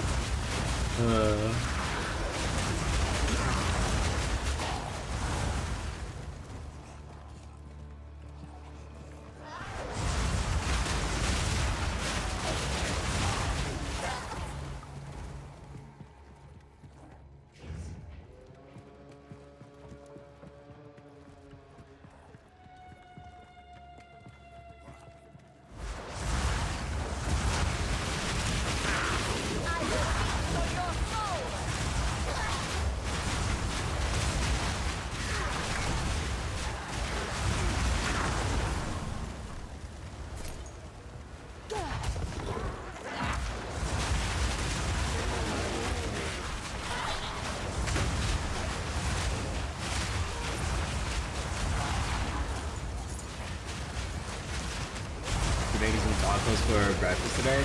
Yo, share. Oh! Oh, shit, I forgot! God damn it.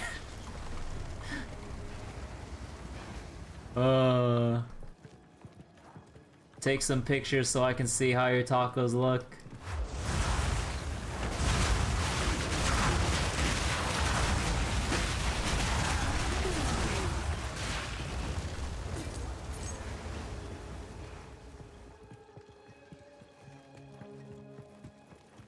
I know like those guys blow up? Yes! Why I do actually.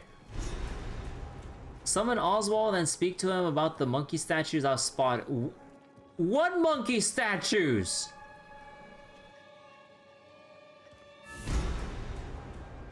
What's all this then? Now you've done it. Why are you making me risk my hide by coming out here? Wait. Look. Are you lucky madwoman? The monkey god! The monkey represented Kamasa, the vile god of wealth. Even I'm tempted to... No. No. I'll just die horribly. It's you that's got to go in there. Give a look around. If you find what I think you'll find, and if you clear out any dangers, we're all going to leave this place rich. Rich. We're rich. I suppose it could be worth a look. I've never been quite sure if Kamasa was actually a monkey. The one or on the if he was door? just god of monkeys. I don't see no door. In either case, he held their love for shiny things. The wealth wasn't the point, but his cult still slowly grew to become the richest in the Vaal Empire. Eventually, they became the very guardians of the treasury itself. The famed Parandes family would have been paupers in comparison. Oh. I can almost feel my greed overcoming my caution. Almost. Little is known about the monkey god. He was initially portrayed as curious, wise, and prone to mischief. In the earliest tales, if he appeared, it was to do one of two things. Impart mysterious wisdom, or steal something shiny from a wealthy noble. Unfortunately, his greed apparently grew as the Vaal expanded. Later tales portrayed him extorting peasants and blackmailing nobles for increasingly large tithes. His cult's core values became exploitation and ambition.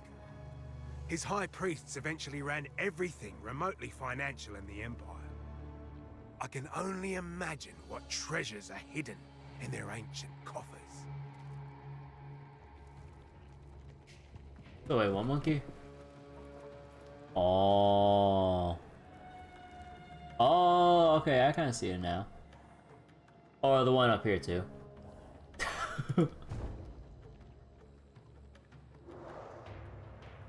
Actually, wait, is there a waypoint here? Because I want to go mark this and then see what other places I can mark. This place has long been forgotten, but is not without life. Okay, so we got the waypoint there. What are the other waypoints that we got so far? Or that we need? So we're down here in the Drowned City. Into the vault and the apex of filth. Temple of Kopek. Oh no, that's cut off because we need the lock, right? Okay. So let's go look for the apex real quick. See if we can find the waypoint to that.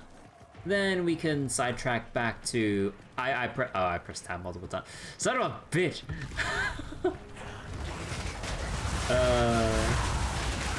I give up.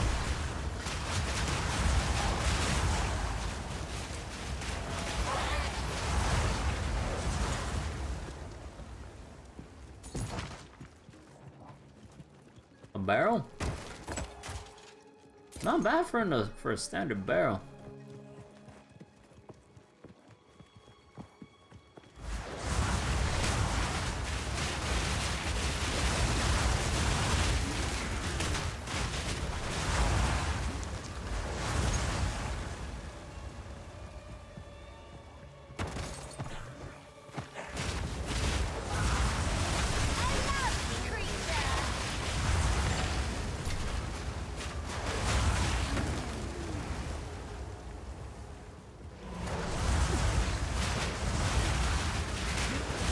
Ooh. That's it? Well, what does it give? Life recovery to minions. I mean...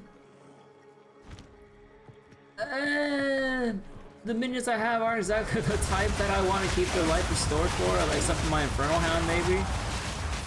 I gotta say, again, I love the Infernal Hound. It's so nice that it scales to your level. Although it took me a while to understand that the support gems only increase when you're high enough level.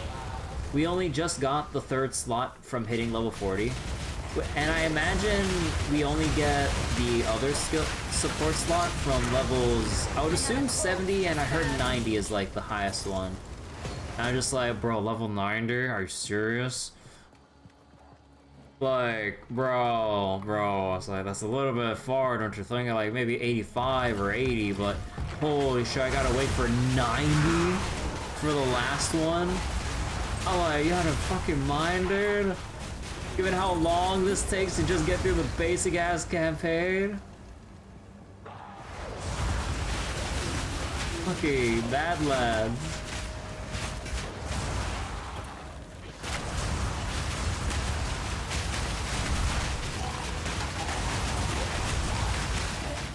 Sapphire. Oh, I thought it said sapphire for the jewel. Like, jewels are so rare in my experience so far. And even then, they're shit. Because I can't re-roll them.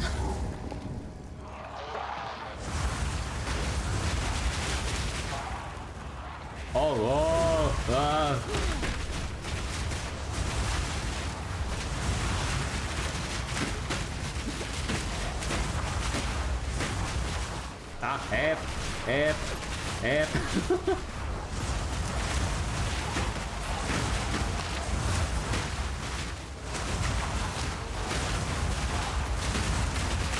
Oh my god!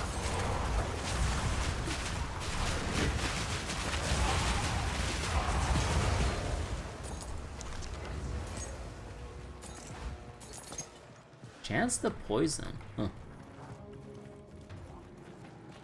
So it got shredded by a 10x speed mob of piranhas. Let me see this. Uh-huh.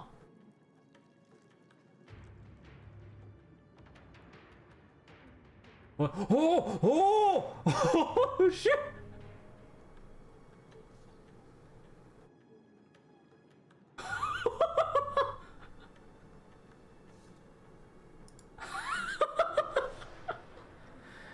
There's a melee player where that pack spawned as hasted. Oh my god, dude.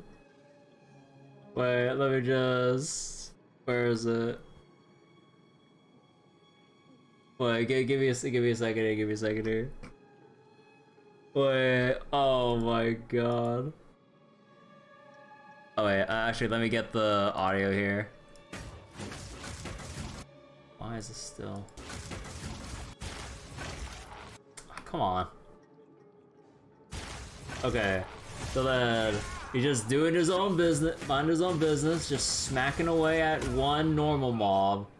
And then, wham! Look at them all. He's just dodge rolling for his life. And time freezes apparently as he contemplates his life choices and his life flashes before his eyes. And then death. Oh my god. Yeah, and that's what has me very, very reluctant to even entertain the notion of playing melee. Like, what do you do against that? Minion players have it too nice. Look, I'm trying to get as far as I can with the minion build right now before GGG nerfs it. Like, if you look at the top 10 for highest levels right now, aren't most of them Infernalists, which I assume Raging Spirits? They're gonna nerf the shit out of this, so I need to take this as far as I can for myself, because it is very rare that I play summon builds in general because of how reluctant I am to do it in PoE 1, given like needing to consider a lot of annoying different factors. Here, it's so much easier and simple to set up and go. Like, I'm so happy like just playing this. But I know I'm just setting myself up for disappointment and pain once this probably gets nerfed to GGG's expectations of balance. So I'm just like, Please, please, I need to get through this shit. Wait, ooh, money. The stench. I suppose they survived here, more or less. Wait, oh, these just mounds of shit? Oh my god, wait. They're just living in here just... Oh my god, these are just piles of shit.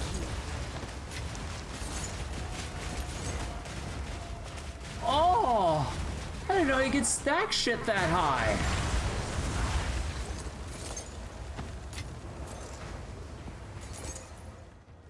Ugh.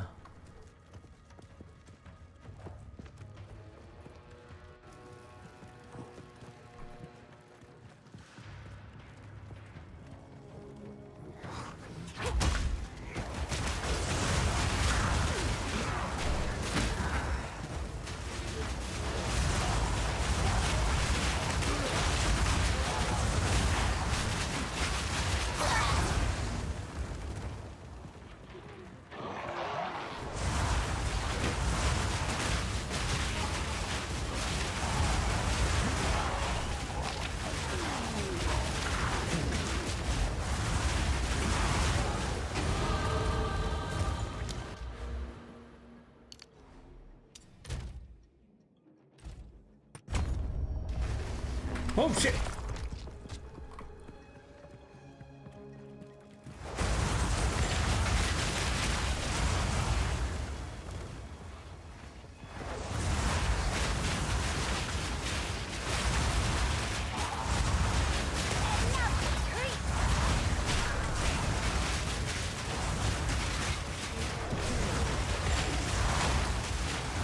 Man, imagine having to jump into a pack of mobs like this and fight them one by one. Although I have seen some cool stuff with Warrior, with just like tagging things for actually, I'm not sure how their skill combos work, but like you prime them for like a stun, and then there's like a follow-up skill you can use that does like a huge AoE like spin around you or something that does a lot of damage. Like, it can do really well. Do I want to try that or level to the point where I can do that? I don't know. I'm not sure how early you can set that all up actually.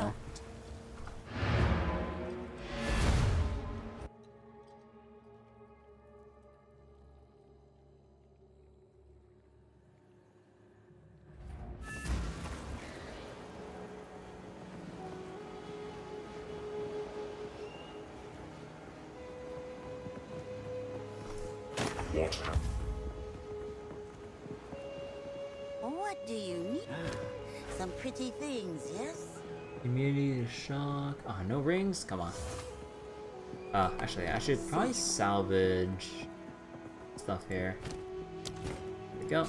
Boom, boom, boom. Boom. Boom.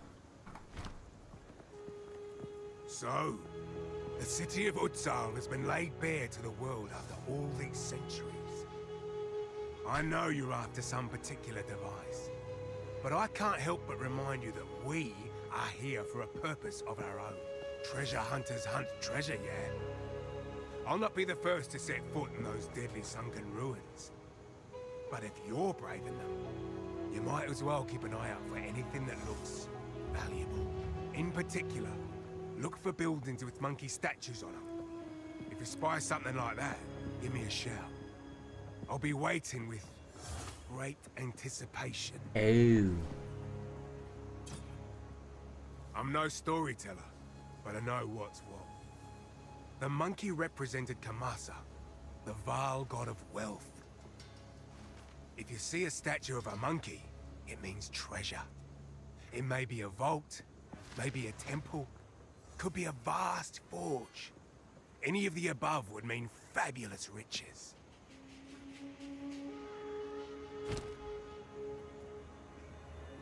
10,000 gold for that? I mean, it has 2 sockets, but not you can do the rest, anything about the rest of those mods.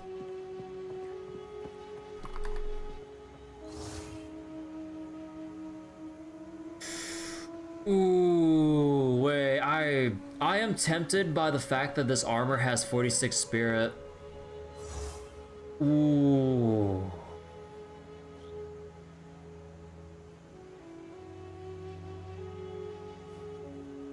But everything else is like... Because, like, I need the resistances, I need to double socket, I lose intelligence, and I need more intelligence for my intelligence gems right now. What tier is that? Tier 4. Dude, oh my god, dude. Just trying to, like, rebalance some of your stats once you see one small upgrade. I'm just like, ah. I don't know if I can go through that currency pain again. Ooh, nice life.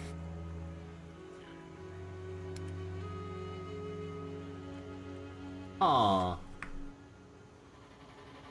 Tier...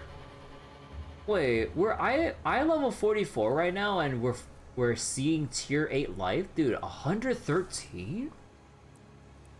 Accuracy is pretty good too if you're doing like range stuff. Dexterity is kind of...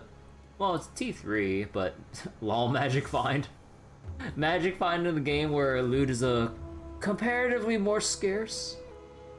And the life gain on hit, I mean, you have a rapid fire thing maybe, but 2 life, I don't know. Unless you want to Chaos Orb this. But anyways. Attack speed.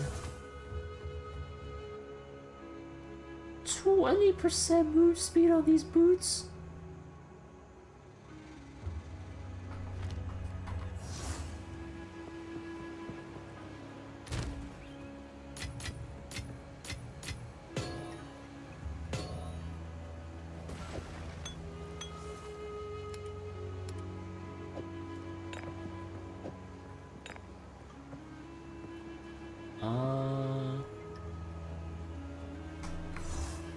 I mean, not bad, all things considering with this, but...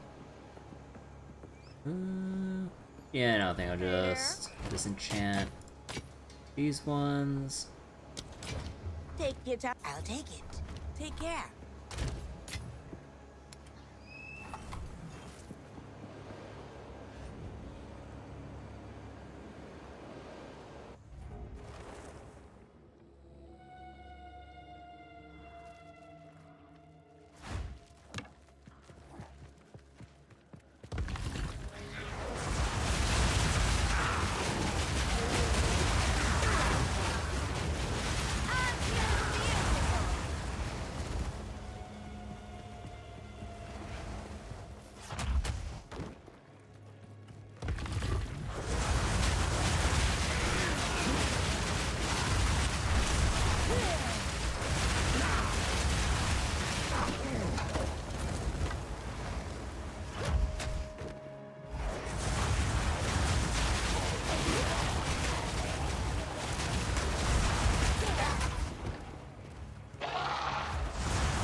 Man, that explosion radius is a lot larger than I would usually think.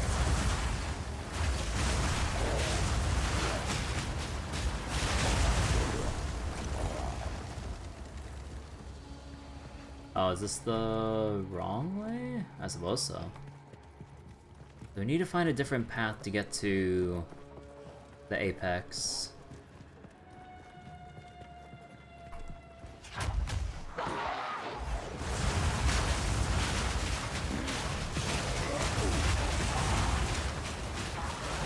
Oh my god, like, every time I see body runes, it's just reminding me of rune crafting and RuneScape. It's not reminding me of rune crafting, I'm only free to play. Have mercy on me. I don't have my own gold to even buy air runes and mind runes.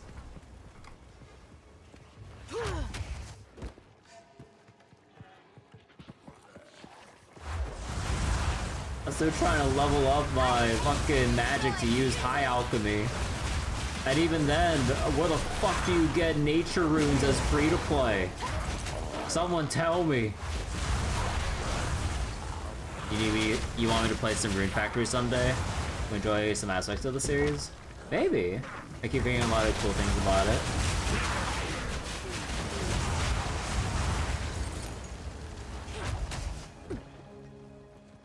I need more time. Let's see what the lake kept hidden. The lake kept hidden a lot of shit. Literally. Just mounds and mounds of fecal matter just lined up on the corners of the walls. So much that they even have fungus growing out of the walls, using said fecal matter as fertilizer.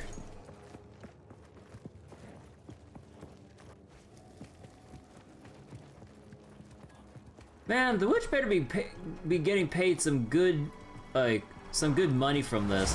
Having to wade through chambers of actual diarrhea. This is why you scrub your pool every now and then? Oh god.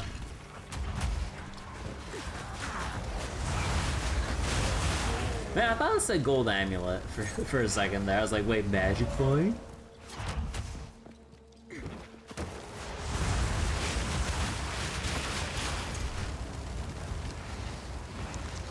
Ooh, cold resist ID.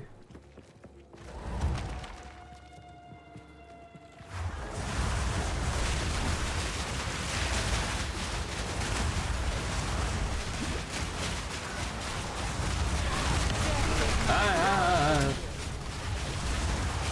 was like, why was I stuck?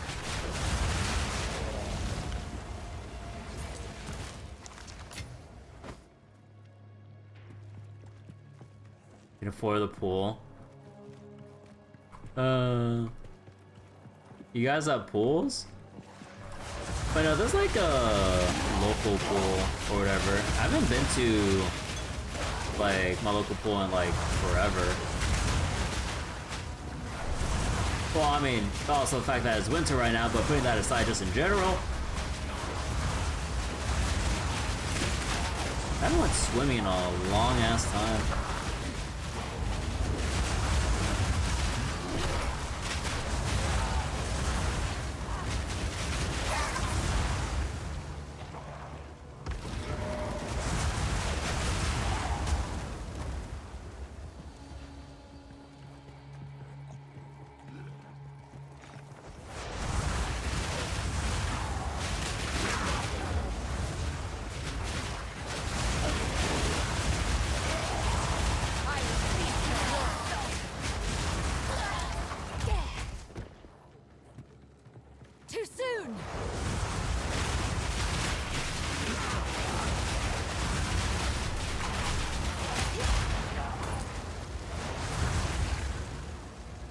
I don't know how I feel about shield charge, like, making you stop in place for bonking on even one enemy.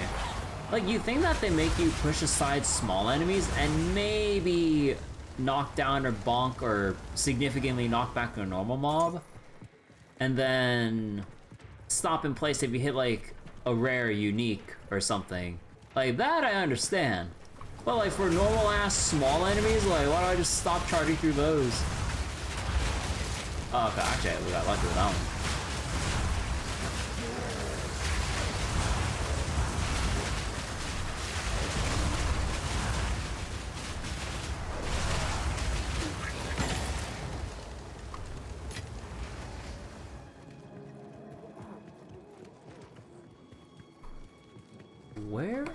Where am I going?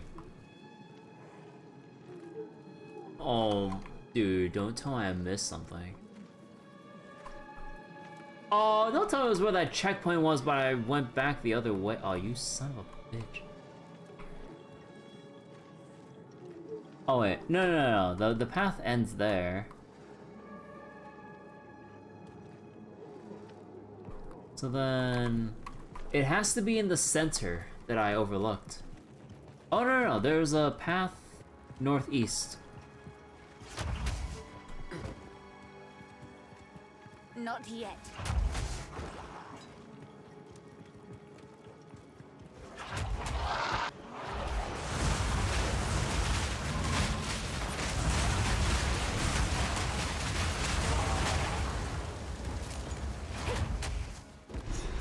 There we go.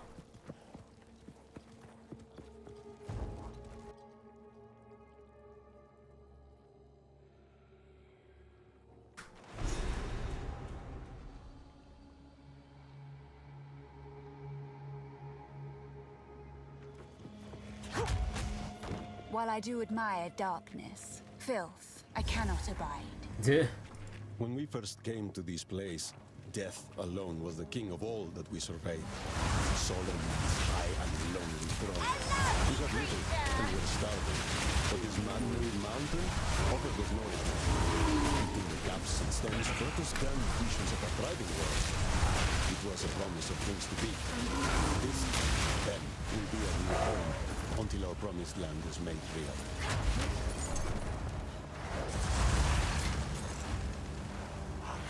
You know, I actually didn't keep track of what that log even said because I was fighting the mobs here. Actually, you know what? Okay, let me go back and see what he says because I am not. Okay, I cannot keep track of audio playing while I'm busy doing active combat. When we first came to this place, death alone was the king of all that we surveyed. Solemn his high and lonely throne. We got little and were starving, but this man-made mountain offered us nourishment. Eating the caps and stems brought us grand visions of a thriving world. They're hallucinating on shrooms? This, then, will be our new home until our promised land is made real. Eating the caps and stems? Bro. They're getting high on shrooms with visions of what they thought. Their hallucinations were... Oh my god.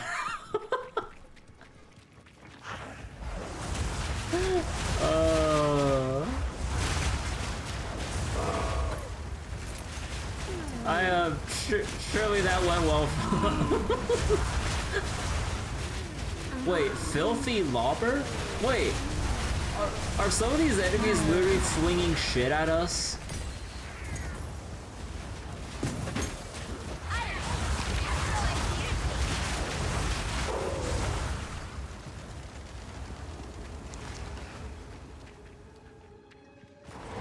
Reminds me of the unique item in Grim Dawn, where you literally have an item that's like soiled trousers, and you have an active where you throw feces at your enemies, dealing great amounts of poison damage, and it looks like an actual viable skill to base like your build off of. And I'm just like, bro.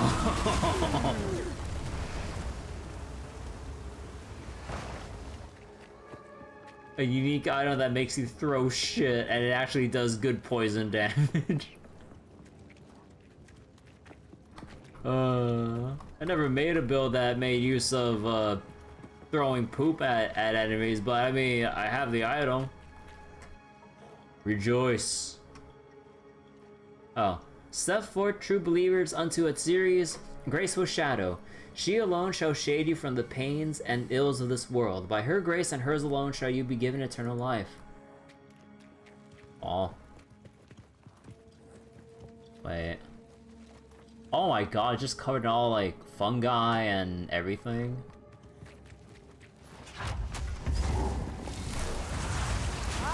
Beautiful there.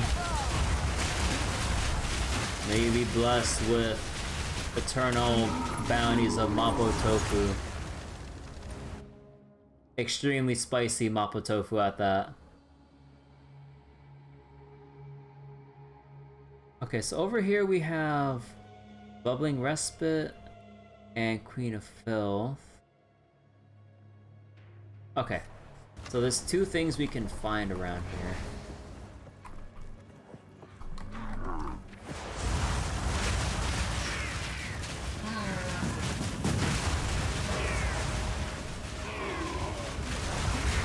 Pyro Mushroom Cultivator.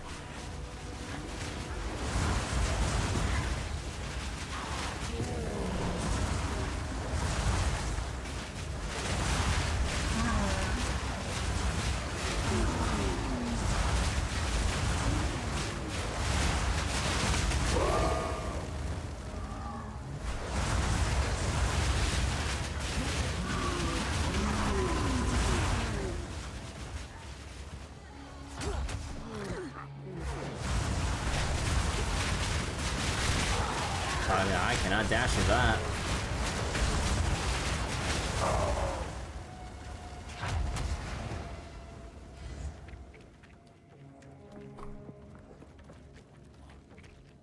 The promised land is bountiful, a blissful place overflowing with potential. My brethren surround me.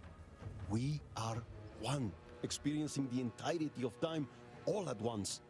Even as I write this, I am on the cusp of transcendence. The script before my eyes morphs into illegible symbols. I cannot stop laughing, rejoicing at the bright future that I know us two will share. Bro, they're getting so fucking high off of the shrooms.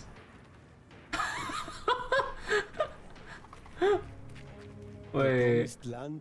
The script before my eyes morphs into ineligible symbols and I can't stop laughing. Oh my god.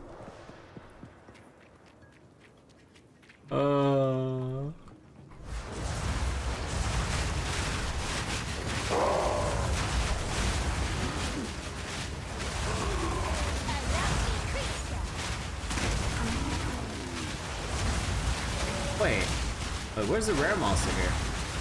Oh, this guy. Like, yeah, I'm really understanding why people are annoyed at not being able to detect rare mobs fast enough. Like, how was I supposed to tell that? Like, it was obviously larger than some of the other similar mosses in the pack. But I really wish they had that yellow hue, red mushroom, yellow hue or whatever to like make them stand out more. I missed the mirror drop. Where? Hey FOMO, how you doing? Okay, now I'm just thinking about fear and hunger with this red mushroom. The funger.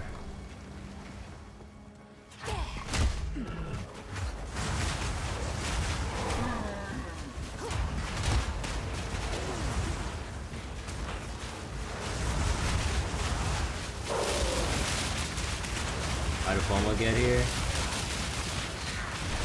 FOMO is everywhere.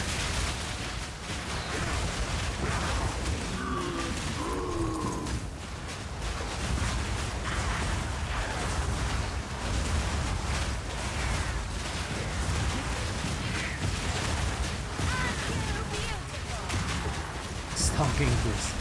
We don't tell him? Oh, okay. It'll be our secret.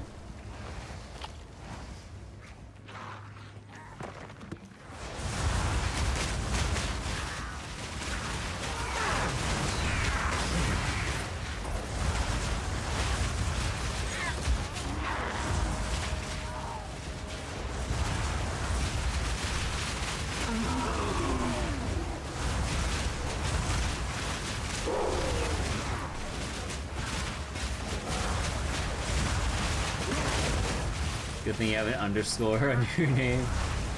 Yeah. And boss boots. That's evasion rating.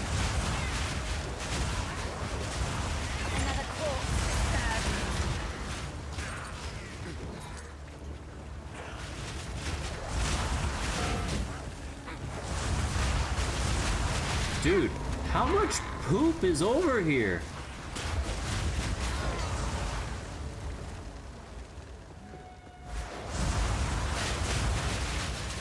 It's not even, I don't think it's even like mud or anything at this point with how like that dirt is shaped. There's no way watching a RuneScape stream. RuneScape not in this household, especially not free-to-play Iron Man RuneScape. No. Who would ever subject themselves to that torment? Especially if they want to go rune crafting. Oh, this is boring as watching PoE streams? What do you mean? Look at this active gameplay. Look at it. Set down another thing of Raging Spirits. Boom. And look, I'm safe. Whoa. Living is like the best thing ever. See? Even the witch finds survival beautiful. Could be worse. We could be watching World of Warcraft. Don't tell Derper. He's been streaming some classic WoW hardcore.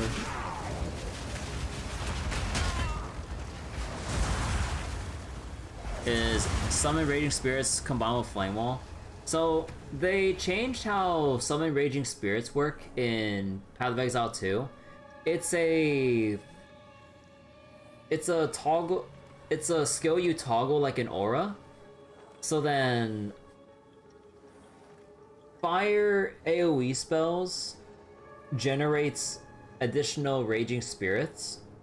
So you basically, once you turn it on, any AoE fire spell you use makes a spirit, but then Flame Wall, because it generates a long strip of a flame wall, or with Fortress, you make a big circle. It gives a lot of surface area to generate up to 5 Raging Spirits at once, up to the maximum of 10. And then, it's just that easy. You just, boom, 10. Then they expire, boom, another 10. You're just memeing, you watch the OnlyFans hardcore streams all day. Can I get a totem that casts flame walls that casts SRS? There's no spell totem in this game as far as I know, if I remember correctly. I remember the before times. We bowed before a city who bowed before no one. But Mother is the one true queen. She is the one who brings solace. She is the one who grows gifts for us.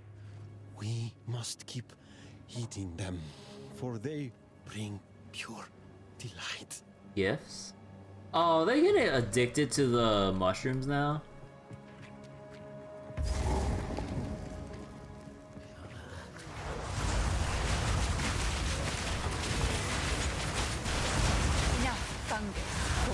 Enough fungus. So we have actual RGB mushrooms. Red, blue, green mushrooms, alright.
Some pretty things, yes?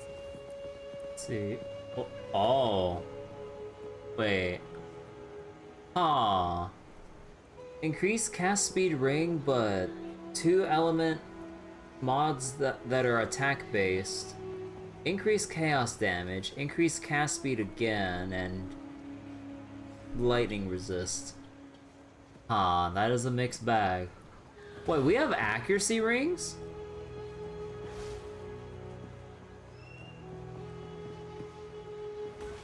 And a T5 lightning affix. Huh.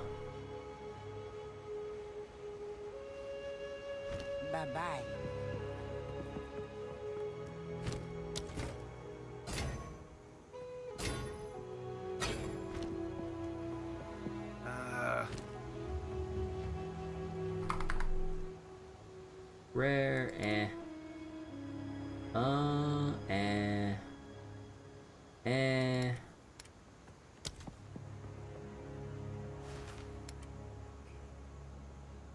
Let's see, anything that has like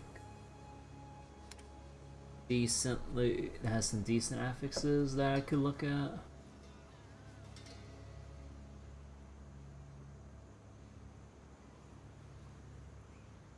Energy shield, but increase damage with bow skills, increase crit damage for attack damage. I mean, honestly, that looks pretty neat. I wanna like, I mean, I just kind of leave it in the stash. Like, because of like certain item or affix rarities, like, kind of want to maybe make a small habit of keeping certain cool looking items from vendors in my back pocket. 20% move speed. 99 mana? Wait, how high is that? That's a tier 8 mana roll. Holy shit. If you hear a click, done.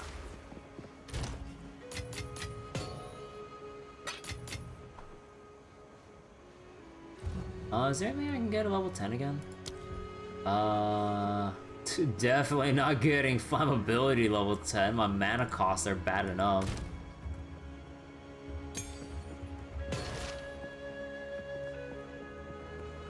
Put these away.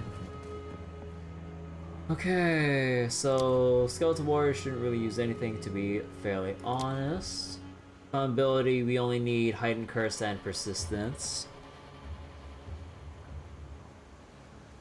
It's so weird not recognizing any of the items by base item name. Who crangled your game? Fire penetration. Intense agony.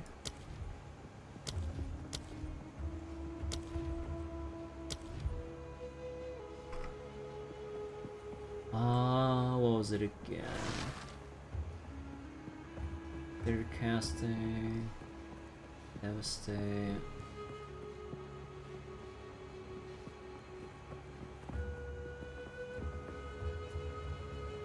Reduce delay. There's Font of Blood for my Pain Offering.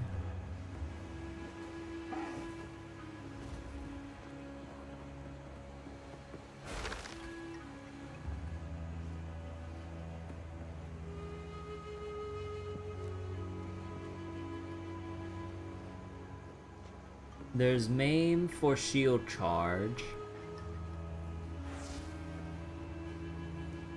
Weapon element damage. God, it's so weird just seeing this renamed, because we're so used to just seeing the support gem for weapon elemental damage, or WED, but they renamed it to primal armament. Oh god, it's like, every time I look at this, I'm like, wait, it's like, what's this again? It's like, it's brand new to me, right? No. New name, new gem. Ricochet. Spell Echo, Soul Thief. Strip Away. Yeah, this is something we do take, but we don't have anything to inflict exposure yet. That's only down here with fire exposure somewhere. Yeah. When igniting an enemy, inflict exposure, which goes really well with the Infernal Hound that automatically ignites. So I think if anything, we just take Font of Blood.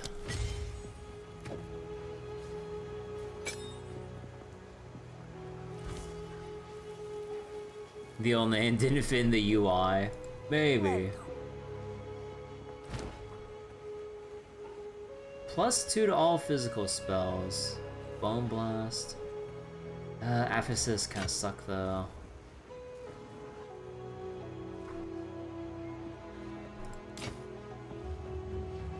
Increased lightning damage.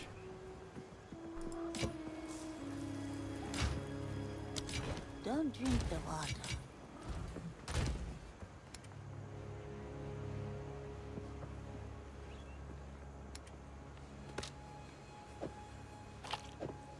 Ew. The picking up the mushrooms has a little squelching sound, or when you drop it, I mean.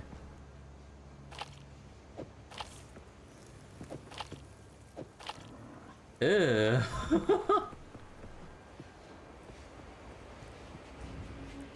Eat the shrooms. Actually, oh wait, am I supposed to eat them? Or do I need to like look for a place? No, we don't eat it apparently.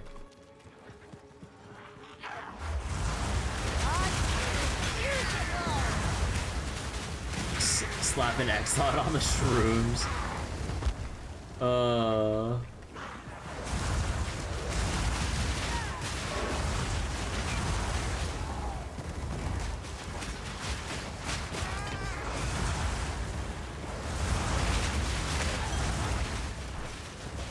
Some next level thinking. But there's nothing here.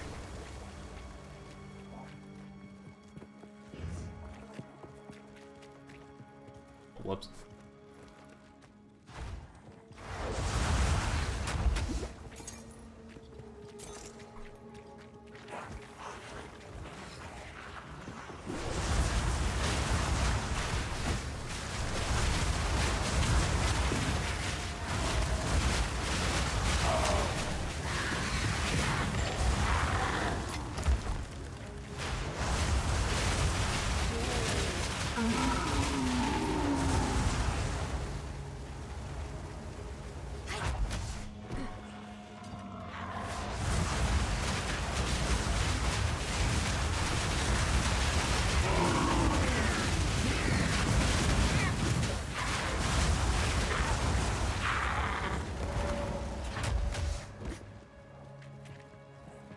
You're done with as much of Ultramoon's story as you need to do.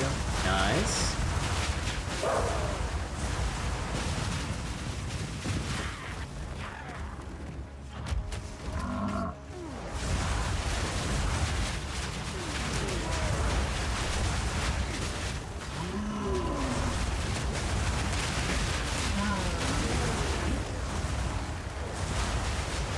Now stock reset at full odds.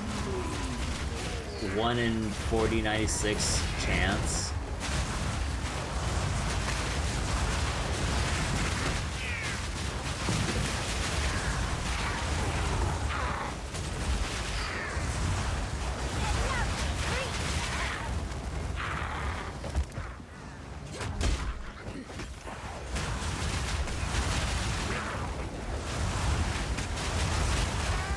And he can put the game down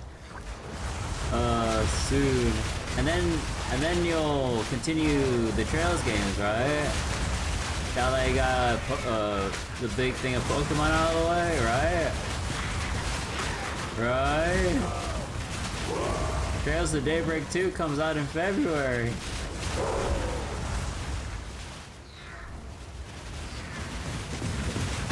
Oh shit. Am I supposed to go to the center? Oh.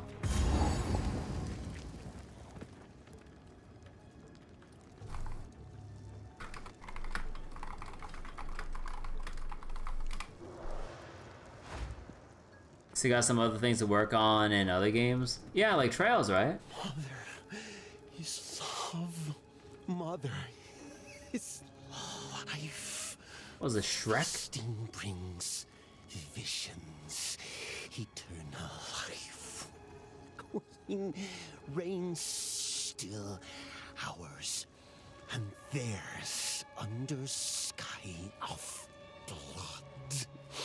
Feasting shows us, feasting brings smile. Okay, so I think everyone went fully crazy with the shrooms. I don't know about you guys, but yeah. You want to go Platinum Digimon Next World Order? Screw that Platinum, by the way. The Full of Depravity, a legacy of incest and vulgarity. Oh God!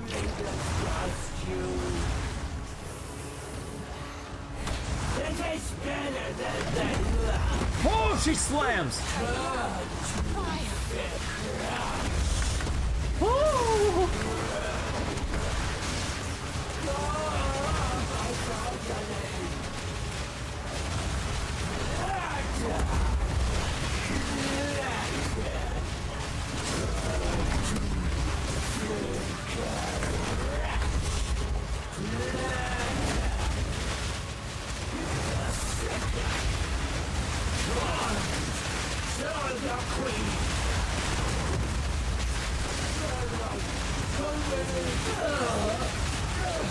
Okay. Oh, death effects. What a disgusting pig of a woman. Am I moving with WASD in this game? Yep, we have full WASD movement and we can move and cast and shoot projectile weapons at the same time. We have the technology. The future is now, old man.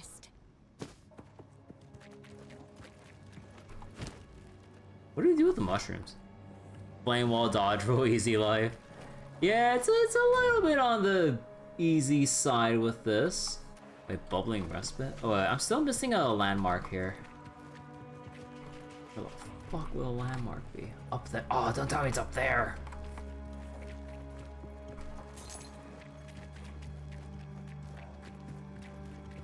So wait, one trophy in Digimon Next World Order.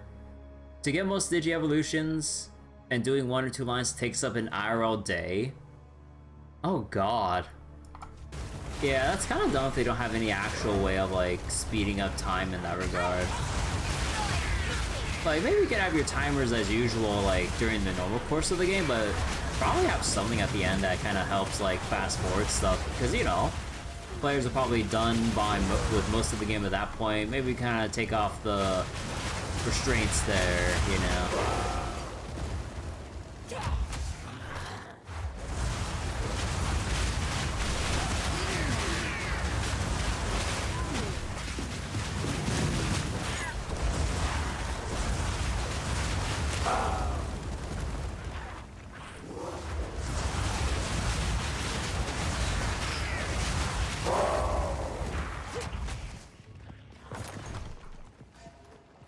Oh my god, it was all the way over there, son of a bitch.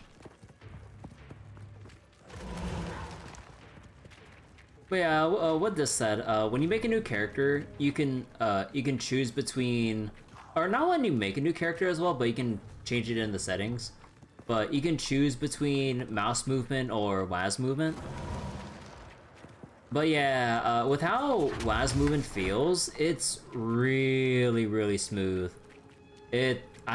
It's gonna be hard to like go back, because even being able to like make some micro adjustments when you're in the middle of attacking changes so much from like the constant like point or like click somewhere, shoot, click somewhere, and then shoot. Like it's pretty huge of a change.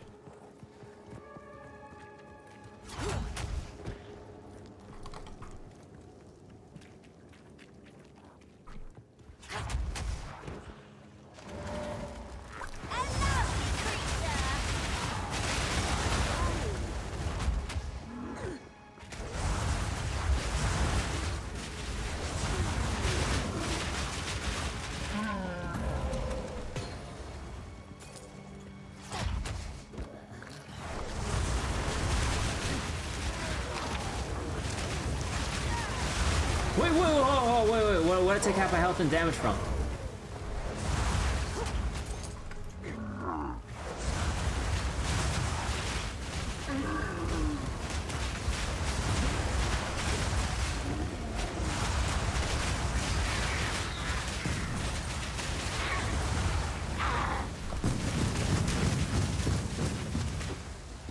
So wait, by that point, basically unstoppable, even the DLC, free DLC, final boss isn't that big of a deal.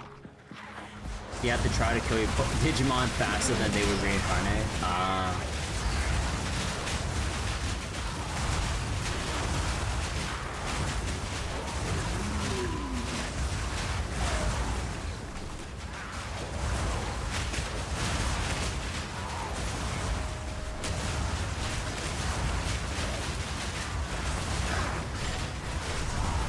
Oh, he revives minions.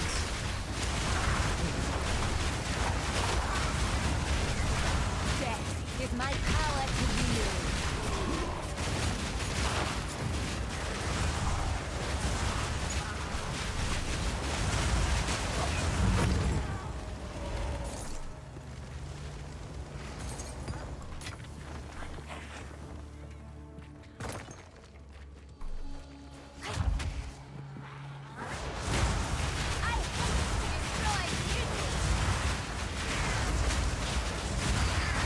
Dude, where is this one optional location?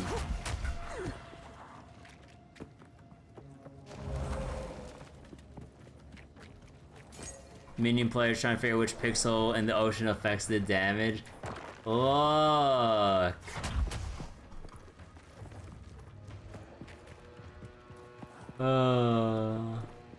Can't see shit, chief.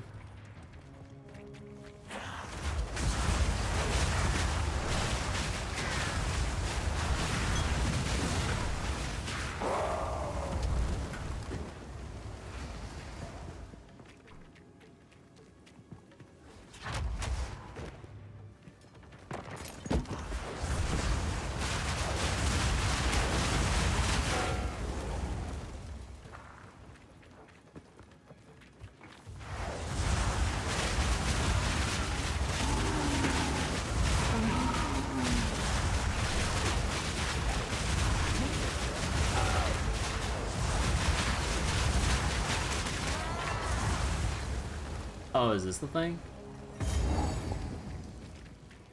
Ah, okay. Cadre Master. Here is everything you need. Wait.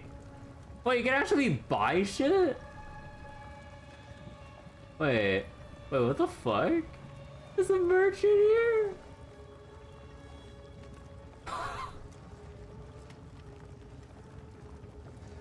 I mean, not really that great, but I mean...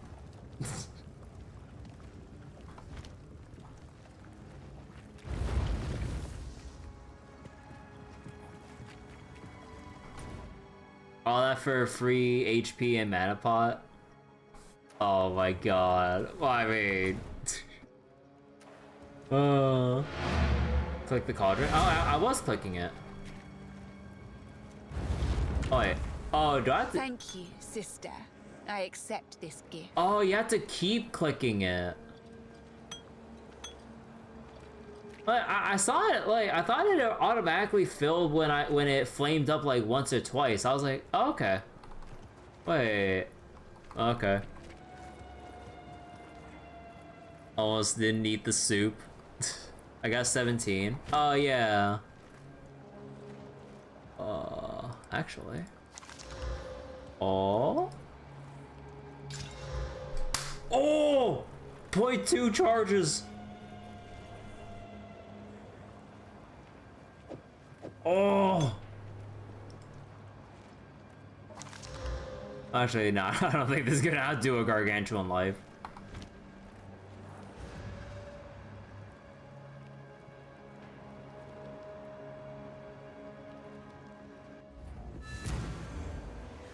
The streamer luck at work.